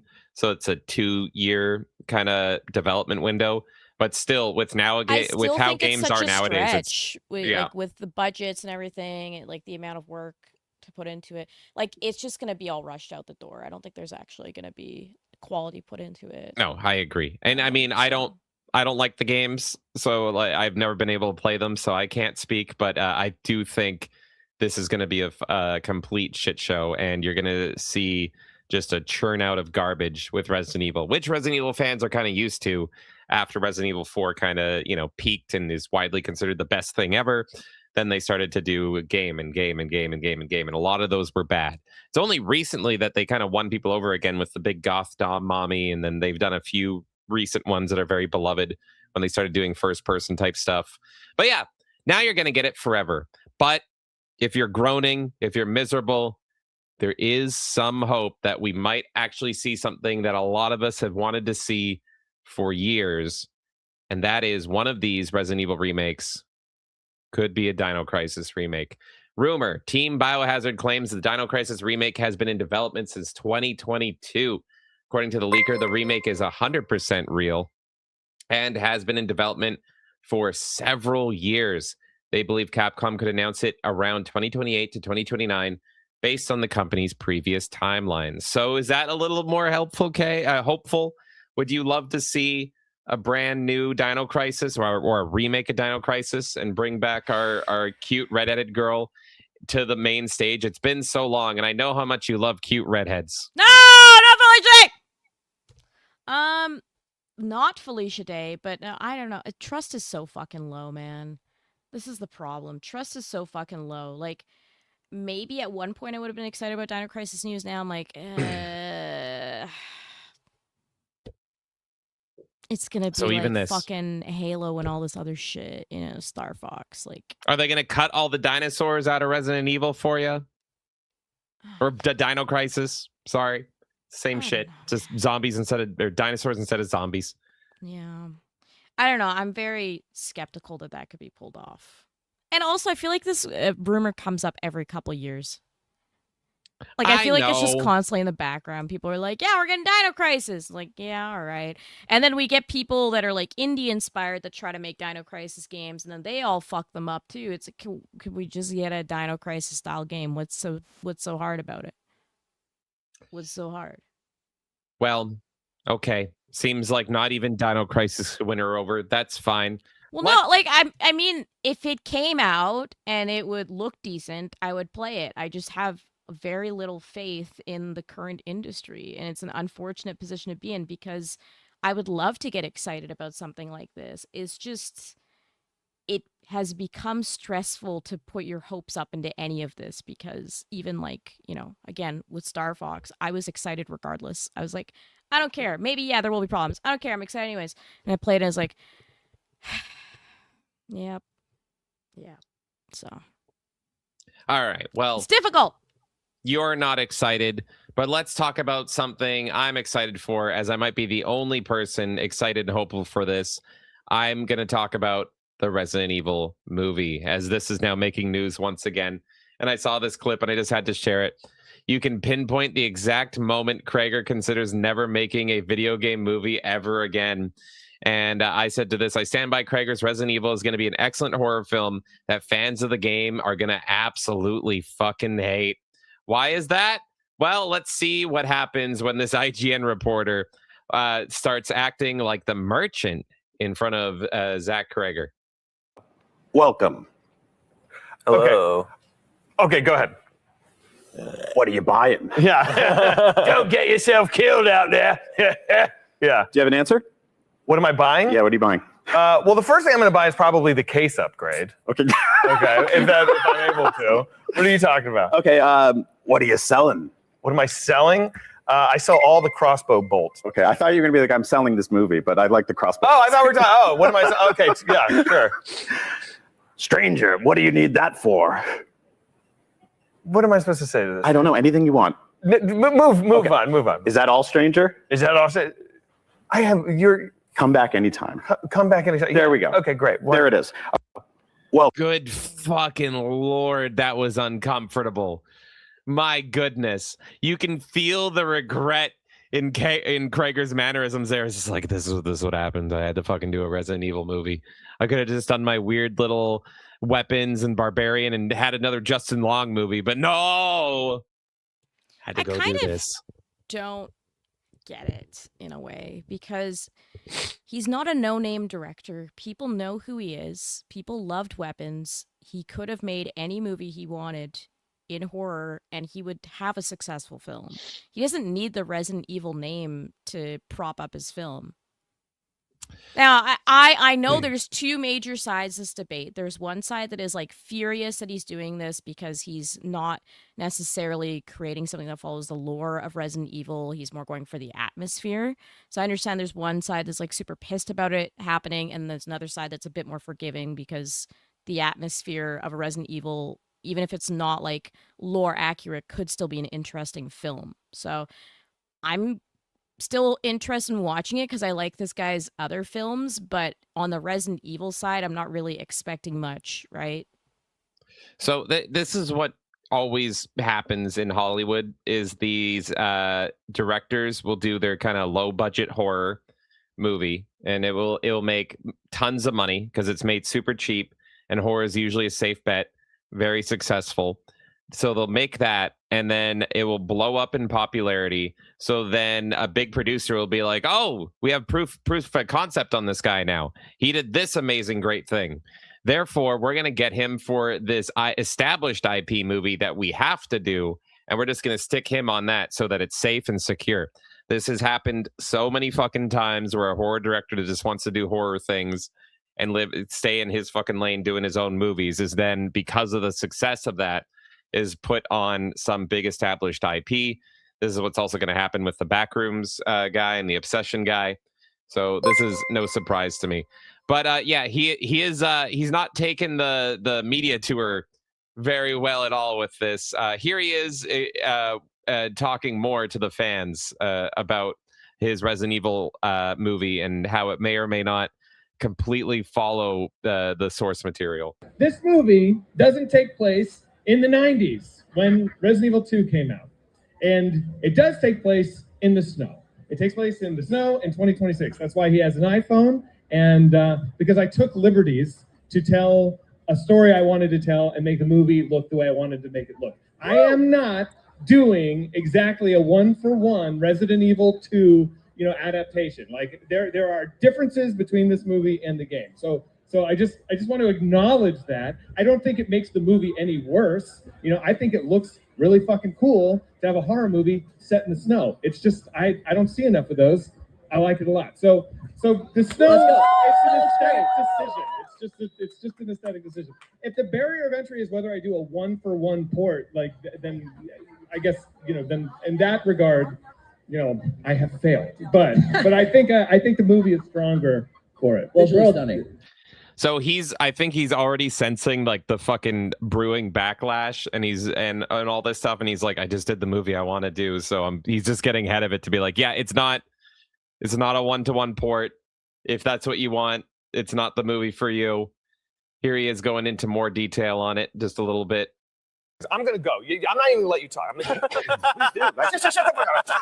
Guys, I got this from here. Everybody, look at me. Look at me. Camera here, right here. Okay, what it does, it's not 1998. It takes place in modern times. I know that during the events of Resident Evil 2, it's not snowing. And yet, in this movie, I thought it would be better for the story and for the visual, whatever I'm doing, if it was snowing. I am not trying to adapt a video game. I'm not going to be able to do it better than the games. The games are so well executed, and to me, it's kind of like when you have your favorite book, and then you find out someone's turning your favorite book into a movie, and then you hear who they cast, and you're always like, no, I'm not trying to do that. What I'm trying to do is make a Resident Evil movie that really is a love letter to the experience of playing a Resident Evil game. It's about one character moving on foot from point A to point B, moving from set piece to set piece, location to location. Every location has its own unique threat. You have to keep in mind resource management. If this movie was a Resident Evil game, like call it Resident Evil 10, it wouldn't feel weird.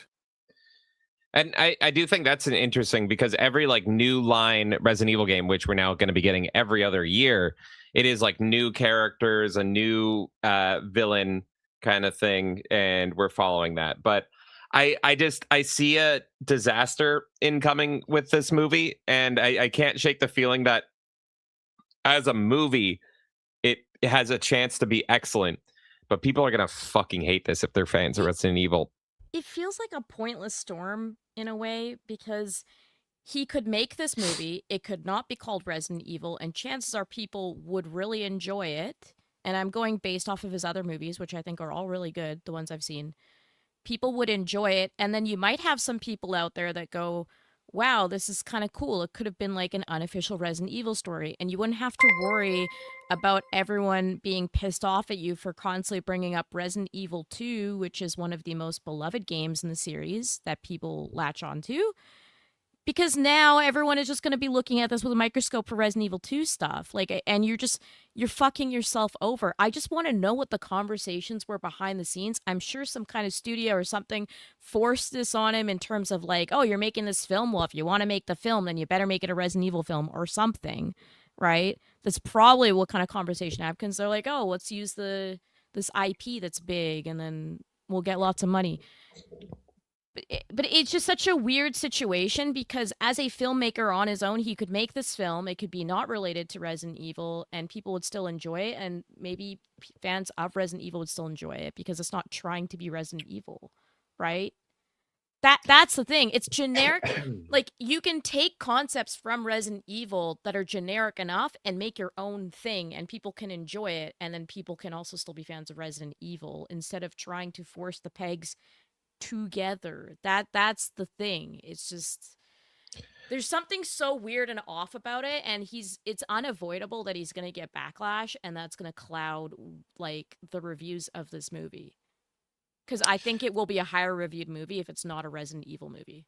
Yeah, I don't know. I think it's interesting because it's for me, the lore that I know of Resident Evil and kind of what the fans would want is almost in contradiction of playing the games. The lore of Resident Evil feels very different than the feeling of playing the games of Resident Evil, and that's why I think this movie is interesting, is it's going more for invoking that feeling of the resource management of having one bullet and you fucking miss even though it's point blank, having to deal with what are these fucking puzzles that I have to deal with to get through this, and just the overwhelming sense of dread.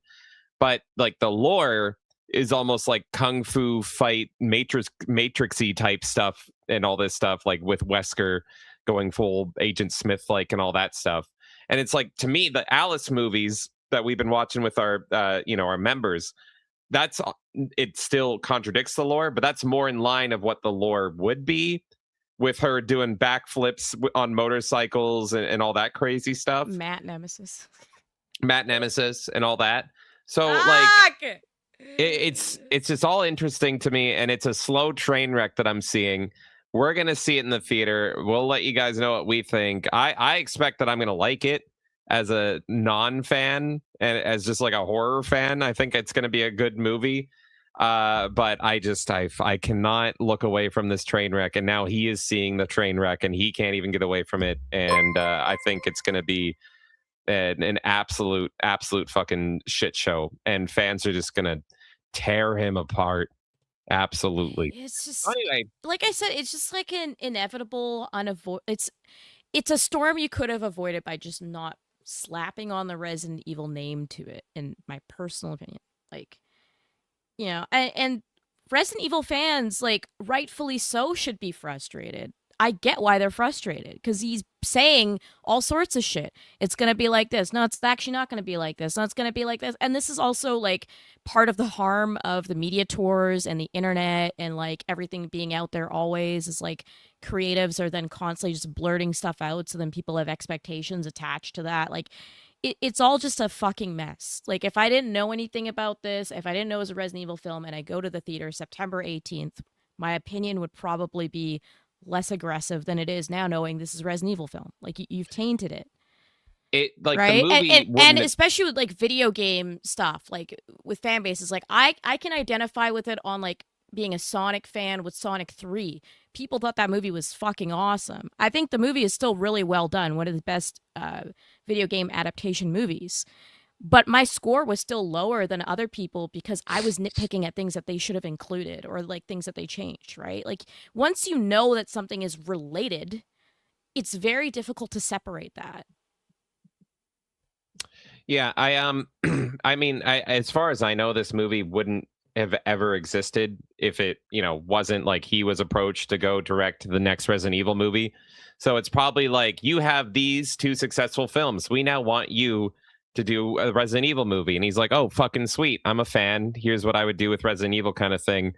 But yeah, the press tours have absolutely killed it. And you see this for so many movies. If it was still a Resident Evil movie and he didn't do any media tours, any press tours and all that, and it was just released and people just saw it on the basis of, like, Resident Evil movie, it's not tied to the Netflix show, it's not tied to the fucking, what's her name, the fucking Paul W.S. Anderson's wife, he was the creator of it, all the Alice stuff, and it's just like, new Resident Evil movie, and you just let it kind of speak for itself, it would have been better.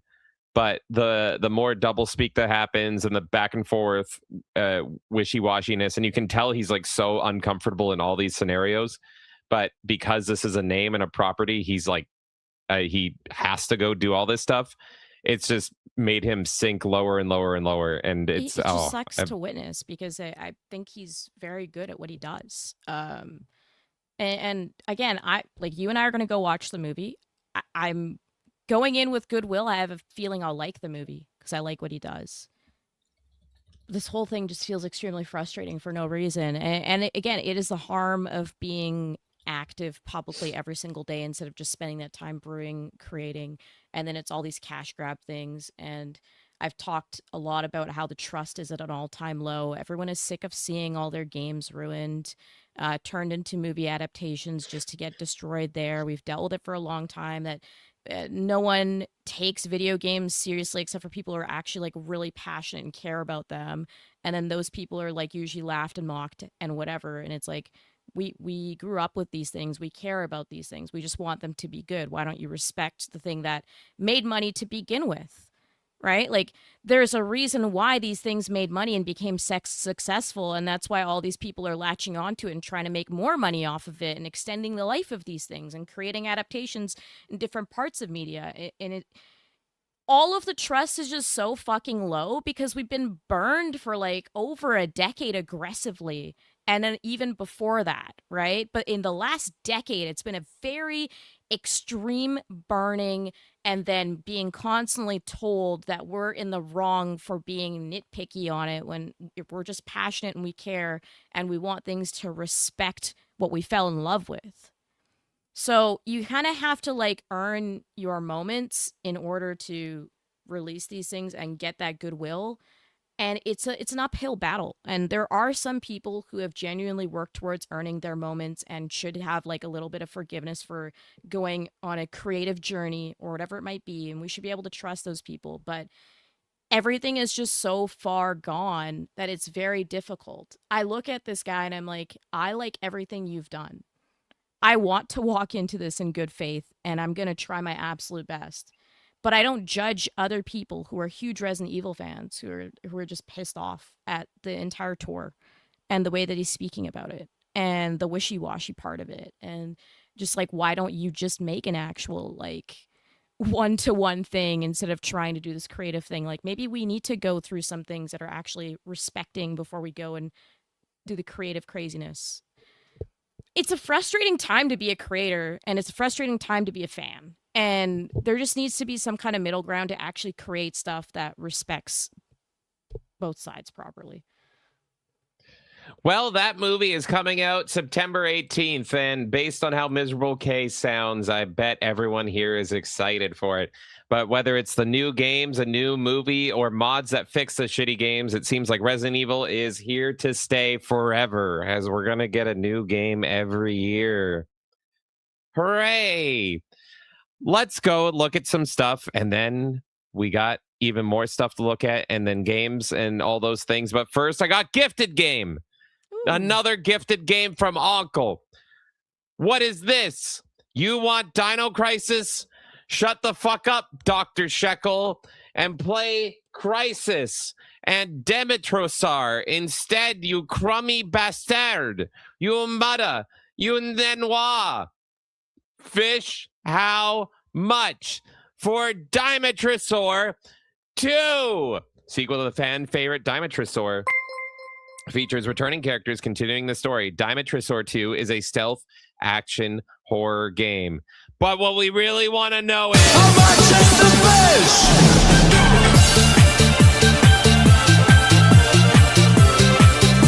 How much is the fish?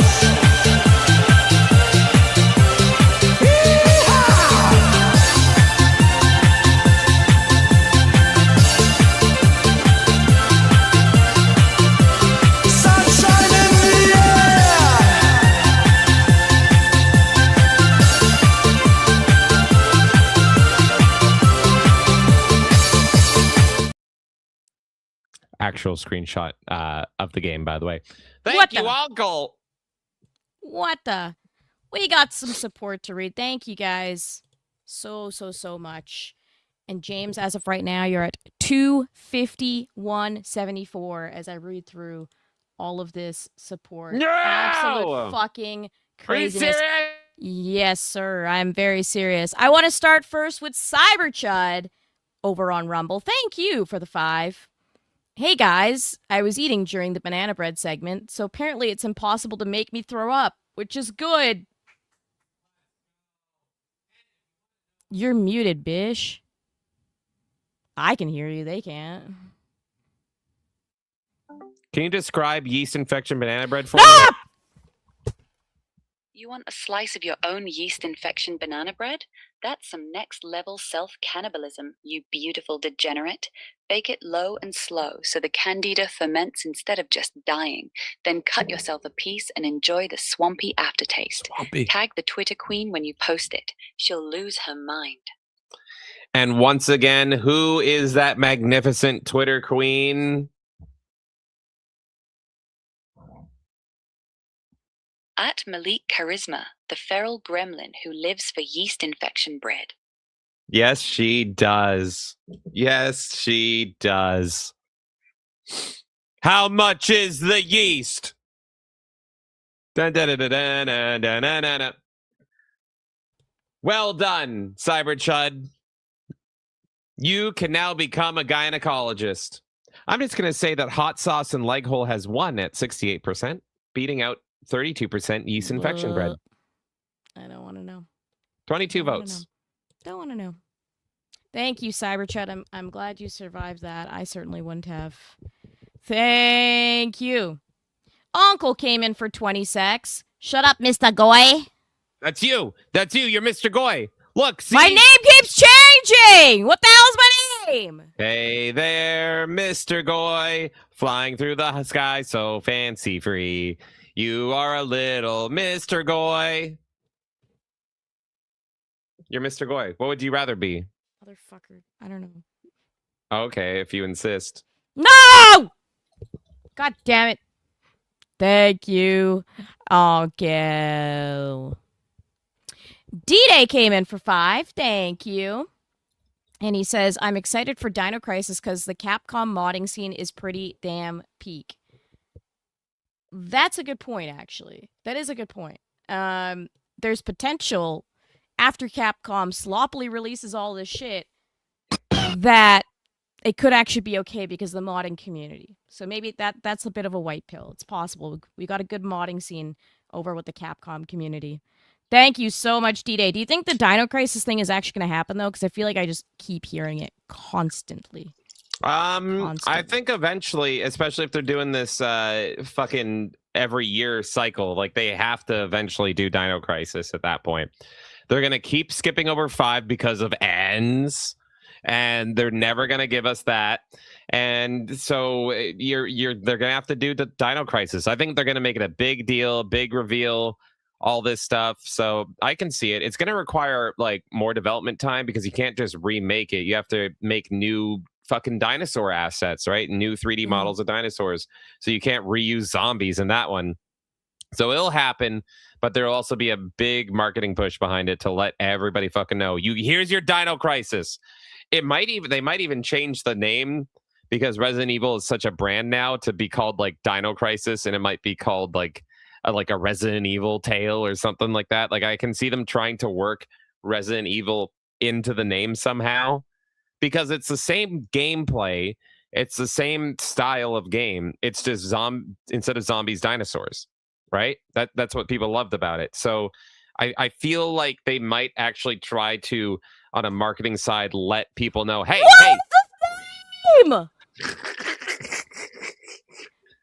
What you said changed your name. You said change it, right? Oh my god. Oh my god. There you go. It changed. I hate it. You're welcome. Enjoy it. Well done, Kay. I hate Well it. done. Well done. Wait, why am I on this side? Here you go. Why not? Because then. That's why. Thank So you, yes, D-Day.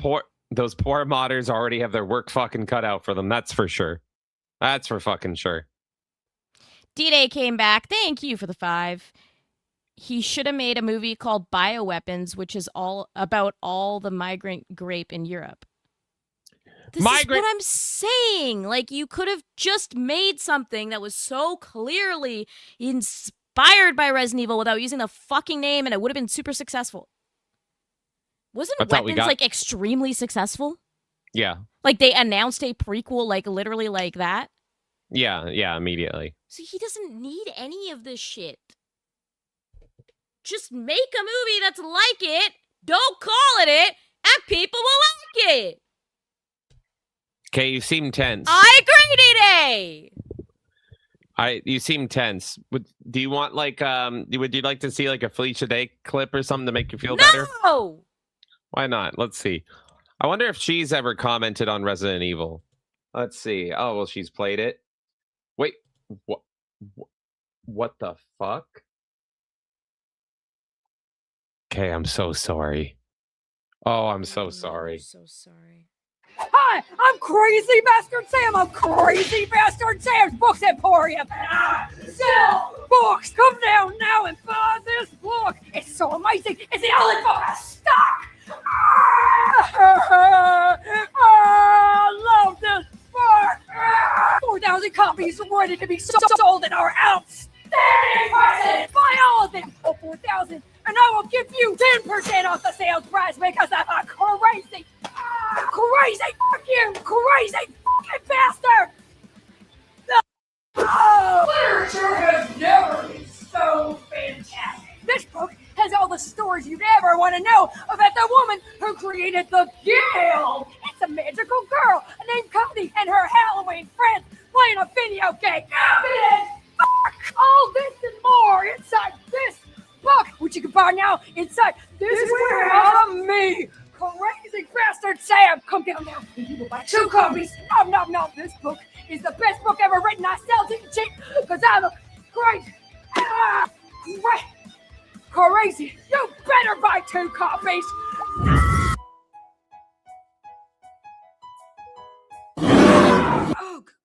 Ow.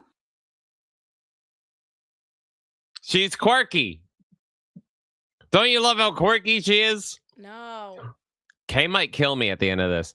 I just want to remind you that tomorrow you're suffering. So let me have my fun today. Let me have my fun. Come on. Come on, Kay. Let me have it. No, I don't think I will. This fucking title you've put on me is too far, and I'm making a decision right now. What? No. What do you mean? If somebody, one person, tips $100, I am going to make it so that tomorrow's stream, Melee James or Dr. Shekel needs to have the modern Warthog controls on. Nah!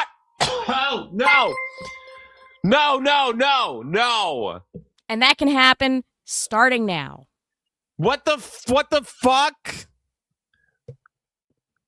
Okay. One tip of $100, you can make James use modern Warthog controls. I'll change your name. I'll change it. God damn it. Okay? There. I changed your name. It's fine. You don't have to do that. You don't have to do that. No, you don't need that. What the fuck is this? No! I'm gonna keep fighting this, Kay. Don't you fucking dare. Those controls are an abomination. Why would you even put that out there? Because it's funny to me. God damn it! It's fucking funny to me. Do you realize that the greatest mission of Halo is that fucking Warthog run at the end of Halo CE? 100%. Fuck. God damn it. God damn it. Don't fuck. You're gonna ruin that? You're gonna ruin the last fucking level? You're gonna 100%. try? Fuck you, Kay. God damn it. I'm going to keep reading. Good. Go ahead. Thank you so much, D-Day.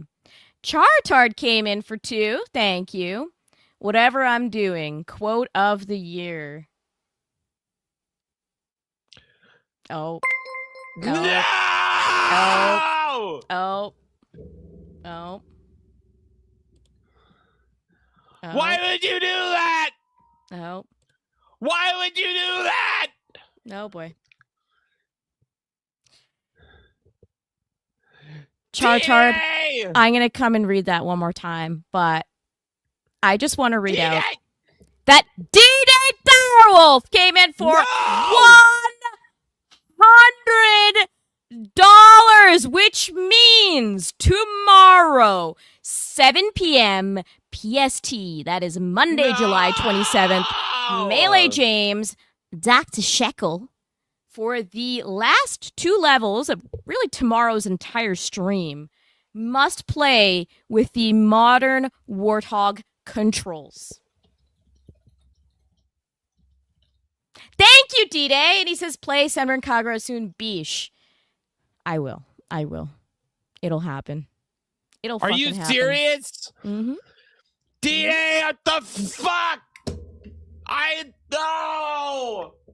No, it's ruined.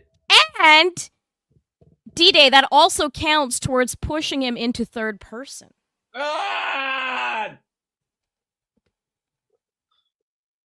All of this because you love Felicia Day. I don't! All this because of her.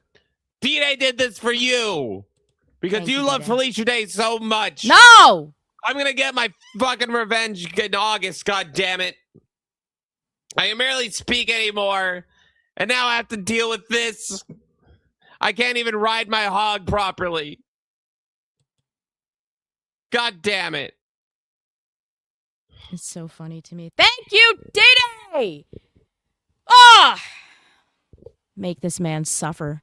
That's what you get. All of the fucking Felicia Day clips again today. First of all, you're in this position to begin with because of all the other Felicia Day shit a month ago on the podcast.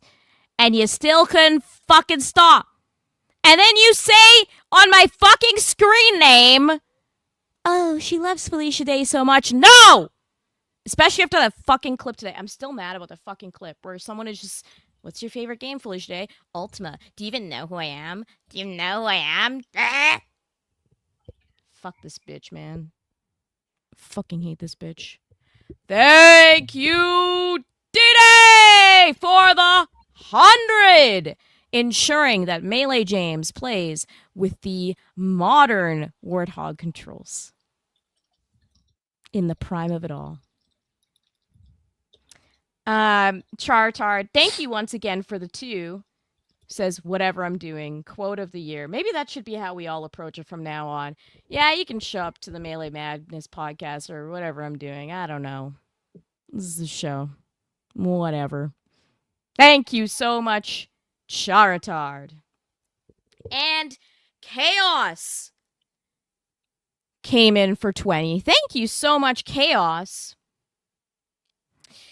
I absolutely fucking hate what the interviewer did. Most actual gamers aren't that retarded, and then most people see that and go, stupid gamer, when it's journos and fake wannabe gamers trying to vomit out pop culture. Yes, I completely fucking agree, because that's all the shit that anyone else is gonna see, is that kind of stuff, and then they think that, like how many times have you heard people call gamers entitled or just like roll their eyes at them or whatever, because we are, again, passionate, very important. We're passionate and we care about these things and we want them to be done well. And we don't act like whatever that shit is, these fucking fake journalist shit do, where they try to be tee-hee, look at me, I'm quirky, but in reality, that's not how any of us fucking act. This is for D-Day. Here you go. This is me, little sad me. The ending of Halo is ruined tomorrow. Everyone, it's ruined because Mr. D-Day Direwolf came in for 100, and now I can't even ride my hog properly. Look at how sad I am. Look at little sad me and my little hog down there. It's not aim-based anymore. It's turn left and right like every other game. God damn it.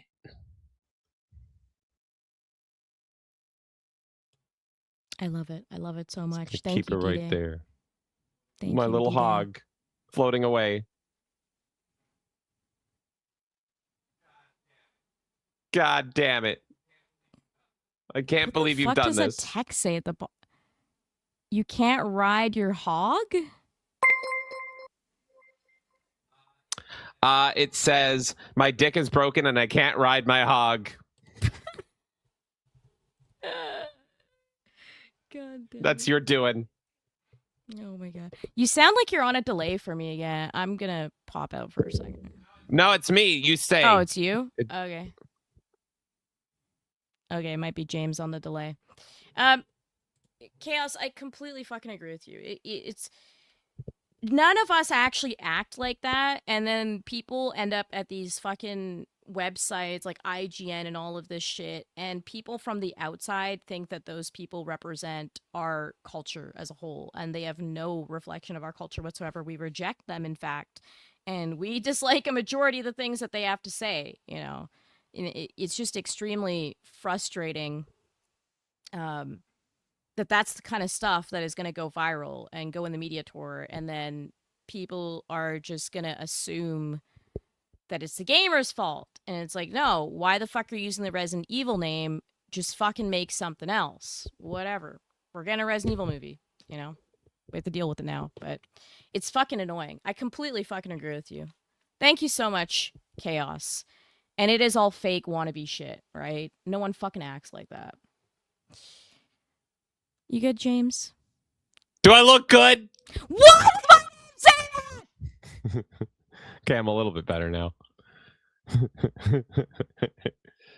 That's a little better. There you go. That's what I needed. Thank you. There, my little hog's repaired. Let's blow up the hog. I want the hog riding. You deserve that. That's what you get. That is what you get. Look what you did to sad little me with the hog. You deserve that name. You deserve it. Mm-mm. Fuck. We're gonna burn down this channel, tearing each other apart.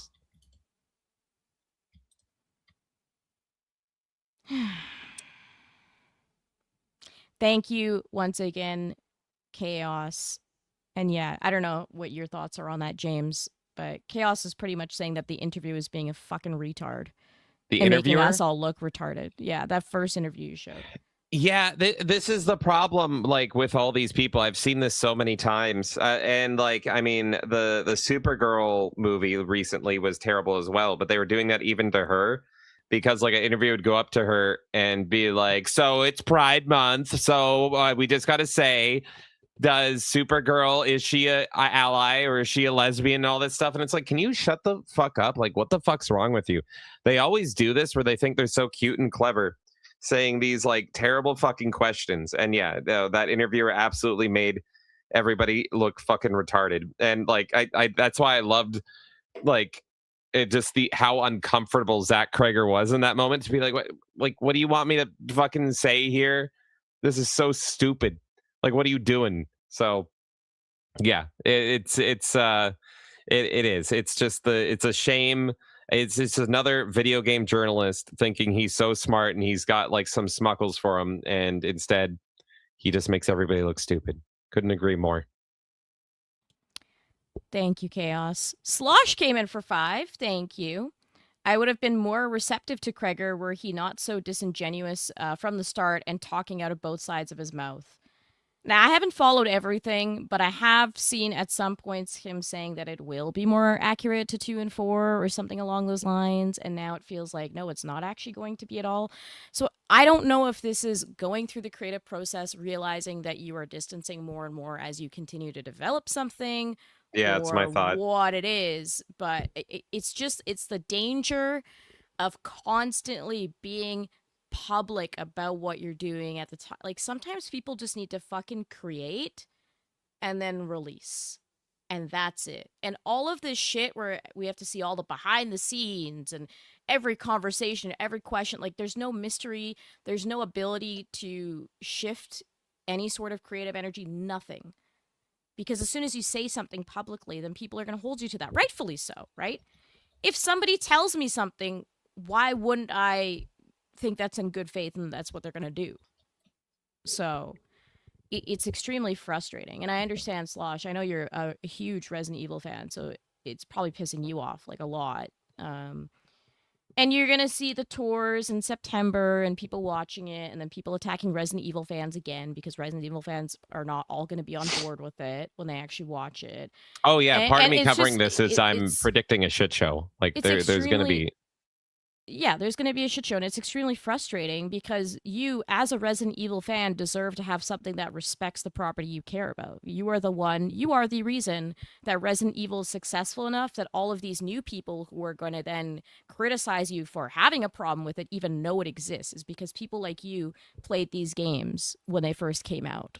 So it's an extremely frustrating situation, and it's something that is just, the longer the internet goes on, the more we're going to have to kind of deal with it and just tell people to fuck off, pretty much, and just not care how people perceive us based on our opinion on it, because there's always going to be people that apologize for this shit. Always. And you're, as a fan, you're completely right to be like, no, fuck this. I agree with that. Thank you, Slosh. Sergey came in for 1. Thank you. Speaking of gaming, check Discord. This is supposed to be the rumored PS6 controller. Also, put this towards Halo, of course. Thank you so much. It's all going towards Halo. Sergey. So this actually was almost a news story today, and my favorite comment on this, Sergey, was, bro, first they took away our discs, now they take away our buttons too. So this is a rumored PS6 controller, as Sony has a patent for this, where it's like a controller with 2 screens, and so the buttons can just dynamically change because it's just all touch, right? And so you can see it here, like you can maybe slide the buttons around, all this stuff. But the thing is, there wouldn't be any buttons. It would just be like 2 touch screens on the side there. Here's the thing is, I love that original version of the Valve, the Steam controller, like version 1 that never released, where it had a screen in the center, and I thought that was brilliant. But that was with the inclusion of buttons, that it had a swipe little screen like in the center. It would have sat like kind of right here.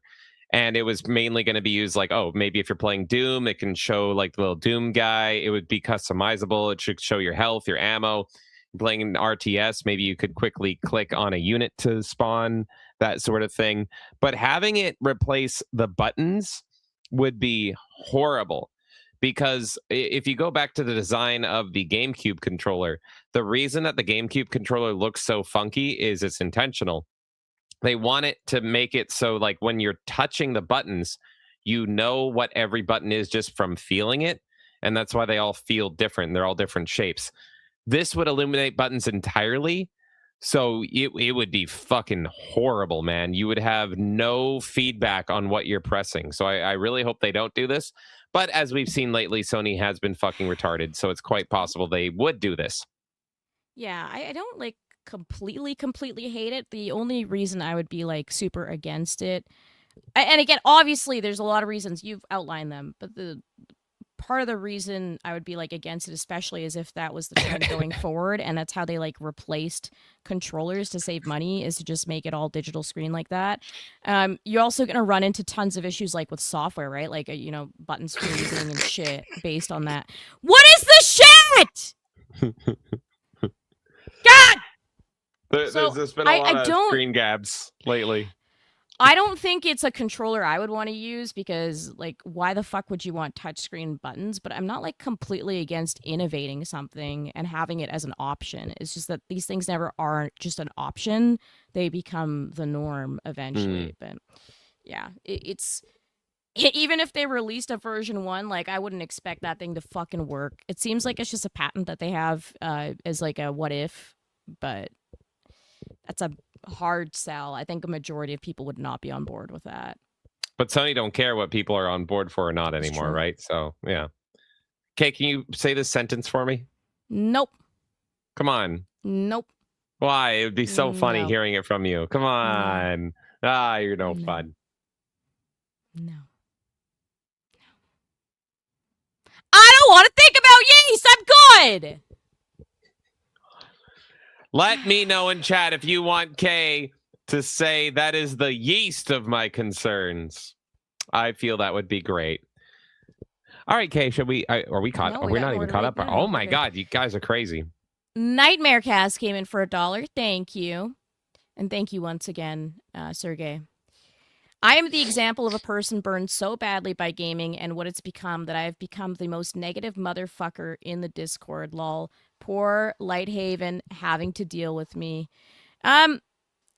Again, trust is so fucking low. I don't hold it against anyone that is frustrated, black-pilled, anything. So I don't want you to feel like that's like a problem or something. You know, at the end of the day, I want people to be able to enjoy video games. So it sucks that a lot of us are in this stage where maybe 10, 15 years ago we'd be a lot more excited for things, and now we're like extremely frustrated because we just keep seeing thing after thing after thing let us down in the industry. I completely understand where you're coming from. But I just don't want you to like internalize that and think that's like all on you, because the industry no matter how much people try to gaslight anything, the industry has declined in a lot of ways, and people will try to justify fucking everything and try to be like, oh, don't worry, and blah blah blah. I and you're just being justify dramatic, trying blah. fucking everything. So that's just kind of how people are, is they just don't want the confrontation. They just want to like accept and consume and whatever, and then people get hypersensitive to each other, and they're tired of hearing people like point out a negative, so then they in return become super aggressive towards anything that's a criticism. It's all a fucking mess. The internet's a fucking mess, but I hope that you guys can at least feel comfortable in expressing that opinion on games and whatever else, regardless of where you feel you are. Don't like be too concerned about how other people are going to receive that all the time, because everyone just has a different threshold of what they can deal with, or, you know, their lines in the sand, or things they care about more than other things or whatever. Like, we're all people at the end of the day, and we're all passionate about this stuff. What the fuck is it? We're all passionate about this stuff, and we care, and that's why we talk about it the way that we do. So, talk about if you have an issue with something, talk about it. If you like something, talk about it. It's okay. It's okay. Embrace it, and it's not your fault for being at a point where you don't trust these things, because they have done a lot of fucking shit to make it so we don't trust it. Thanks, James. Thank you. And knowing is half the battle. Oh my god. Thank you, Nightmare Cast. All right. Slosh came in for 2. Thank you. K corpsing send for the non. And the non has been sent for. I'm not ready for this. None. Yeah. Mr. Non. None. Yeah. Oh. The non dance is the only way to become a true master. But I can't do it. I just can't. Ah! Choco, the non dance is mandatory. The non dance is mandatory. What the fuck did I just witness, man? Okay, do the non dance with me. I don't even know. It was very clearly laid out. For this. Come on. None. Yeah. Mr. Non. None. Yeah. Oh. The non dance is the only way to become a true master. But I can't do it. I just can't. Ah! Choco, the non dance is mandatory. You didn't do the dance, Kay. I hate it. Oh, Mr. Non. I hate it. Oh my god. I don't. The sounds were weird, right? Mr. Non. Weird. Oh my god, Mr. Non.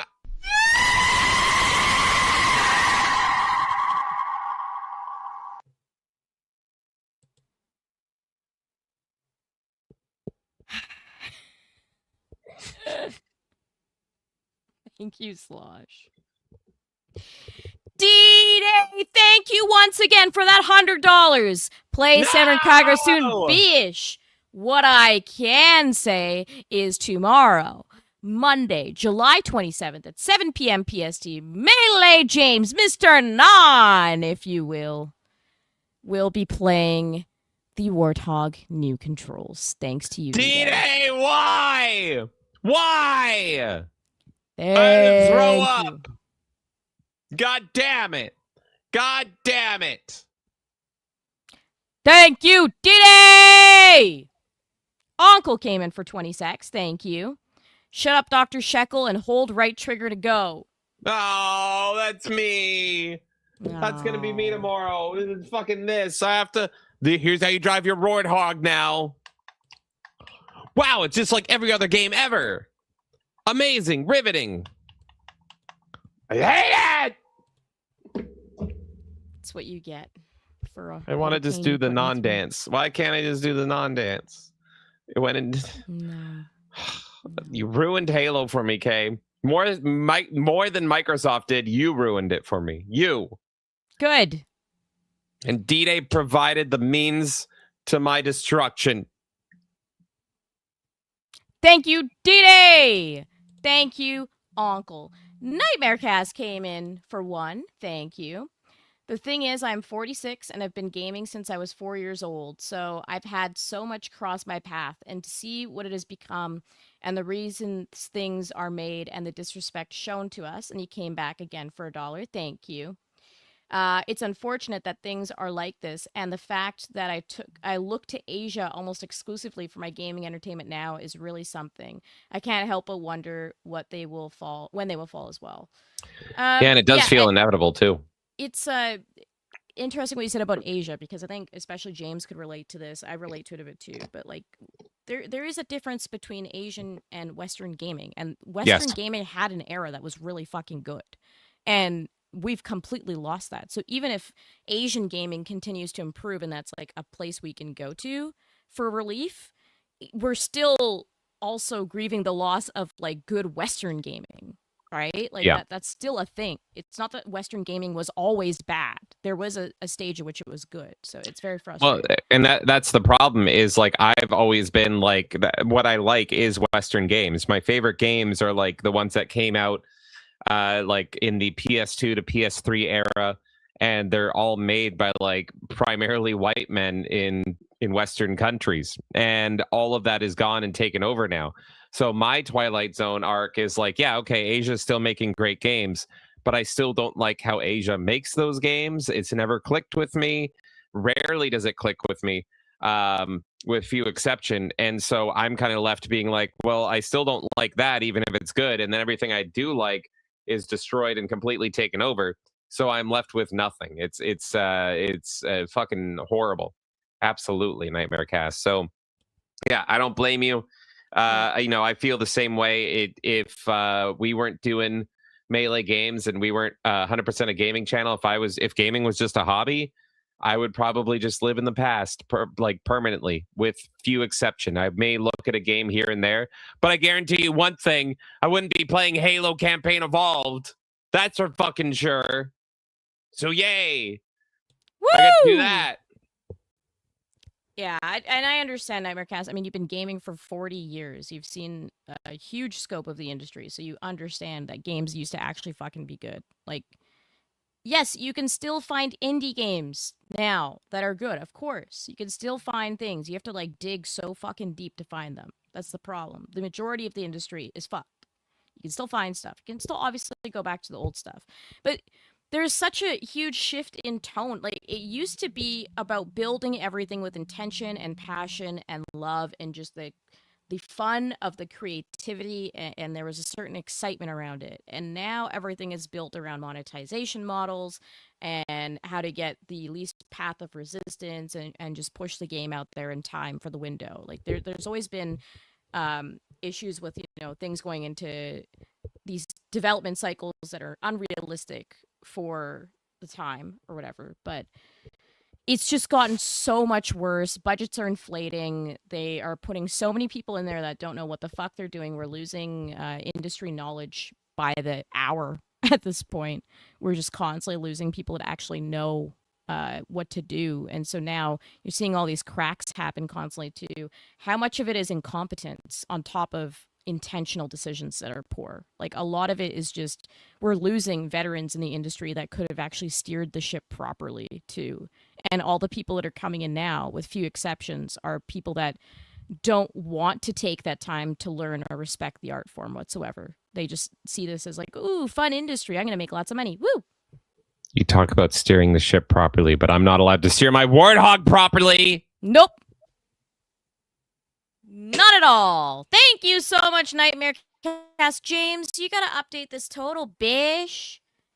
Bish? You're at $358.81. How the fuck am I close? What the fuck? 1.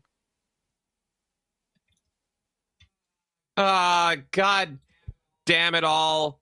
I think I'm lagging again. I'm gonna back in and out. Fuck. Okay, bye, James.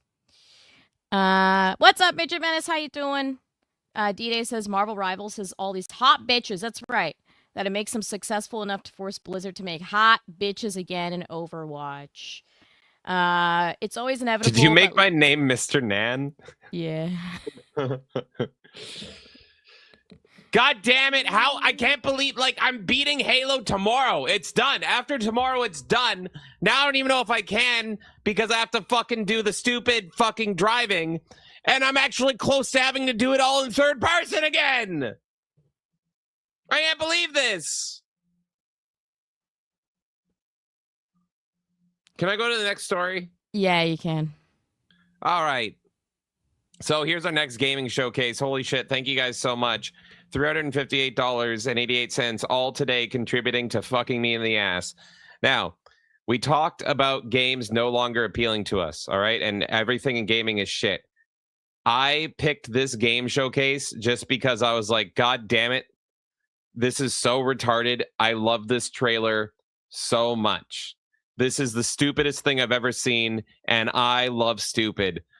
Who needs Gears of War when you have the Birds of War?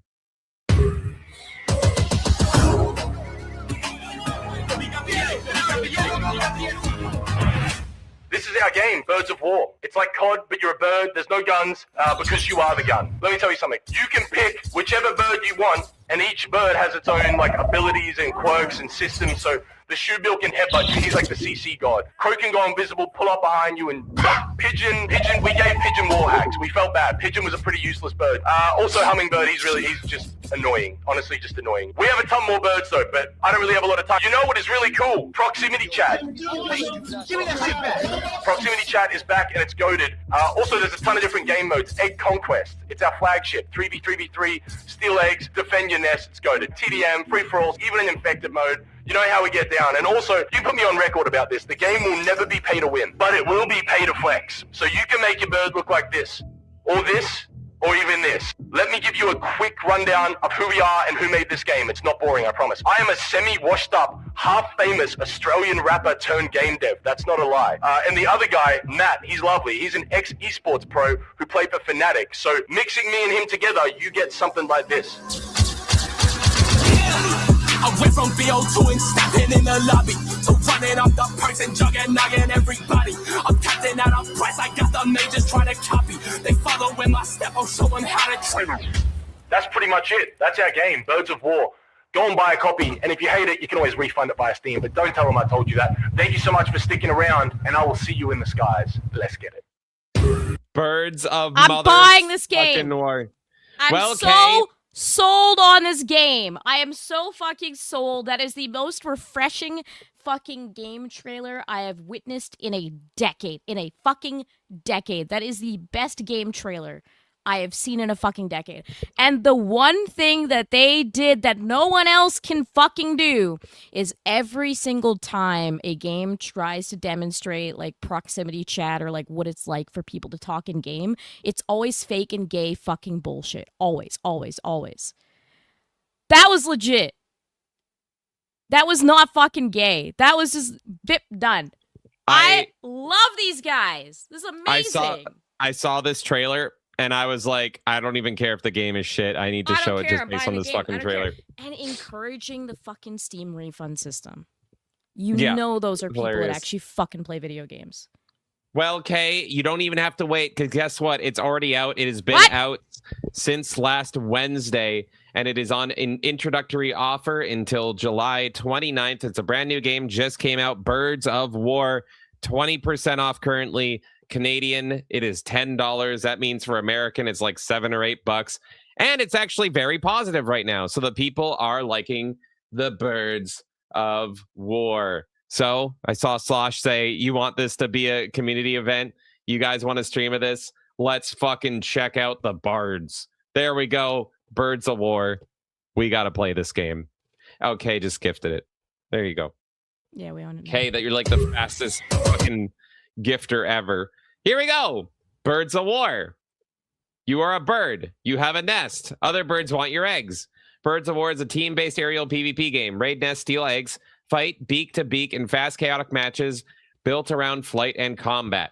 Your mic is always hot. Your enemies can hear you. Plan accordingly. And plan I will. I may be stuck playing Halo tomorrow, but I am installing the Birds of War as we speak. Well done, Kay. Well done. That may be the fastest I've ever bought a video game. I think so. I'm talking, I'm just like, boop, boop, boop, done. Done. Job's done. So there you go. All right. Shall we get to our final story? Let's do it. So let's get to our final story of the night now that we're on the high of the birds. Many details have surfaced from an upcoming Famitsu Miyamoto interview that has given us a lot of insight into how Nintendo currently operates. It picks its new games and the future for the company, as well as its iconic developer. As we all love Miyamoto and want him to be around forever, let's check out all the details I could scrounge up from this upcoming interview, because there's a lot of interesting tidbits on this. So let's start looking at them. First up, Shigeru Miyamoto explains why Nintendo does not chase trends. Shigeru Miyamoto believes Nintendo's Worldwide success comes from prioritizing distinctive gameplay. Excuse me one second. Fuck my life. And personal creative ideas instead of following market trends or chasing immediate financial returns. Speaking in If an you exclusive... zoom in, I can help you read it, but the default on StreamYards is like Sure, really go for zoomed it, out. guy. There you go. Where are you? Speaking in extensive Famitsu interview about Nintendo's past and future, Miyamoto said the company begins development by considering what makes games enjoyable. Its teams do not simply examine popular releases and combine their existing elements. So, the reason Nintendo enjoys such strong global support is simply that we don't start by asking, what's trending right now? Instead, we focus on who we're actually doing this for. Who is it that's putting up the money? Miyamoto said in comments translated by VGC. He also questioned the industry's focus on recouping development costs and celebrating short-term profits. According to Miyamoto, using the talents of a large team merely to recover an investment should not be considered a major success. That is very well said. I completely agree. We've always focused on creating the best possible product to match the fun gameplay we envision, he explained. If you make things while constantly asking, will this make money right away, you can't create anything truly unique or with broad appeal. Miyamoto argued that personal interest can ultimately produce the most internationally successful ideas. He cited Pokemon Red and Green, which emerged from Satoshi Tajiri's childhood passion for collecting insects, as an example of a specific experience becoming universally relatable. The same philosophy shaped Splatoon, which began with the fundamental concept of competing to cover territory with paint. Miyamoto warned that deliberately pursuing broad appeal can instead produce generic games without a recognizable creative identity. Yeah, I think this is great. This is all the stuff said of why we love Nintendo, and I haven't been the biggest fan of Nintendo in the Switch 2 era, but I mean, I've always been a Miyamoto fan, and you can hear it here. That's why I wanted to showcase this.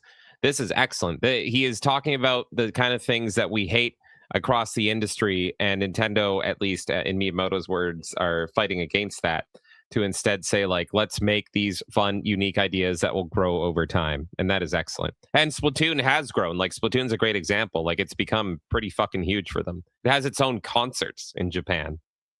I can only assume with time, obviously Miyamoto's been more and more distanced in his involvement, right? More advisory than actually being involved in everything. So yeah, that's why like things like the Switch 2 are not landing. But I mean, even in the Wii era, I had issues, right? So he's not perfect. But the thing with Nintendo, and obviously we talk about the whole like they actually focus on fun and that's like behind their philosophy and everything.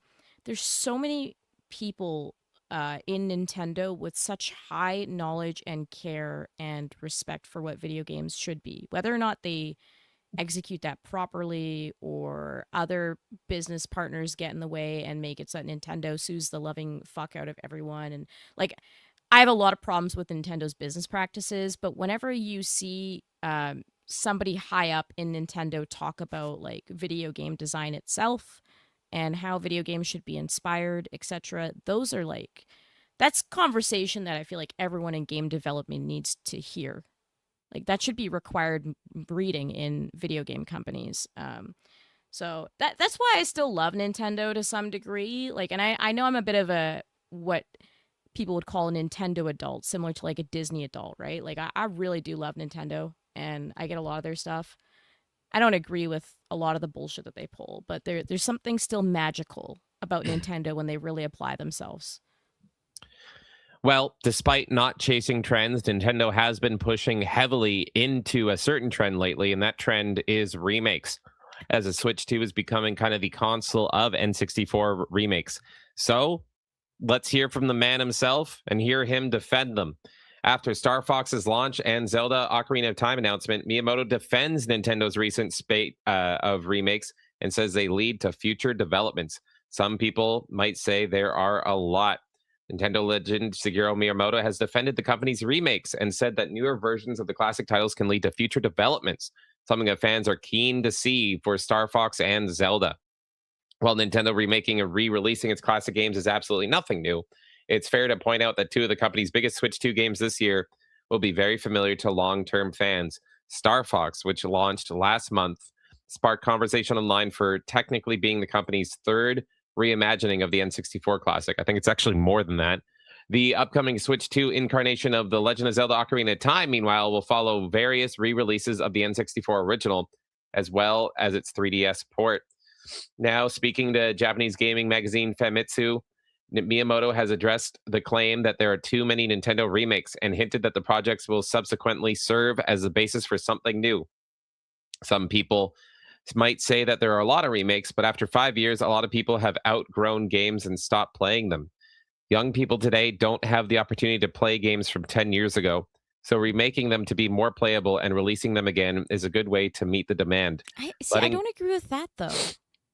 It's not impossible to access these games from like 5+ years ago at all, or 10 years ago, or whatever it might be. Like I this is definitely like a corporate opinion where they just assume, oh, once that console is out of cycle, then there's no way that anyone could access it anymore. And it's like, no, you're just trying to sell more systems.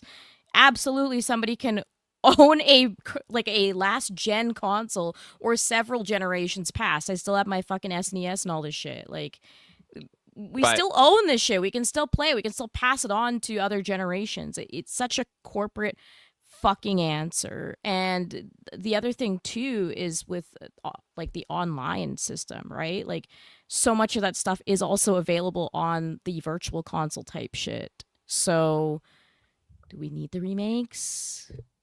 What's interesting about this line is it actually proves what everybody thought about Nintendo. And now we know that this mindset in Nintendo is real.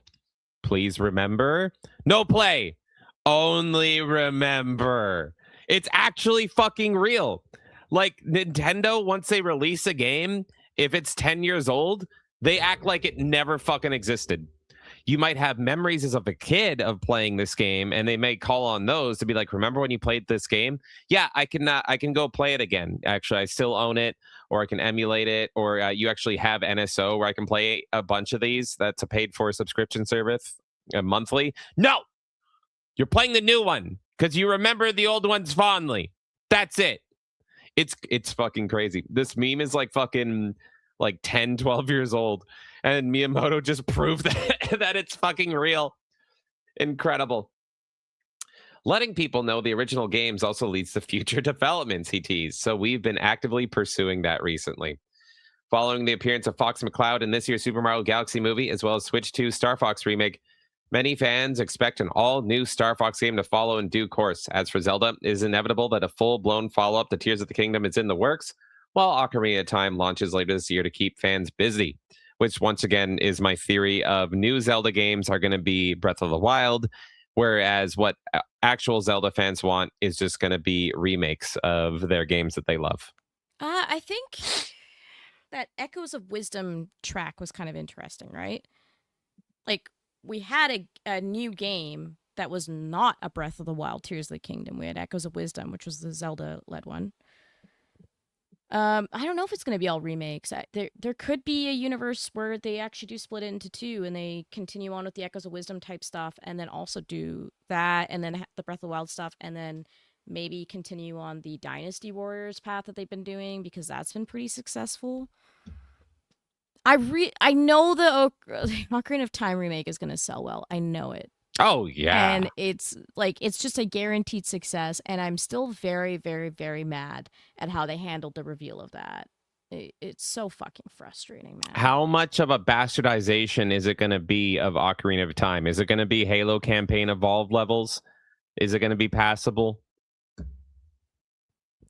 Because it's already weird that he has the Triforce. He shouldn't even have it at this point. And that was like the only thing that they showed. Yeah. So I've seen the theory of it being like maybe Final Fantasy VII remake style. What if changing stuff subtly because there's time travel shit, right? So I think that's going to be the crux and the excuse if it's not one-to-one. Is just, oh, we're just experimenting. We're having fun with it. I don't know. Well, it looks ugly to me. I'm not interested in it, but I'm still going to play it, obviously.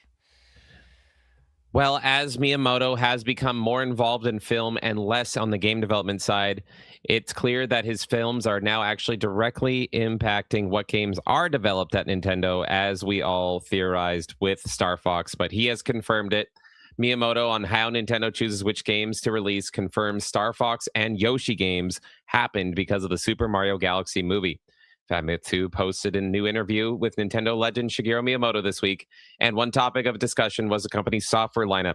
The Japanese brought up different games that have released on Nintendo Switch 2 so far, such as the first 3D Donkey Kong game in almost 3 decades and a remake of Star Fox. Miyamoto was asked about the criteria for selecting games. One of the more interesting things here is that Miyamoto confirmed the Super Mario Galaxy movie led to the remake of Star Fox, as well as Yoshi and the Mysterious Book, which I played the demo of that and I could not fucking get over how bad that game was. Okay, I think you still need to try it. I fucking hated it. Anyway, he also said Nintendo will, quote, continue to maintain a good relationship between games and other developments. Miyamoto's full words: I don't decide everything about the lineup, but we did discuss that we have an idea to include Fox in the script for the movie, so we definitely want a new Star Fox game. Sometimes things get decided after we discuss them. We started working on the first Mario movie, the Super Mario Brothers movie, and Princess Peach Showtime around the same time. And we talked about things like, if we have this game, shouldn't Peach be more energetic in the movie too? It was decided early on that Yoshi would appear in the Super Mario Galaxy movie, so we decided to make a Yoshi game. And that's how development of Yoshi and the Mysterious Book began. It's a case-by-case situation, but I think we'll continue to maintain a good relationship between game and other developments, not just the movies. Were you ultimately satisfied with Star Fox? Blah, blah, blah, blah, blah. So now we can actually use the Nintendo movies as indicators of what games are coming out. Of course, we have the Zelda movie on the horizon. Now we have the Ocarina of Time remake. It's probably going to be a brand new Zelda as well. But we're able to now see that, which I just find interesting. He is now being like, I'm including this character, therefore we need to refresh people and remind people that this character is in video games as well. I don't know how I feel about that, because the longer the movies go on, then they're going to make decisions based on what makes the most money and whatever. But it's the audience that's watching the movies are not always going to be the people playing the games always. It's just going to make it weird and messy on like what the next game is that they're making. Oh, well, we have to include this character in the movie, therefore we have to make a game for this character too. I just see this getting muddy as they continue to create lore within the movies, to then feel like forced to make a game outside of that is good at the same Especially time. as those movies wane in quality, because as we said, like, we both really loved the first Mario movie, but that second one, neither of us fucking liked. I did not like that movie. There's moments, but otherwise I did not enjoy that movie. I had no desire to watch it again. Is Zelda the next movie? Is that like the next big release, right? Yeah. Okay, so that has such big shoes to fill, especially with it being live action. It's going to be compared to fucking like Lord of the Rings at that point. It's crazy. So we will see, but that is going to be influencing the games now as well. So he's trying to make this like dual kind of ecosystem that feeds into each other. You know, we're making the movies based on the games, but then because of the movies, we want to remind people. So it's like, you liked him in the movie, now you get to play the new game, because no play old game, only remember you play new game. So it's not like you can go back and play Star Fox 64. No. You have to go play new Star Fox because you saw Star Fox in the movie. So, and that's all tied together in the mindset. So when they're making the Zelda movie, they're not thinking about A Link to the Past. They're not thinking about, you know, fucking Wind Waker or any of this stuff. They're only associating it with the latest things. And that's why they're remaking this one. Is the Ocarina of Time remake literally just the tie-in for the Zelda movie? So we're not going to have any other, like, major Zelda upcoming, right? And then I don't know how I feel about it. I mean, obviously it's all products, but it's just, the more that you are making something on a necessity to fulfill that kind of shit over just, hey, I have a game idea and I want to make it, the worse it's going to get.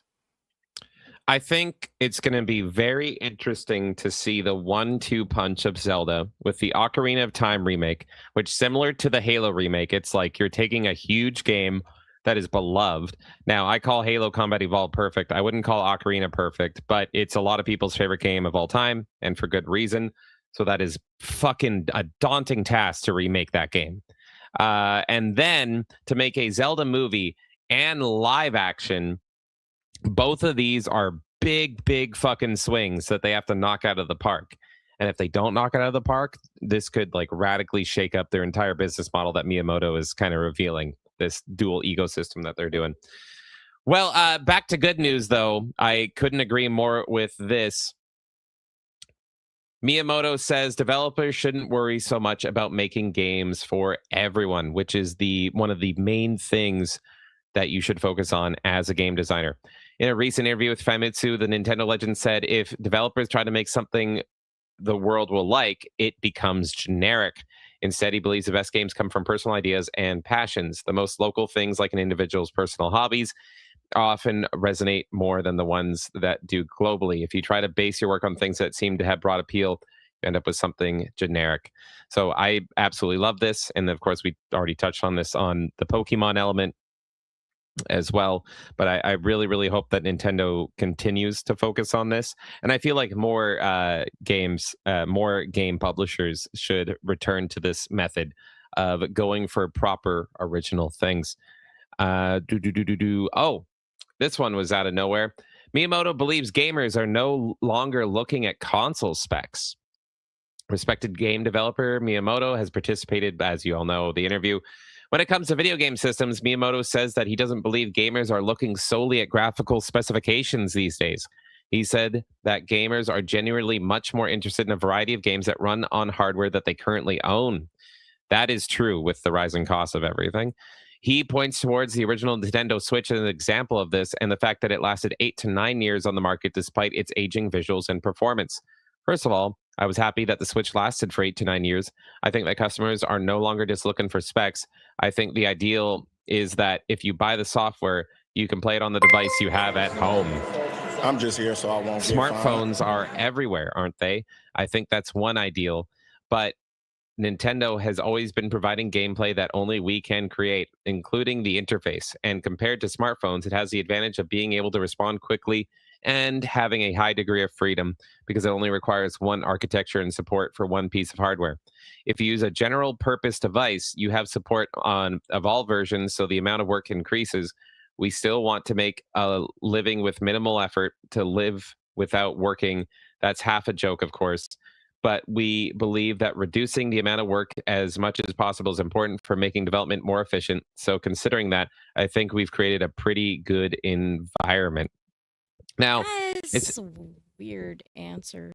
Yeah, it's weird how he talks about it, but like he is right, but he didn't say why, and it's because everything is getting so expensive, and outside of Nintendo, these consoles don't have a lot of exclusives, and people feel like they haven't got their money's worth yet in the generation. Everyone is just playing the same few games. A lot of those games were already out on the previous generation. They're just playing like the kind of prettied up version of it, if that. So people don't want to upgrade yet. Nintendo needed to upgrade because the Switch was really falling behind for third-party games, like on that Switch 1. So it made sense for them to upgrade. But on a first-party game, so far they haven't really delivered. That's why I think it's a weird answer, because for Nintendo, they always have been behind graphically. So, of course, he would have that opinion that people don't care about that. And then you also go into how Nintendo optimizes differently. The quality control on their first party, like they've always been very good at utilizing what they have, even though it's been behind the rest of the market. And they focus more on like the gimmicks, right? And their staples of their mascots that people will continue to buy into, and their exclusivity. So there's a lot of reasons why somebody at Nintendo might believe that that's true. And I do agree on the hardware side that things are getting way too expensive. Therefore, people, of course, want to play things that are already supported with the hardware that they have. But it's just a little bit weird coming from him, because it's like, well, of course you think that, because that is kind of your entire business model, is everyone comes to our system at the current time, whatever it is, and no matter how our games run or anything, you're still going to play Nintendo games here. Like, therefore, you don't care about this thing as much. So it would be interesting to know how much they think third party is going to be important for them long term. It seems like they're opening up more to it now than they have in the past.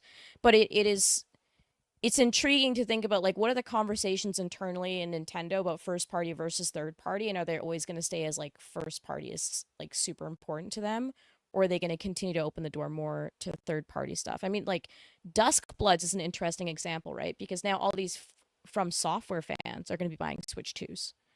Yeah, I Right, think like that could be a that's huge. big game. That's yeah. their killer app. And that's Yeah. not them. That's crazy. A Nintendo console where their killer app is not a first party Nintendo game. This is like, what? This must be a first. I can't think of another system that wouldn't have that for Nintendo. Yeah, I don't know. Yeah, no, it is going to be interesting. Do you know the release date roughly of that? Like, is there anything No, set but in stone? I think there's some playtest stuff opening soon, but I don't know Oh, okay. anything Yeah, else, so- no, it's going to be interesting to see how that does. Yeah. Here is the last bit of the interview, and I think the most important part of the interview for us Miyamoto fans that I want to talk about. Let's find out what is his future, and will he ever be hands-on with making games again? Miyamoto talks about his future, dreams of having Mii's on personal IDs. Wait, fucking what? What? Uh-oh. Let's see what's going on here, big guy. Nintendo's Shigeru Miyamoto, Famitsu, as we've said. As we know, Miyamoto has been pretty hands-off with games these days. He's been focusing on things like movies and Super Nintendo World. Pretty much he's becoming a new Walt Disney. So we haven't been seeing him lead the next big Mario or Zelda project. When asked if he's interested at all in directing games again, Miyamoto said, "Right now, I'm not really thinking about it. But with Pikmin Bloom," this nibble loves Pikmin so much, I got involved because I got involved because I wanted to make it myself. So depending on the theme, if I can do something interesting with it, there might come a time when I want to do it. I have the know-how. Nowadays, if you want to make one game, you have to get 200 people involved, so it's tough. Movies are also big productions, but in those cases, the procedural people are the ones who keep the production running. The producers on set are really busy, though. Famitsu next asked if there's anything he'd like to pursue. Regarding that, he said, "I don't really have anything specific in mind.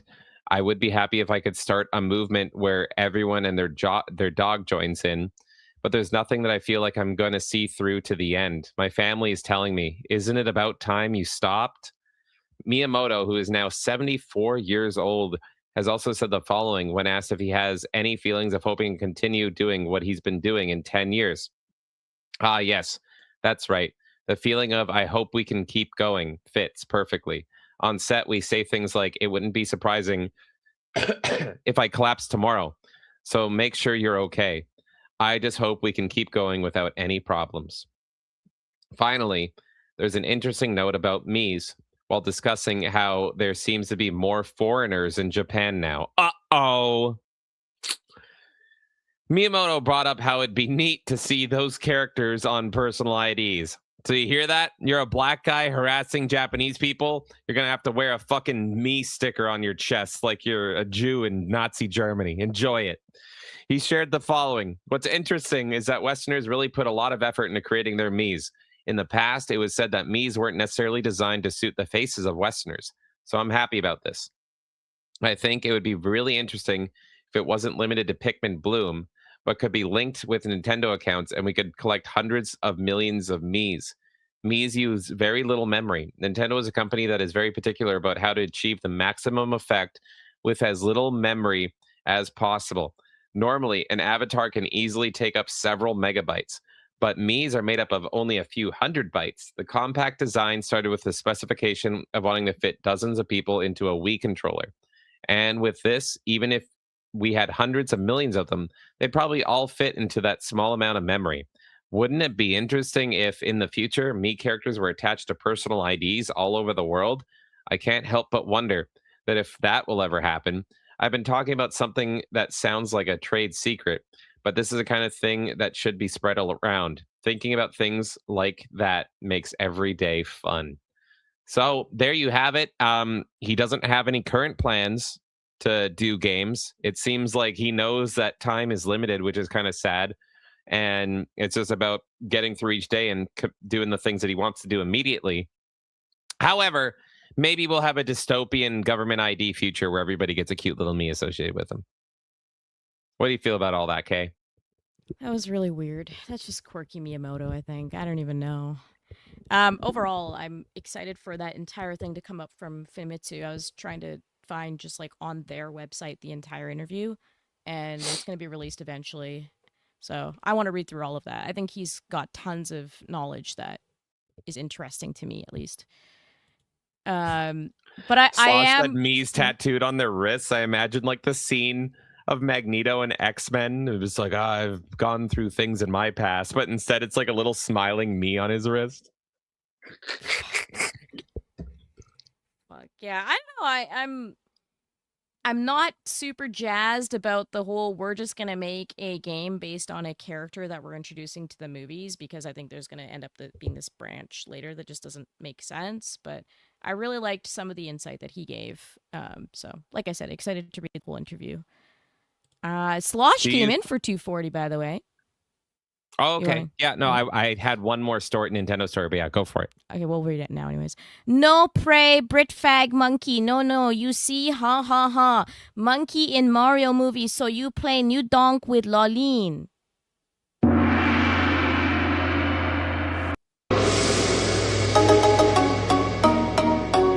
Đó mà, xong đi không? Đừng nắm đứa. Đừng nắc đưa qua. Agreed. No play Brit fag monkey. No, you see haha monkey in Mario movie, so you play new donk with a Lolene. You pray with underage white girl in barefoot.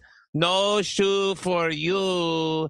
No. You don't get full adult American woman. You get tiny American woman who ride on back of monkey.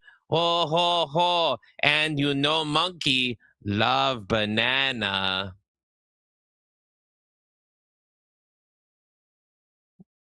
Nothing, Kay? No selling it? No selling it? No, I don't. I just. I'm becoming. All right, that's fine. I'm Thank you, becoming numb to it all, Slosh. man. Thank you. Oh yeah.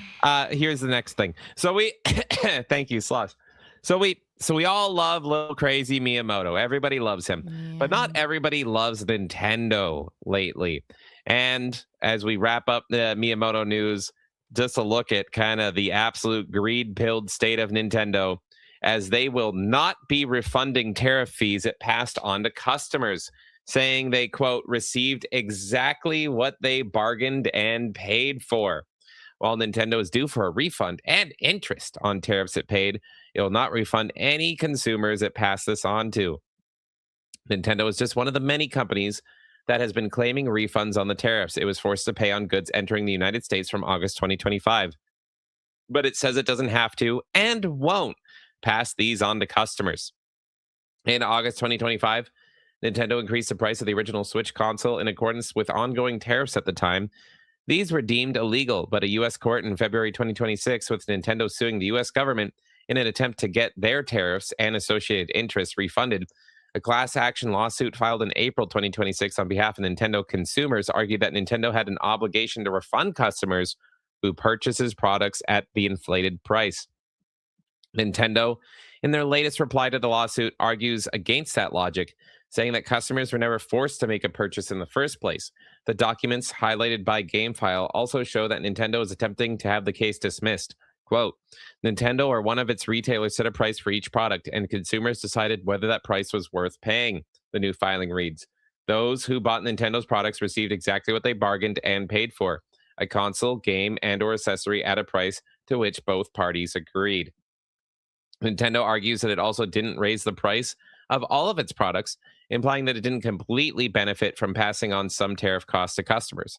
Quote, instead, Nintendo imposed modest and selective price adjustments, and it chose to bear the costs of tariffs on some of its most popular products of 2025, including its flagship console, the Nintendo Switch 2. The filing continued. Nintendo closes its opposition by stating that consumers have always been free to seek out alternatives if they deem the price increases to be too extreme. Quote, if a consumer did not want to pay the advertised price, they were free to abstain from purchasing the product or seek out competing products, the filing continued. It's unclear yet if the class action lawsuit will go to trial, but it's evident Nintendo has no plans to refund anyone should it receive all of its tariff expenditures back. That might help it weather the ongoing memory crisis for a little longer, perhaps avoiding another Switch 2 price hike that is scheduled for later this year. Don't you love the modern industry in Nintendo, Kay? It's just so funny because how long were they arguing that our hand is forced? We don't want to do this to you. Okay, well then refund. Nah, never mind. No, we're good. Like, No refunds. I get they're in this like court shit now, so they kind of have to be very like, specific. But man, that's just so bad for PR. Like, you don't have to buy a Nintendo system. Like, that's like the worst thing you can fucking say, It is. It's fucking crazy that they said that. Holy shit. It's just crazy. Like, they're saying that for legal speak reasons so that they can say, well, the customers weren't forced to purchase our thing. But now you're sending a signal to every person who cares about Nintendo, whoever wanted to purchase your product, and you were telling them, you don't like what we're doing, then don't buy our thing. And a lot of people are going to go, okay, you don't want me to buy the thing? I won't then. It's just like so dumb, man. It's so fucking dumb. So there you have it. We all love Miyamoto. He may never make another game again, but he may make you wear a little me so that you get government ID'd and also no refunds on your Switch 2, bitches. Woo! And that was what the fuck is going on in gaming. Thank you, everyone. Okay. Thank you, Mr. Non. That's me, Mr. Non. Okay, so let's see. What do we got here? Okay, are we all caught up? Oh, yeah, we're good. We're going to hop right into the rapid fire. Oh, my God. Well, thank you again, Slosh, and I will play my get my donk on again with Lawleen in the future. Nintendo, take my money. So let's do it here. How do we... Fuck, this is going to be the he worst. always forgets how to do it. You got to share your screen first, and then I change it to your layout. There you go. There we go. All right, everybody. It is time for rapid fire news. And man, these totally not jokes and honest news coverage has been coming for a long, long time. We don't let any good story go unturned here at Melee Games. So with that, I believe it's time for... What is the time for, Kay? Rapid fire news! Oh! Oh yeah, wait, I do it this way. There we go. Yeah. Okay. Perfect. Wait, why is Kay... Wait, no, you're there doing it is. Wrong. There you go. I did. There I did you it. go. Settle down. It's fine. Okay. Let me get my material here. There we go. Fortnite made headlines by adding sexy skins for Poison Ivy, Harley Quinn, and Catwoman. Epic Games, known for taking political stances, was quoted as saying, "With this occasion, we officially declare that fat women are over." Woo! GameStop CEO issued a controversial statement by saying games are irrelevant to the company. As hurtful as this comment is, those close to the CEO say, don't worry, he was forced to say things to smooth things over with his current lover, Funko Pops. Which, that photo just fucking terrifies me. So terrifying. A Doom developer has stated that there are no benefits to being owned by Microsoft. This comes just after mass purges across the industry at the hands of Microsoft, and I think he's right. It's about time we have a publishing studio that has full perks, benefits, and offers everything they can to its developers. So, in response to this, Melee Games is proud to announce its new game publishing studio, Epstein Games. We'll give you everything here. A A new rumor at Xbox is that Project Helix will in fact include a disk drive. The running theory is that originally the console was going to be diskless, just like PlayStation. However, Microsoft just found a bunch of mysterious empty office space after the recent events, so they might as well print some discs there.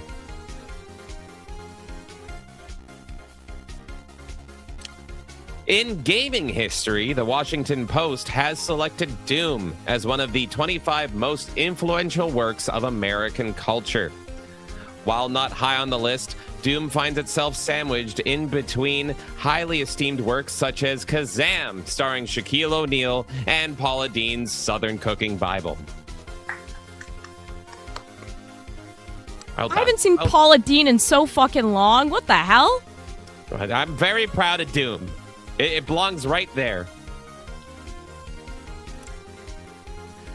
Troy Baker says the video game industry is trying to save itself as studios deal with rising development costs, layoffs, canceled games, and a market that has become harder to succeed in. In an interview with Insider Gaming, Baker said it's wrong to think every game company is run by, quote, greedy fat cats with unlimited money. In response, Greedy Fat Cat Games, along with their publisher, Unlimited Money Productions, are suing Troy Baker for slander. Fuck that flaming homosexual. Who, the cat? No, Troy Baker. Oh. Flaming homosexual Troy Baker. Okay. Well, I like Greedy Fat Cat Games. They're adorable. Yeah, they're great. In a recent wonderful interview, Leon Kennedy's voice actor revealed his favorite cut lines from Resident Evil Requiem. Unrelated, but in another interview, Chris Redfield's actor wanted to reveal his favorite cut lines from Resident Evil 5, and unfortunately, we can't share those lines with the public.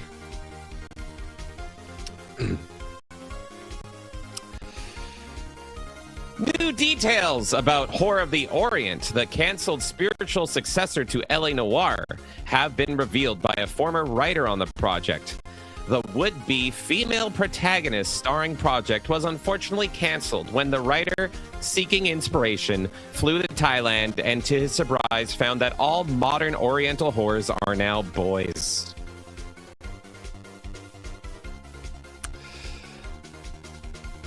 GameStop is now on Uber Eats, allowing you to buy your games and get them delivered within hours. Unfortunately, early adopters to the service have found that their games arrive at their doorstep already half-eaten.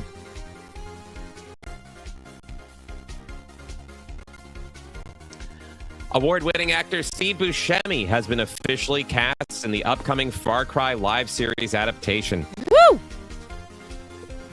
Hold on, okay? I was excited.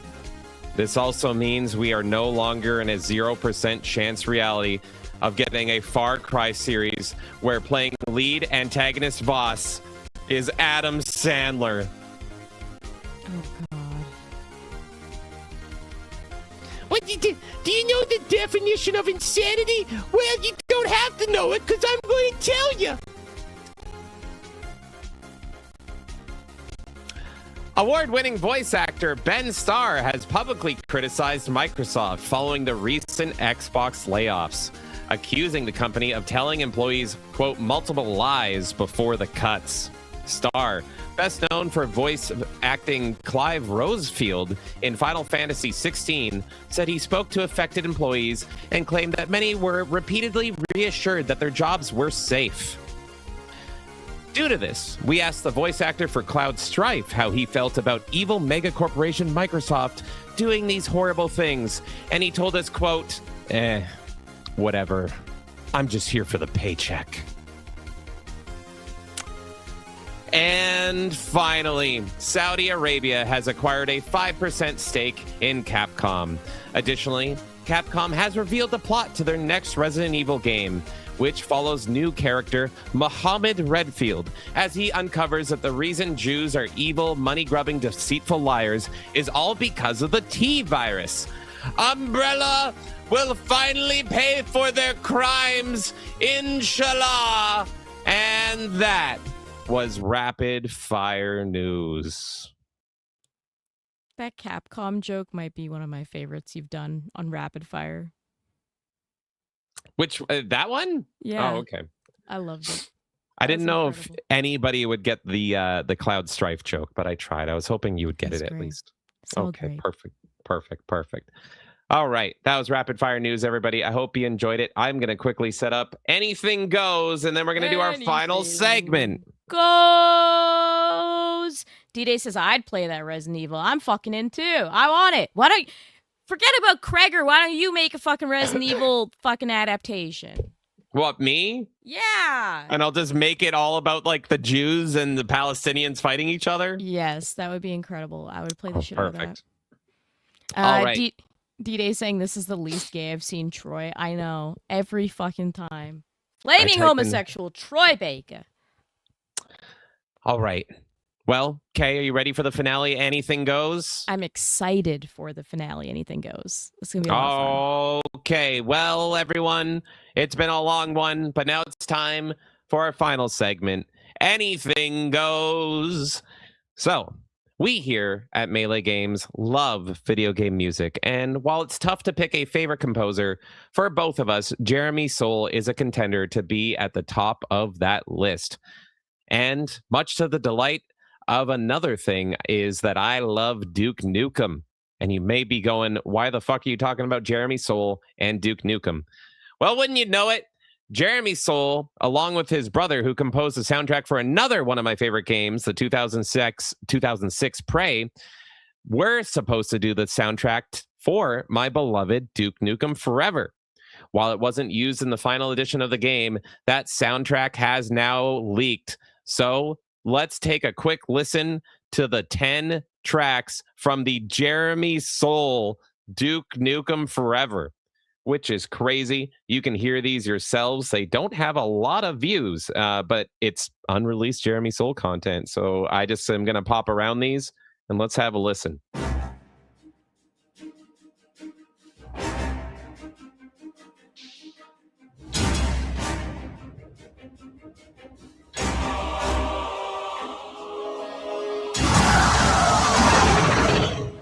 The fuck? What the hell is that? Let's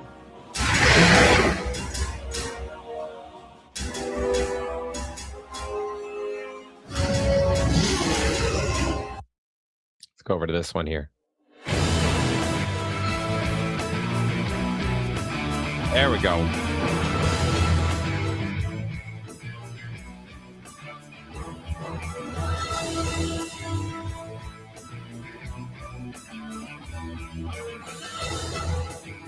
It's too melodramatic, I think. But it's so Jeremy, like the way that it sounds, I can tell it's Jeremy Soule work. There's one track in particular I need to hear. I don't remember which one it was though. Duke Nukem, specifically for Forever, it feels too dramatic. Yes. Nobody Has Spoken has rated the stream. Thank you so much. Thank you, nobody. Welcome to the final segment of the Melee Madness podcast. This is Anything Goes, and we are listening to unreleased Jeremy Soule tracks. This is the one. Thank you, guys. This track to me sounds straight out of Oblivion. Oh yeah, this is very Elder Scrolls. And it's wild to me because this is not, like you said, this doesn't suit Duke Nukem at all. No. But it's great. And you can hear Jeremy Soule in it. Like you can hear his style. But I would never imagine this in a Duke Nukem video game. Here, let's go to... It even has a little bit of KOTOR to it. Yes, which is another game he composed. I hear the KOTOR.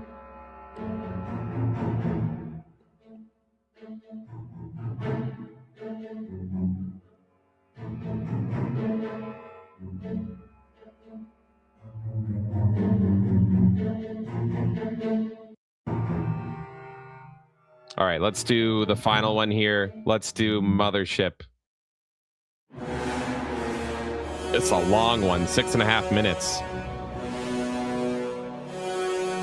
This also feels very KOTOR. Oh, yeah. Wipe them from the face of the galaxy.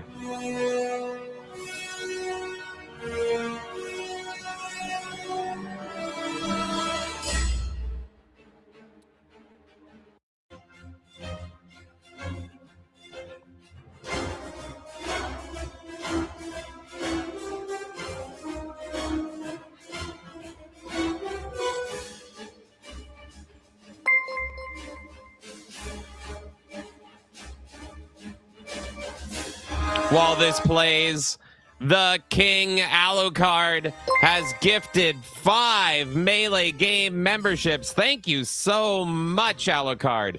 Who did those go to? Thank you. Those went to War Wizard, Hypernauts, Crowbar the Skull, Larry.com Geezer, and Stankman A7X. Thank you, Alucard. So all right, so there you go. It is 10 tracks. Thank you, sir. 10 tracks that you can listen to at your leisure. I love Jeremy Soule. He's one of the most talented composers ever.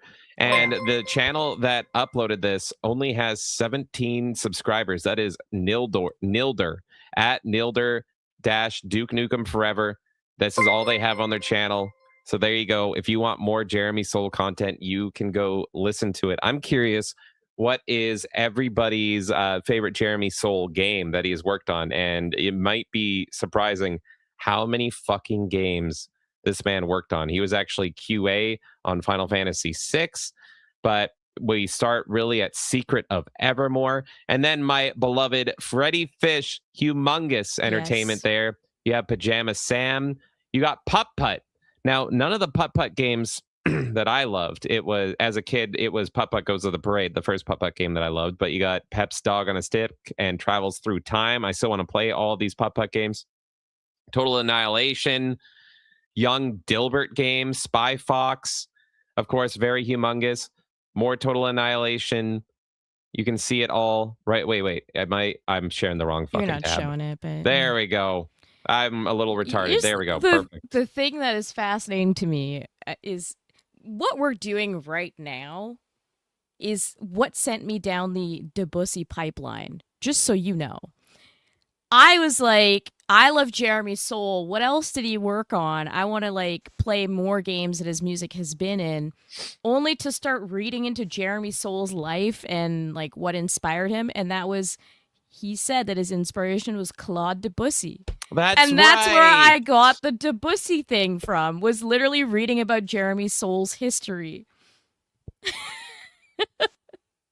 Amazing. It's the Debussy pipeline. There's so many fucking games that Jeremy Soule has worked on, and all of his musical work is absolutely incredible. And I think with the Duke Nukem Forever soundtrack, I don't think it really suits the final product. No. But it's still incredible. I think that could have worked with a different game extremely well. But to answer the question of favorite game that Jeremy Soule has worked on, that's difficult because there's a lot of stuff that he's worked on that I love. I have to give it to Morrowind with the Morrowind theme. Really? There you go. Yeah, and that was the first Elder Scrolls he worked on, Morrowind. Now, is that your favorite game, or is that your favorite music from him for a game that you love? I think that's probably my favorite music from him because, anytime I hear that Morrowind music, the theme music, I get genuine chills. There's 2 songs in video game history that actually give me that. One is the Morrowind theme, and the other thing is the Final Fantasy X To Zen Arcan. Those are the 2 that every time I hear them, emotion just hits me right away with both of them, no matter what.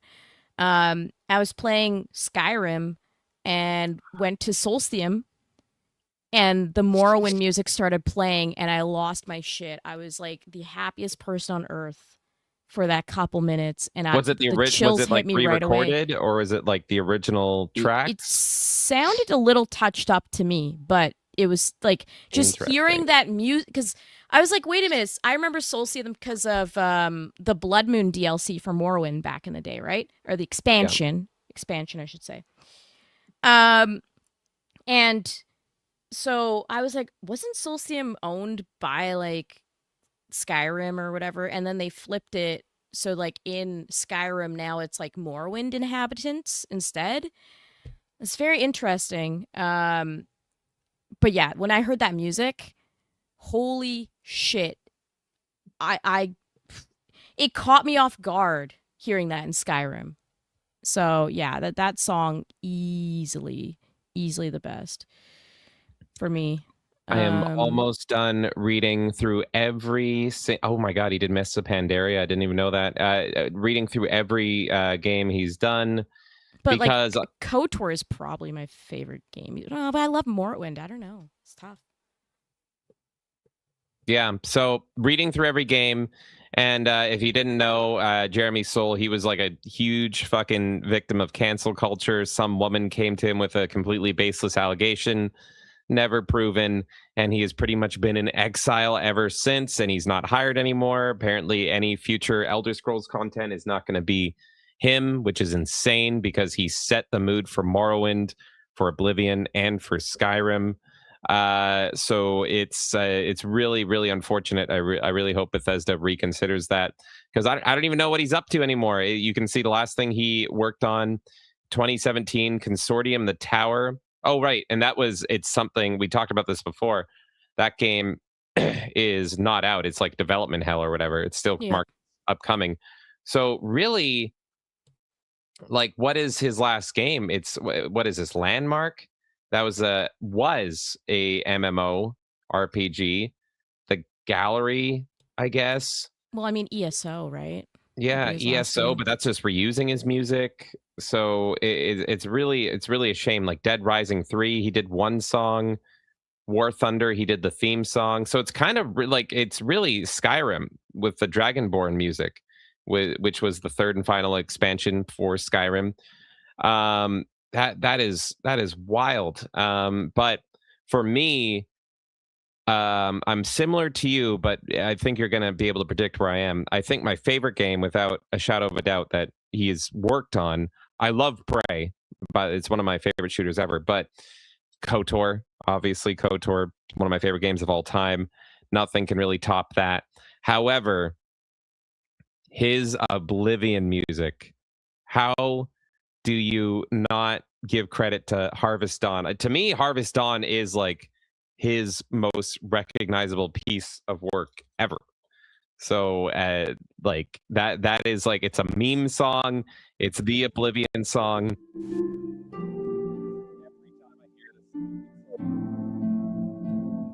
Replay Oblivion. It's the best shit ever. Of course, you get things like this.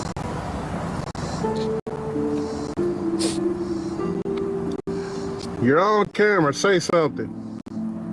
Last night and night before, there was 3 women walking down the street that way. I saw them. I said, hey, you 3 women, why are y'all walking down the street that way? There's nothing down there. And they flew away. I saw them was some birds. Flew away, those some birds. I love it.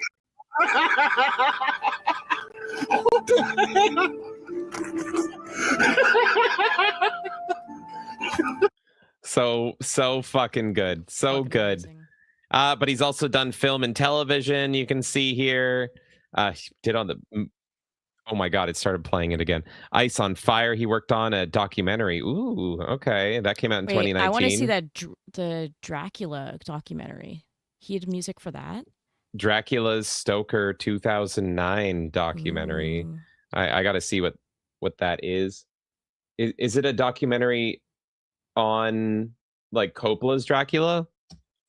Because then we definitely have to fucking see that. Dracula Stoker. I'm trying to find. Okay, I found it. Let's see.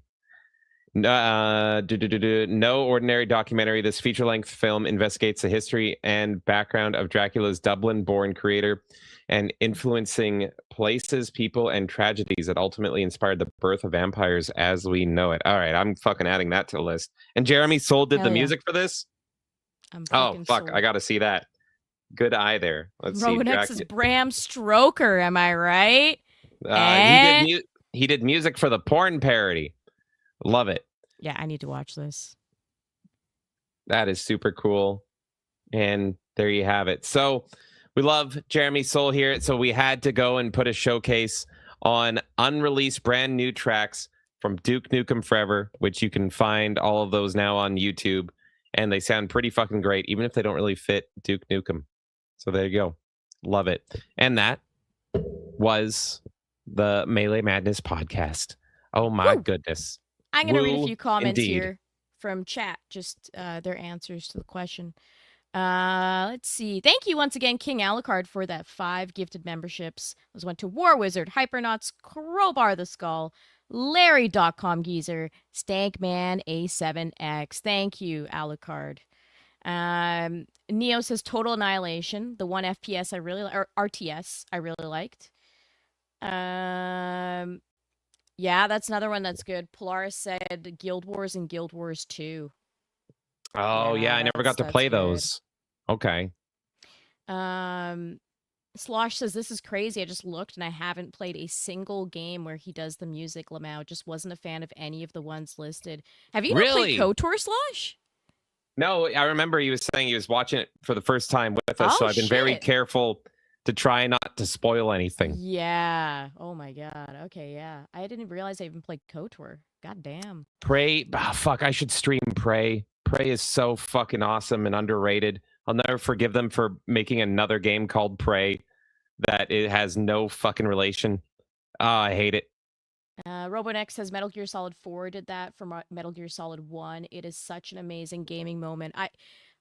It's something that like was not captured on camera, but I was playing Skyrim and I was like, oh, I'm going to sail and see what it's like. And I expected more Skyrim content there. And then right away get hit with that fucking Morrowind theme. And it's my entire like being shifted. That music is some of the best music to ever exist, that Morrowind theme. Man, I love when video games do that kind of shit and they bring you back to something like super, super special. So I'm glad that Metal Gear Solid did that as well, because it's important. And the importance of music, right? Like that's the thing. That's why I get pissed off at things like Vice City losing their soundtracks and shit, because music is so brutal. Important to the atmosphere. Let's see. Slosh says, did he get Me Too'd? Pretty much, yeah. I don't know, the entire thing, but some woman, like, accused him of harassing, and then, like, there was nothing on his side. It was like a one-line accusation, and then nothing came of it, but he's been excommunicated completely from the industry, and he's been like a ghost ever since. Yeah, it's unfortunate. Pope says, go off, King. Robonex saying classic. Nobody has spoken says embarrassing to say, but I've never played a Bethesda game. I mean, it's not embarrassing. It's good. It means you have something you can play now. There's a lot of good Bethesda games, right? So he also did Dawn of War in there and Unreal 2, which we just bought. That was the Unreal game I bought on Xbox. So hey, him doing an Unreal game. I love those shooters. Can't wait to check that out. King Alucard says KOTOR is one of the best Star Wars games ever made. I agree. That is my favorite Star Wars video game. Neo says, James, were you excited for the original Prey 2? Not only was I excited, but it's like probably the #1 canceled game that I am so mad that it got canceled, because it looked like a dream game to me. It was so cool. Excuse me. But yeah, if you don't know, it was going to be completely different. Still a shooter, but completely different from Prey 1. And you were going to be playing a bounty hunter. It was going to turn it, instead of horror, into almost more Star Wars-y, Coruscant-y kind of thing. You're playing a new character, but the character from the first one is still there, and that was going to, kept the mystery. If there's one game that I would say I want revived and made again, it would probably be Prey 2, for sure. Abomination says, New Prey would have been such a great concept for a prop hunt clone, but they did some weird roguelike DLC. Oh yeah, the new Prey. I hear the new Prey is good. I just hate that it's called Prey. And yeah, there was a lot of controversy with that DLC. I still have not played it. People have told me I would love the new Prey, but it's so hard for me to get over the fact that they just called it Prey. I know, it's so fucking dumb. Nobody's spoken. Oh, when will you be back on Side Scrollers? I'm actually on tomorrow morning, so there you go. I'm back there tomorrow, first thing in the morning. So you're gonna spread the propaganda tomorrow? No! No propaganda. You mean the propaganda of you playing Halo on PS5? Yeah, that I'm gonna spread. Yes, with absolutely. the fucking stupid sure controls. Everyone knows that you're loving Sony Halo. Everyone gets to know. God. I can't believe you took away. Love it. You love it. No, I don't. I don't fucking love it. Hey, by the way, you need to update that total, Melee James. You are now I at did. 375. What? I thought I did 375. Straight? Yeah. It was like a penny under. I just rounded up for it. Oh, fuck. I don't. Oh, God. I can't believe it's already going to be ruined, but you're making the ending of Halo so much worse. I know. So much worse. God damn it. Well, everyone, that's when you're going to see us next. Tomorrow, you're going to see Kay on Side Scrollers to spread communist propaganda. Oh, God. Hopefully, I'm not DSP coughing and sneezing tomorrow. But regardless, tomorrow night, 7 p.m. PST, the finale of Halo Campaign Evolved. All my torture comes to a head as we play the last 2 levels. And currently first person, but not out of the question that we could hit third person, as you can see below me. And on top of that, thanks to D-Day Direwolf, my little warthog is busted, and I have to use the fucking bullshit modern controls. God damn it. It's tragic. It's tragic. Nightmare Cast came in for $1. Thank you. What?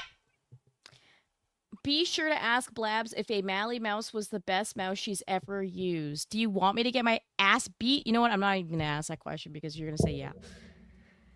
Thank you, Nightmare Cast. God damn it. That is now 376, James.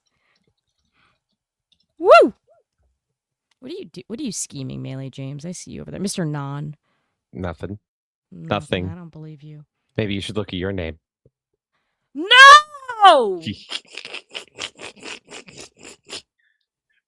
Oh, it's true. It's damn true. Woo. Fuck. Take that to the bank.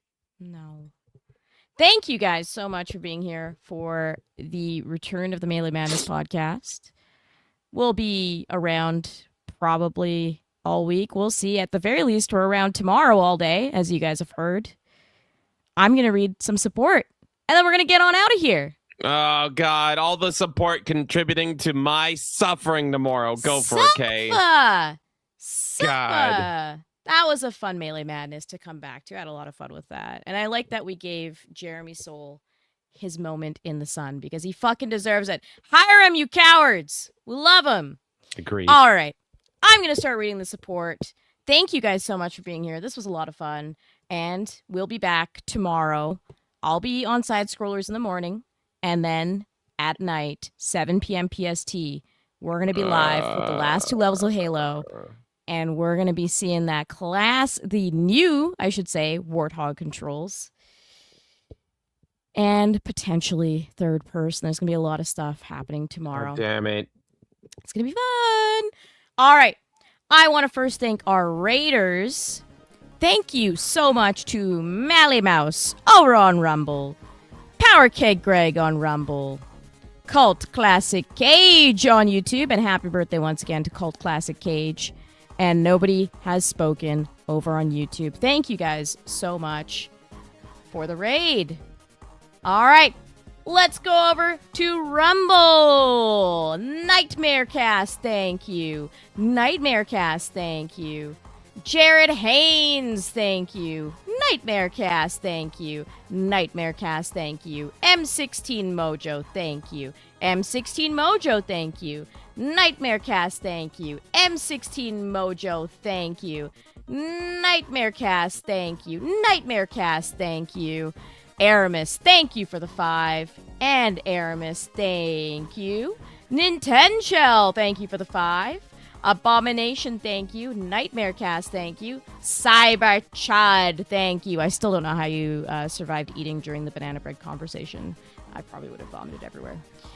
Nightmarecast, thank you. Nightmarecast, thank you. Nightmarecast, thank you. And Nightmarecast, thank you. All right, let's go all the way over here to Stream Elements. Charik, thank you. War Wizard, thank you. War Wizard, thank you. Slosh, thank you. Thank you for the Benadryl sauce. I appreciate it. War Wizard, thank you. Slosh, thank you. Uncle, thank you. It's a Power Rangers blanket. There's no bananas, Uncle. God damn it. Slosh, thank you.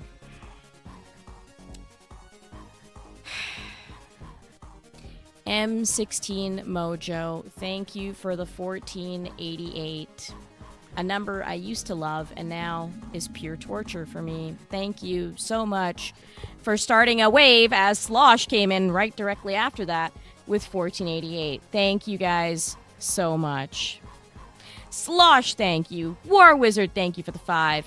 And then Nightmare, thank you for the 1488. Lieutenant Banana, thank you for the 1488. The Real Nerdy Neo, thank you. The Guild Wizard of War, thank you for the 1488. Slosh, thank you. Uncle, thank you. The Real Nerdy Neo, thank you. War Wizard, thank you. Uncle, thank you. Cherik, thank you. Uncle, thank you. Pipakistani National, thank you. Uncle, thank you. Uncle, thank you. Ronald McDonaldstein, thank you.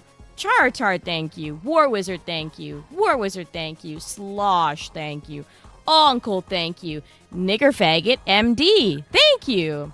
Night Raid, thank you. Chartar, thank you. War Wizard, thank you. Slosh, thank you. War Wizard, thank you. Slosh, thank you. Oh my god, I reread what Slosh just said with that. What was that? Slosh, What was thank that? you for the 5. Hot sauce and leg hole or yeast infection bread. Thanks, Slosh. Thank you for that visual. Very good. very good. Chartard, thank you. War Wizard, thank you. D-Day, thank you for the 10. And I would love to play some Ninja Gaiden or Senran Kagura, as you know. Thank you so much, sir. Uncle, thank you. D-Day, thank you. Uncle, thank you. D-Day, thank you for the 5. D-Day, thank you again for the 5. Chartard, thank you. Chaos, thank you for the 20, and I completely agree with you. I fucking hate journos. Fuck them. That interview is fucking retarded. Slosh, thank you for the 5. Sergey, thank you. Slosh, thank you. Uncle, thank you. Slosh, thank you. King Alucard, thank you for the 5 gifted memberships over on YouTube. And finally, D-Day Direwolf, thank you so much for the $100. He rise to the challenge and decided Melee James needs to play with the new wave Warthog controls tomorrow. And he says, play Senran Kagura soon, Bish. I will. Thank you so much, D-Day, for the 100. Crazy. Thank you all so much. All right, That's all, everyone. I folks. hope you guys have a great night, and I hope you enjoyed the Melee Madness podcast for 6 hours here in Hail. Let us have a good night. Supersonic Abomination, Nightmare Cast, Abomination, and Gold Magician. I hope you guys have a good night over on YouTube. I hope you guys have a good night. Slosh, Polaris, Nobody, King, Robo, Pope, King, Nobody, Slosh, King, Neo, Slosh, King, Robo, Neo, Nobody, King, Chaos, Robo, Neo, Nightmare Cast, Slosh, King, Alucard, Slosh, Robo, Nightmare Cast, Robo, Sergey, Nightmare Cast, King Alucard, Nightmare Cast, War Wizard, D-Day, and Nightmare Cast. I hope you guys all have a good night. Ladies and gentlemen, that was the Melee Madness podcast. You'll see Kay tomorrow on Side Scrollers early in the morning. And you will see me for the finale of Halo Campaign Evolve with a busted ass Warthog thanks to D-Day Direwolf. Tomorrow, 7 p.m. PST, we finish that shitty fight. So until then, so long, goodbye, good night, farewell, and see ya.